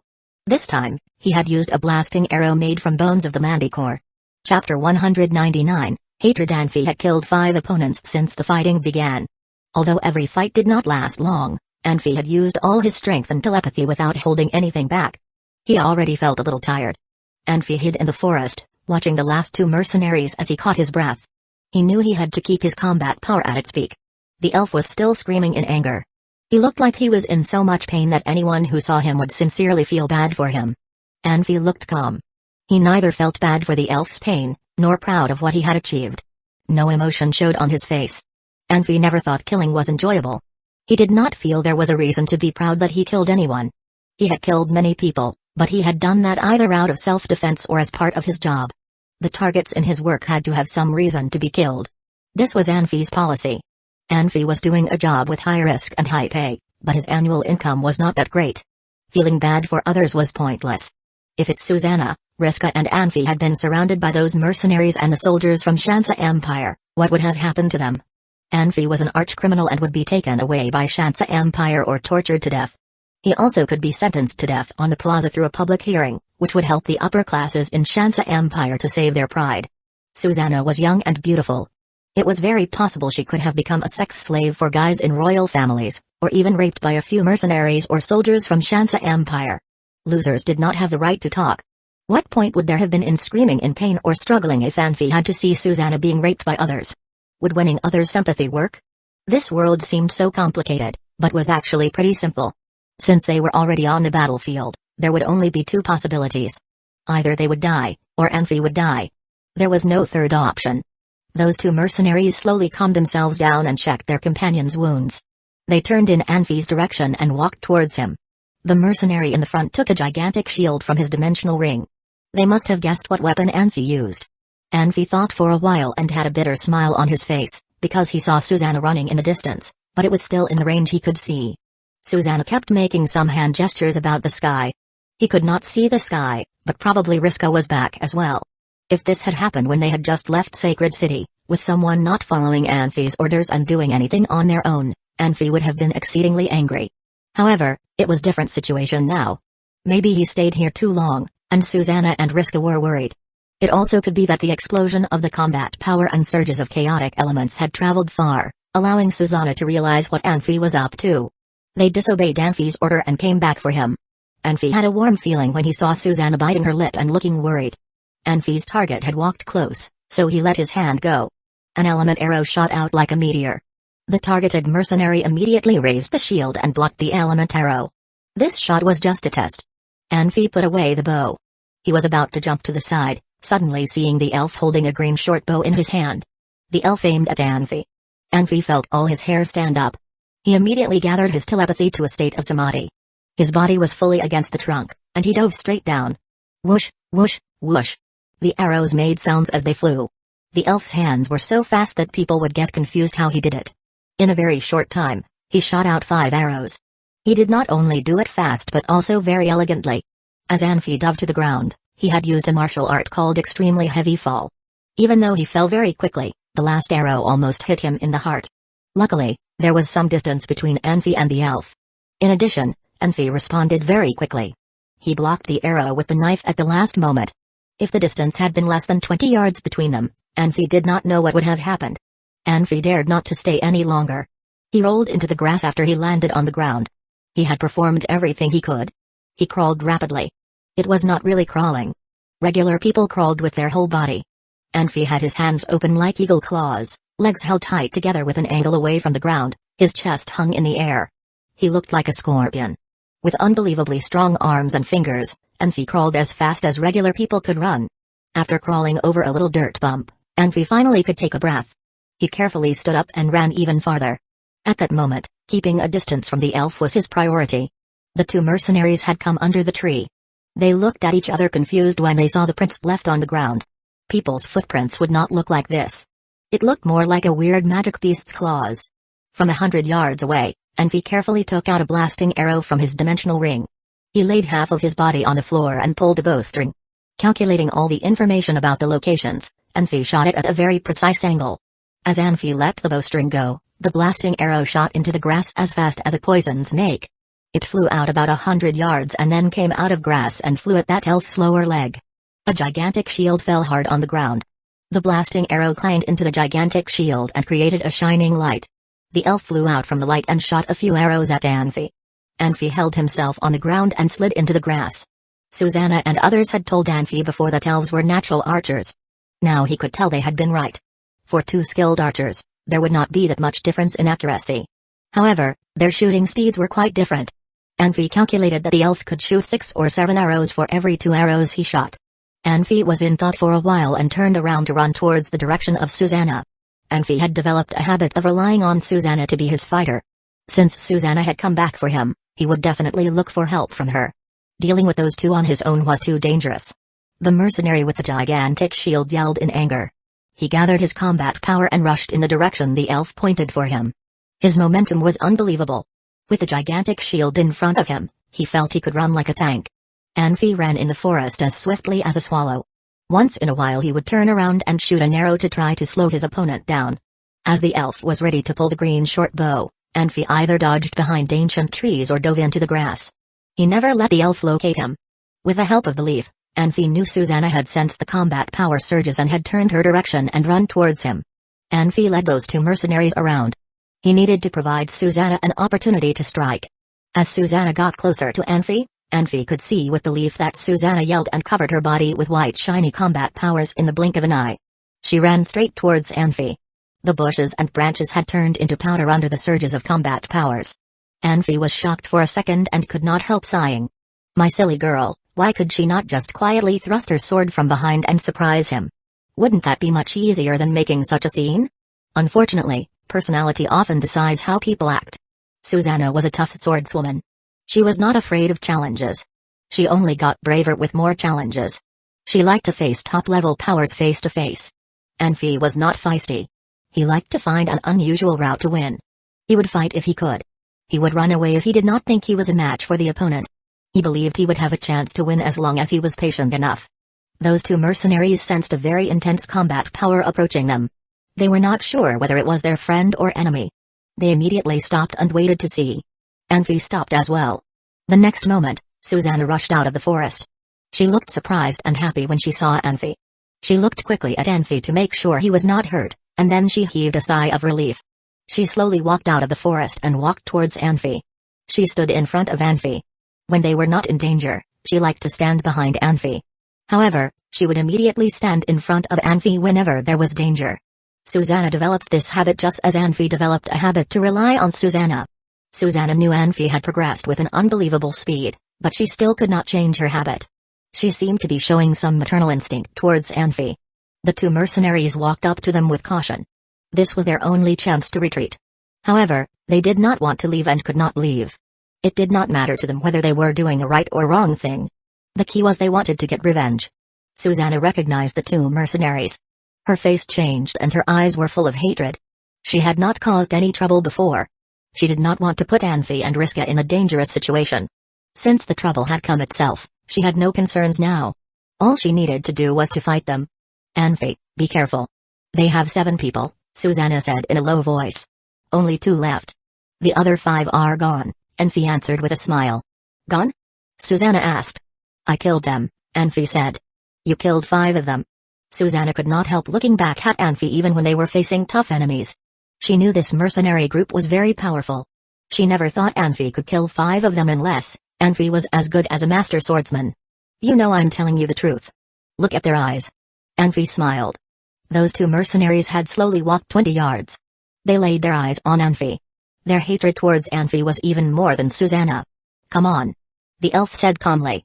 Right now, cursing and shouting with words seemed not to be enough.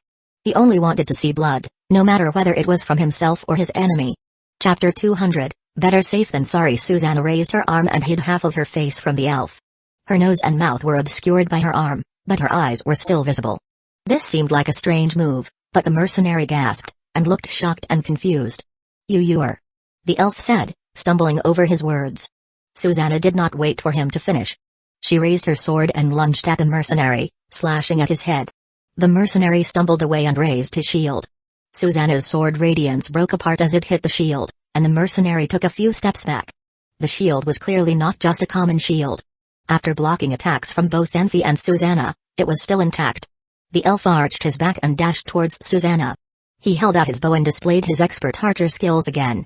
He released 3 arrows at Susanna in quick succession. One of the arrows flew towards Susanna's throat, while the other 2 were aimed at her shoulders. Susanna ducked and avoided the arrows. Then she lashed out again, her combat power bright and powerful. Anfi dashed forward and engaged the swordsman. He liked using bows and arrows, but fighting an archer who was superior to him required him to engage his opponent in close combat. The elf kept backing away, leaving blurred images where he had stood only moments ago. He kept attacking Susanna and found time to shoot arrows towards Anfi as well. Anfi kept himself calm. He knew how fast the elf could be. He did not watch the elf's hand, and instead focused on the short, green bow.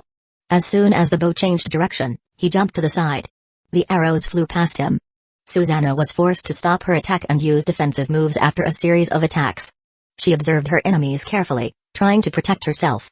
Since Susanna stopped attacking, the enemies turned their focus to Anfi. He stumbled through the grass and gave up trying to engage in close combat. He then jumped up and summoned his longbow. He shot at the elf, then disappeared into the bushes again. The elf clearly was better at attacking than he was at defending himself.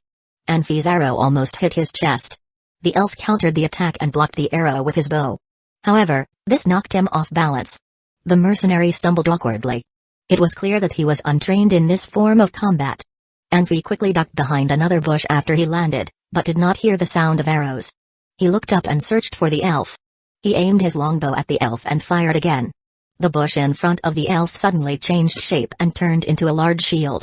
The shield distracted Anfi, and the elf ducked behind a tree. Anfi waved his hand and summoned an element arrow.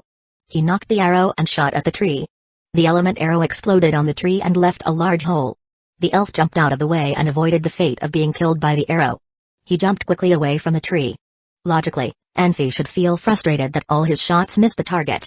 However, he felt more relieved than frustrated. He needed to force the elf away from the fight. Susanna was more powerful than the mercenary with a shield, and as long as there was no distraction, she could easily defeat him. If the mercenary died, the elf would not last long. Anfi swept his gaze through the forest and saw Risko hiding among the trees. Most of the students that escaped the sacred city had some change in heart. Mages value tradition and glory, but these students stopped caring about those things. What was important to them was victory. The elf whispered something under his breath, and his body was enveloped by vines. As Anfi approached, the vines quickly shriveled up, and two men appeared. The two figures dashed in opposite directions. Anfi was shocked by this sudden change. He drew his bow and fired an arrow at the figure dashing to the left. The figure was hit and dispersed into green lights. The figure to the right had already drawn his bow. Anfi jumped aside to avoid the arrows. He could clearly hear the sound of arrows ripping through the air. Some arrows came dangerously close to him. Anfi didn't have the time or need to turn around. He moved around in the forest quickly, with the elf close behind him. There was hatred and anxiety in the elf's eyes. It appeared that he knew well how powerful Susanna was, and wanted to return to help his companion. Anfi was already several hundred feet away, but the elf was still close behind him. He turned to the left and kicked on a large stone. He jumped into a tree, and jumped down, disappearing from the elf's vision.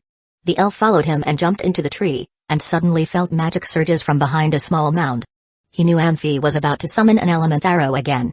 The elf was very worried about the length of the fight. He wasn't sure if the other mercenary could hold Susanna off for long. He wanted to end his fight and return to help his friend. Seeing no other options, the elf jumped off of the tree and began to shoot arrows more quickly. The arrows attacked the mound from all sides, blocking all possibilities of escape for whoever was behind it. The elf landed, and realized the ground under his feet was not solid ground, but instead soft mud. His body began sinking. If he was just normally walking or running, maybe he could have escaped the swamp. Instead, he had jumped down from a tree and had too much momentum. He was deep in the swamp before he even realized what had happened. Lightning struck the elf, and Anfi jumped out from behind the mound. He held his fire sword and slashed at the elf's neck. "Saved your skin, didn't I?" Riska said, appearing from among the trees. Growth was inevitable, and Riska, who would once feel nauseous at the sight of blood, no longer felt discomfort at the sight of it. Finally, Anfi said, sighing in relief. He had learned a lot from this fight. Not only did it help him perfect his skills, it also helped him find himself again. Now, however, the only thing he needed was rest. Susanna had the advantage. Every time her sword thrust out, her opponent would stumble back. Seeing that Anfi and Risko had joined Susanna, and the elf did not reappear, the mercenary knew that he had no hope of winning. He bellowed and raised his shield, fending off Susanna's attack. Then he glanced at the sky, and buried his own sword in his chest. He stumbled back, then fell to the ground. Susanna stood there, staring at her fallen opponent, her eyes staring at the mercenary but seeing something hidden deep in her memories. Anfi walked over and took the shield from the mercenary's hand. Then he brought the large shield down on the man's head, crushing his skull. Riska jumped back, staring at Anfi. Susanna turned and frowned, perplexed by his actions. Come, we need to find a place to rest, Anfi said. Whenever Anfi saw someone who committed suicide, it always reminded him of a woman he had fought years ago. Someone had commissioned him to kill her. After an intense fight, the woman realized she was no match to him, and committed suicide by shoot herself in the chest. Anfi thought he had finished the job, but 6 months later she reappeared and held him at gunpoint. Anfi could not believe what he was seeing, but the woman told him that there were places on a person's chest that would allow a bullet to go through without killing the person. The woman, however, did not control her emotions too well. She wanted to tell Anfi about how she had lived, because she wanted to see his regret about not finishing her off. In the end, Anfi took her gun and killed her in a fight. In order not to make the same mistake again, Anfi made sure that he put enough bullets through her. After that, whenever someone committed suicide in front of him, Anfi felt obligated to make sure his opponent was really dead.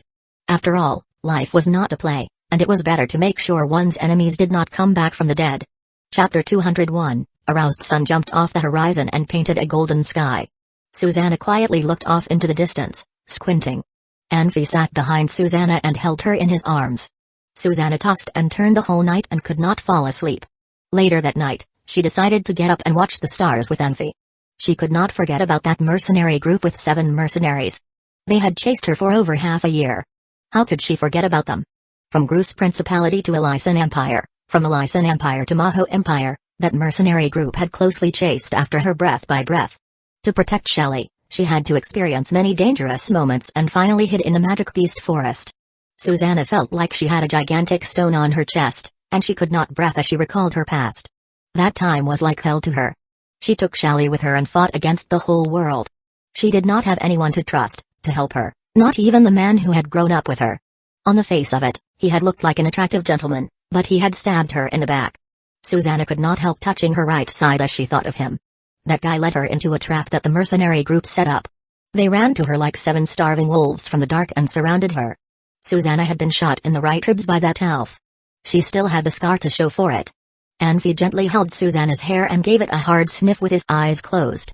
He thought the nice smell from women were from cosmetics, but Susanna never used any. Nia used to recommend some fragrance powder to her, but Susanna did not wear it. Where was the nice smell on her from?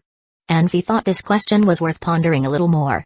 Susanna quietly turned her body halfway and stared at Anfi's face as he was thinking about the biological problem of how Susanna could give off a nice smell without the help of cosmetics. Susanna used to think she would neither believe anything and anyone nor have attachment to anything after experiencing so many lies, traps, and murders. She only wanted to raise Shelley and take back what belonged to Shelley. However, Anfi had come into her life. They quickly built a relationship and were bound for good or ill. The first time Susanna saw Anfi, she wanted to kill him so badly, especially when he hung her on the tree. She had wanted to rip Anfi apart. She thought she would get raped, but Anfi left without any reluctance and had no intention of staying around. The experiences that Susanna had had shaped her own way of thinking. No man would let an easily caught lamb go, but she met one. Was she not attractive? What did those men with greedy eyes mean then? Susanna was confident about her appearance. Anfi had a bitter smile on his face to try to cover that fact. He felt bad about Susanna. Back then Susanna subconsciously felt Anfi should be a trustworthy man as she watched him walking quickly away. Of course, Susanna still thought Anfi was a bad guy, only with some moral standards. As time went by, Susanna learned more about Anfi and started to trust him more. Anfi had one big difference with the guy she grew up with. That guy liked to make beautiful promises and describe their happy life in the future. However, nice things were only created with his lips. Anfi rarely promised anything, but he did things for her. Just as this time, even though Anfi told her all kinds of excuses for fighting hard with 7 mercenaries, Susanna knew it was because Anfi had noticed the hatred Susanna felt towards them. Anfi used some excuses to attack the mercenary group for her. If it had been Susanna's childhood friend, he would have said he did everything for Susanna, even the real reason could have had nothing to do with her. He could do that without any shame.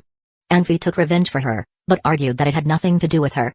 There was a big difference in how they acted. Susanna suddenly thought Anfi as a hero. Susanna would love to be with Anfi forever. At that moment, Anfi was still thinking about the biological question of how Susanna smelled nice without using fragrance power. The nice smell should be created by perspiration and skin oil. Diving deeper on this question, it seemed that some animals attracted the opposite sex by secreting hormones. Maybe human beings inherit this ability as well. Anfi suddenly realized he had not had sex for a long time. Susanna got upset after she saw Anfi zoned out as he played with her hair. This man rarely expressed himself. He never told her how much he liked her or where they were in their relationship. Women always wanted to know though. Susanna bit her lips and swung her hair at Anfi's face on purpose. Anfi was shocked, but it made Susanna laugh. Are you feeling better? Anfi asked with a smile. Yes, Susanna nodded. Thinking about the old times had made her depressed, but she always felt better if she had Anfi with her. It had nothing to do with how powerful he was. She only wanted to have someone she could rely on. We have been sitting here half of the night. My butt started to hurt. Let's go take some rest. We need travel tomorrow, Anfi said. No. Susanna suddenly acted like a little kid. She leaned back and threw herself in Anfi's arms again. Anfi held her in his arms and suddenly remembered that he had not figured out the question he had before. An assassin without self-control was a failure. Anfi never had any problem with self-control. The princess from Shansa Empire was a beautiful girl, the best of the best, but Anfi was never aroused by her even when she flirted with him. It had been a habit for Anfi to always have self-control. He had fought the attraction from that princess by instinct. Anfi liked Susanna because she won his trust with her bravery and performance on the battlefield. There was a big difference between flirting with Susanna and that princess. Anfi started to feel aroused having Susanna in his arms. Susanna seemed to feel the same way. She was getting more clingy and breathed a little heavier. Anfi! Riska yelled. He sounded like someone striking a broken gong. In fact, Riska's low and coarse voice usually sounded pretty manly, but this time it sounded very shrill to Anfi and Susanna. It really sounded similar to striking a broken gong. We are up here. What are you yelling about? Anfi yelled harshly. Susanna quietly left Anfi's arms. Everyone knew they were dating, but it was not appropriate to let others see them being too intimate. Huh? Riska was shocked for a second. He was not so sure why Anfi was so upset. He instinctively looked around to try to think of something to talk about. Anfi, Susanna disappeared. You disappeared. Susanna did not sound too happy either. Riska suddenly realized his mistake. He cleared his throat a few times and broke a random branch from a tree. He aimlessly doodled on the ground. One was his bro and leader and the other was Anfi's future wife. He had to take it, even though they were not too nice to him. Anfi, why have you not asked about my past? Susanna asked quietly as she tied up her hair. I am waiting for you to tell me. Anfi moved closer to Susanna and grabbed her soft hand. I won't tell you if you don't ask. Susanna was not too happy with his answer and rolled her eyes at Anfi. However, she did not take her hand from Anfi's and just let him hold her. Anfi smiled without arguing. He held Susanna's small waist with the other hand. He never wanted to tell others about his background and history, so he never bothered to ask anyone's either. Anfi, Susanna murmured as she put her head on Anfi's shoulder. Yes, Anfi said. What do you wish for most? Susanna asked. A safe and happy life. Marry a girl named Susanna. Anfi did not like to express himself, but he still knew how to flirt. I hate you. Susanna slightly pushed Anfi away. I am still going to marry you even though you hate me. Anfi nodded vigorously. Susanna sighed and said quietly, it would not be easy for us to live a safe and happy life. Why do you say that? Anfi asked. Think about yourself. Susanna smiled. You have pissed off Master Swordsman Philip and Shansa Empire's royal families. You even caught the princess of Shansa Empire. We have too many enemies. Indeed, many enemies, Anfi said proudly, but they are nothing to me. Seriously? Susanna looked at Anfi. She never remembered Anfi having this kind of look. Yes. Philip is just a coward. I sent him a challenge letter. He would not even take my challenge, Anfi said. Challenge letter? When did you send him the challenge letter? How come I never heard of it? This was huge. Susanna looked nervous. A long time ago, Anfi said. What did you write in that challenge letter? Susanna got even more nervous when she saw Anfi's serious look. Challenge letters were not casually sent out or accepted. Once the challenge letter was sent and accepted by both parties, nothing would get in the way of the fight proposed in the challenge letter. They had to come to the fight even if one of them was about to die from sickness. They would leave themselves a bad name for a long time if they did not come to the fight. Even they were too sick to walk, they had to crawl to the fight arena to fulfill their promise, otherwise they would disobey the holy rules of the challenge letter. I have challenged Philip to a fight in Blackwater City in 20 years. It was a deal between us, Anfi said. You. Susanna did not know whether she should cry or laugh. She realized Anfi was just kidding with her. Chapter 202, Home Finally. Anfi said, looking at Muramach in the distance. After he attacked the Shansa army and fought with the mercenaries, he spent another 2 days in the forest. Shansa Empire must have realized they were not easy targets, and sending small teams would achieve nothing. The search ended and no one looked for trouble with them. After making sure the Shansa soldiers had all left, Anfi, Susanna, and Riska turned towards the northeast. They were all very worried about Muramach. If Dardanibre really decided to go to Muramach, those who were left there would be no match for an archmage. Even though the three of them would not be much help, but they had to return. Anfi had long learned that fear solves nothing. What was coming would come no matter what. Sometimes, being fearless created opportunities. The most precious things he could have were courage and hope. Without those, he was as good as dead. Furthermore, Anfi did not want to run forever, or else he would have stayed on the island. Choosing to leave with Saul and Ernest and becoming Saul's student meant that he had responsibilities. Sometimes he did not have a choice. Anfi just wanted to be proud and not ashamed when he met Saul again. Anfi always imagined the worst possible outcome when he made a plan, even though he knew that it would be an unlikely outcome. The Archdruid Brizariano seemed like an important person. Judging from the way he spoke, he was in good relations with Saul. Slanbri appeared friendly as well. As long as they were around, Dardanibre would not do anything. Killing Anfi might not be a big event, but murdering all the residents of Muramach would make headlines. Dardanibre was a court mage and should know very well how the act could impact him and Shansa Empire. Even though Anfi knew it was unlikely that Dardanibre would attack Muramach, he still felt relieved when he saw the town. Susanna walked beside Anfi and smiled sweetly when she heard him call Muramach home. Riska, go check on the tunnel entrances, Anfi said. All right, Riska said, raising into the air. Susanna, Anfi called quietly. Yes. What do you think a home should look like? Anfi said carefully. He wanted to know if Susanna had a particular preference. This way, he could decorate a home according to Susanna's taste, and surprise her. A large, soft bed, a warm heart, a clean kitchen. That is all I want in a home, Susanna said. Kitchen? You know how to cook? Of course I do, Susanna said proudly. I wish I could try your cooking sometimes, Anfi said, smiling. But, Susanna, it seems like you are missing something in your home. What is it? Think, Anfi said. Really, what is it that I'm missing? Anfi leaned over and whispered into her ear, me. Susanna blushed furiously and pushed him. Who cares, she said nervously. Oh, and another thing. Shut up, Susanna said, jumping away from Anfi and covering her ears with her hands. Shut up. Don't you even dare. If you have nothing serious to say, don't say it at all. I am dead serious, Anfi said. He looked at Susanna, and kept his face as sincere as possible. What is it this time? Susanna frowned and asked. A kid, or a few kids, Anfi said laughing. He ran down the hill. Every step he took he was stepping on a wind blade. For people who really wanted to perfect their skills, there were plenty of opportunities to practice in everyday life. Susanna looked at Anfi and smiled. If Anfi was still there, she would be embarrassed. Now that he wasn't watching, there was nothing to hide. Anfi was right about what she wanted in her home. Why aren't you chasing me? Anfi stopped and asked. Why are you smiling like that? Why do you care? Susanna asked, lifting a brow. You looked like a fox that just ate a chicken, Anfi said. Ah, I see. You want kids too, don't you? Susanna thought that Anfi would try to run if she chased after him, and would not finish his sentence. Anfi, however, did not try to run. He just stood there and waited as Susanna walked down to him. The two of them stared at each other, but neither moved. Some girls liked the little things, like hugs and kisses, while some were more introverted. Susanna would usually be the latter. She would lash out only when she was too embarrassed. Now, as she was staring into Anfi's eyes, she did not know what she should do. Anfi raised his hand to her head. Susanna? He murmured. His voice was deep and gentle, and made Susanna's heart flutter. What is it?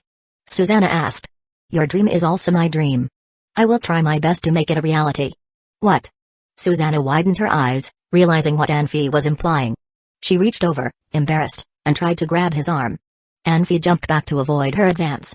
He jumped onto a wind blade that propelled himself a dozen feet away from her. Stay exactly where you are. Susanna called angrily. She summoned her combat power and chased after Anfi. Perhaps it was because she trusted Anfi too much, she allowed him to trick her time and time again.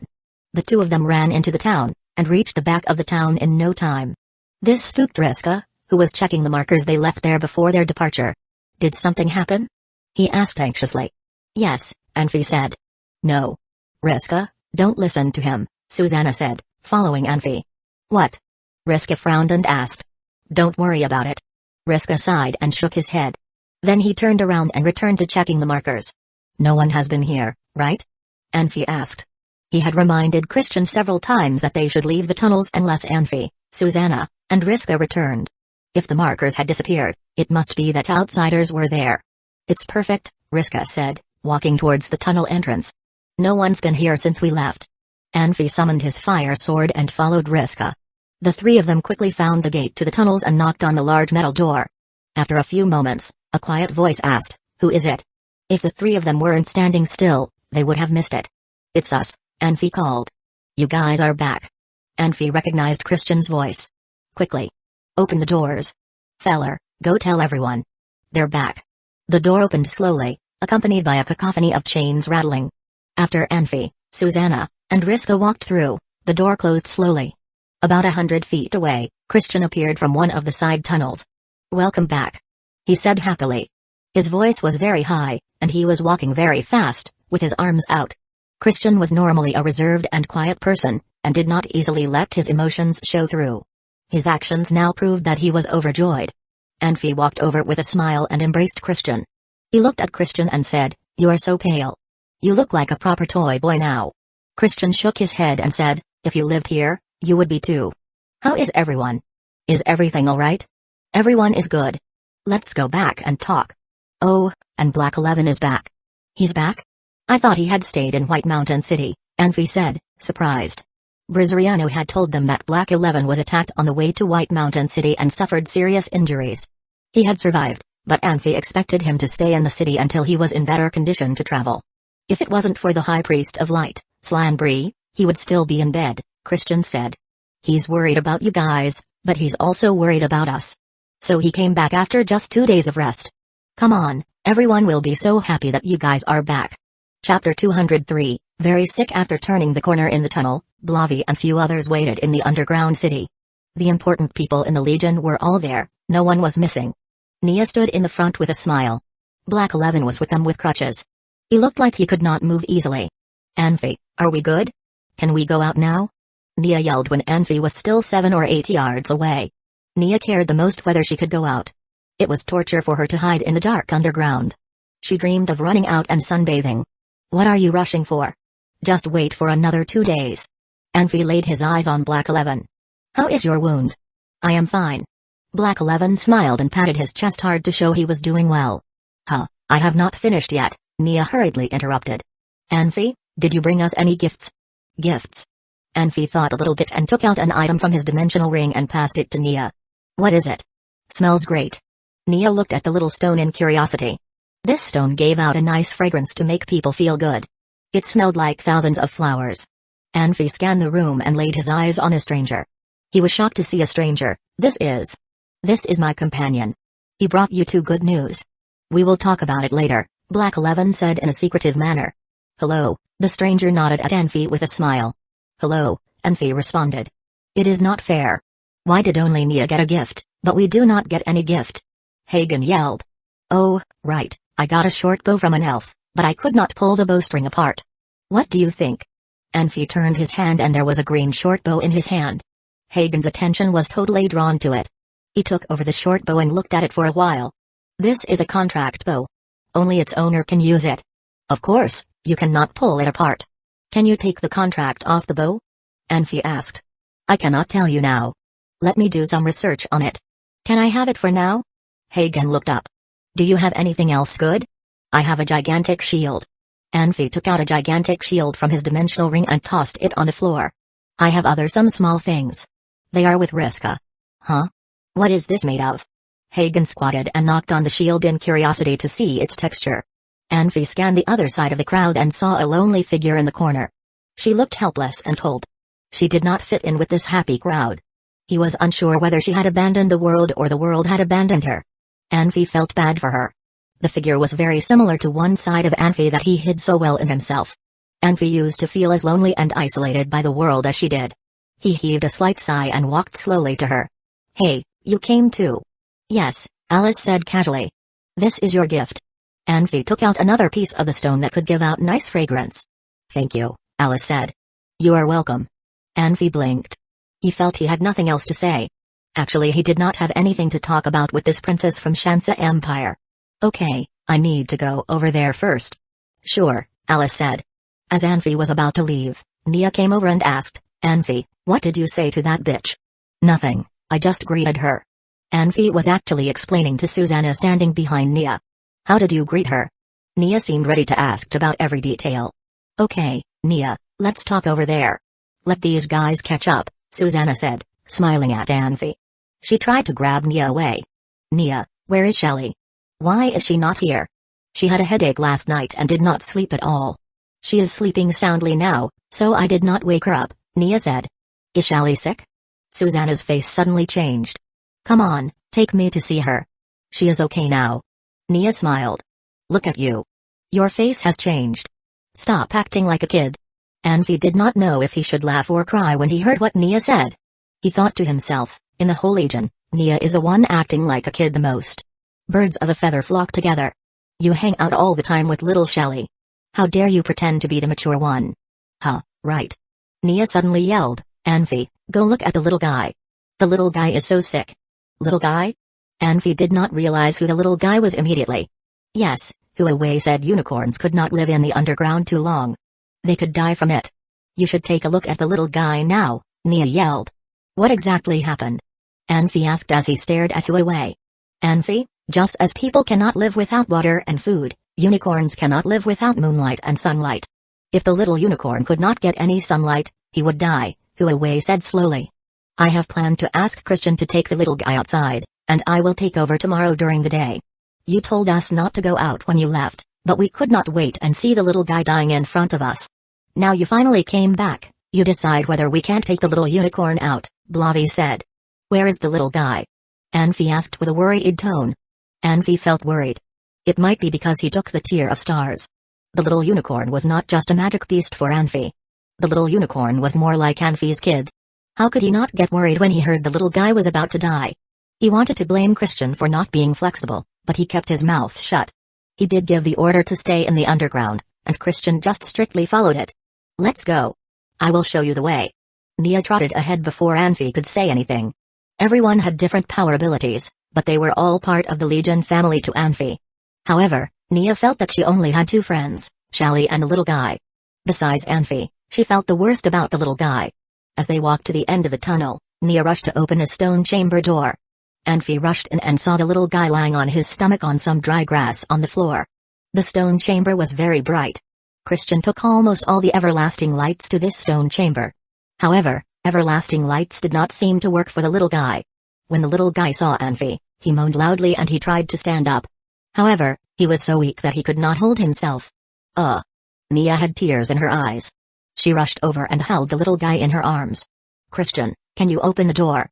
"Let's go out now," Anfi said in a worrying tone. "Okay." Christian immediately turned around and walked out of the stone chamber. Suddenly, without knowing what substance had caused the little guy to struggle, he jerked hard in Nia's arms. He had been so weak, but now he even bit Nia's hand. "What are you doing? Are you going to eat me?" Nia screamed in surprise. Her imagination was great. Hueco, standing at the door, suddenly thought of something. As Nia pulled her hand out, he saw something shining. That was the gift Anfi gave her, and she had not had time to put it away and held it in her hand. Did the little unicorn want that little stone? "Nia, give the gift Anfi gave you to the little guy," Hueco said urgently. "What?" Nia was shocked for a second and opened her palm. The little guy bit the stone immediately. He leaned his head back and swallowed the stone. "Do not eat it. You will have stomachache." Nia got worried. "He will be fine." Hueco had a smile on his face. "Anfi, did you get those stones from a gigantic butterfly?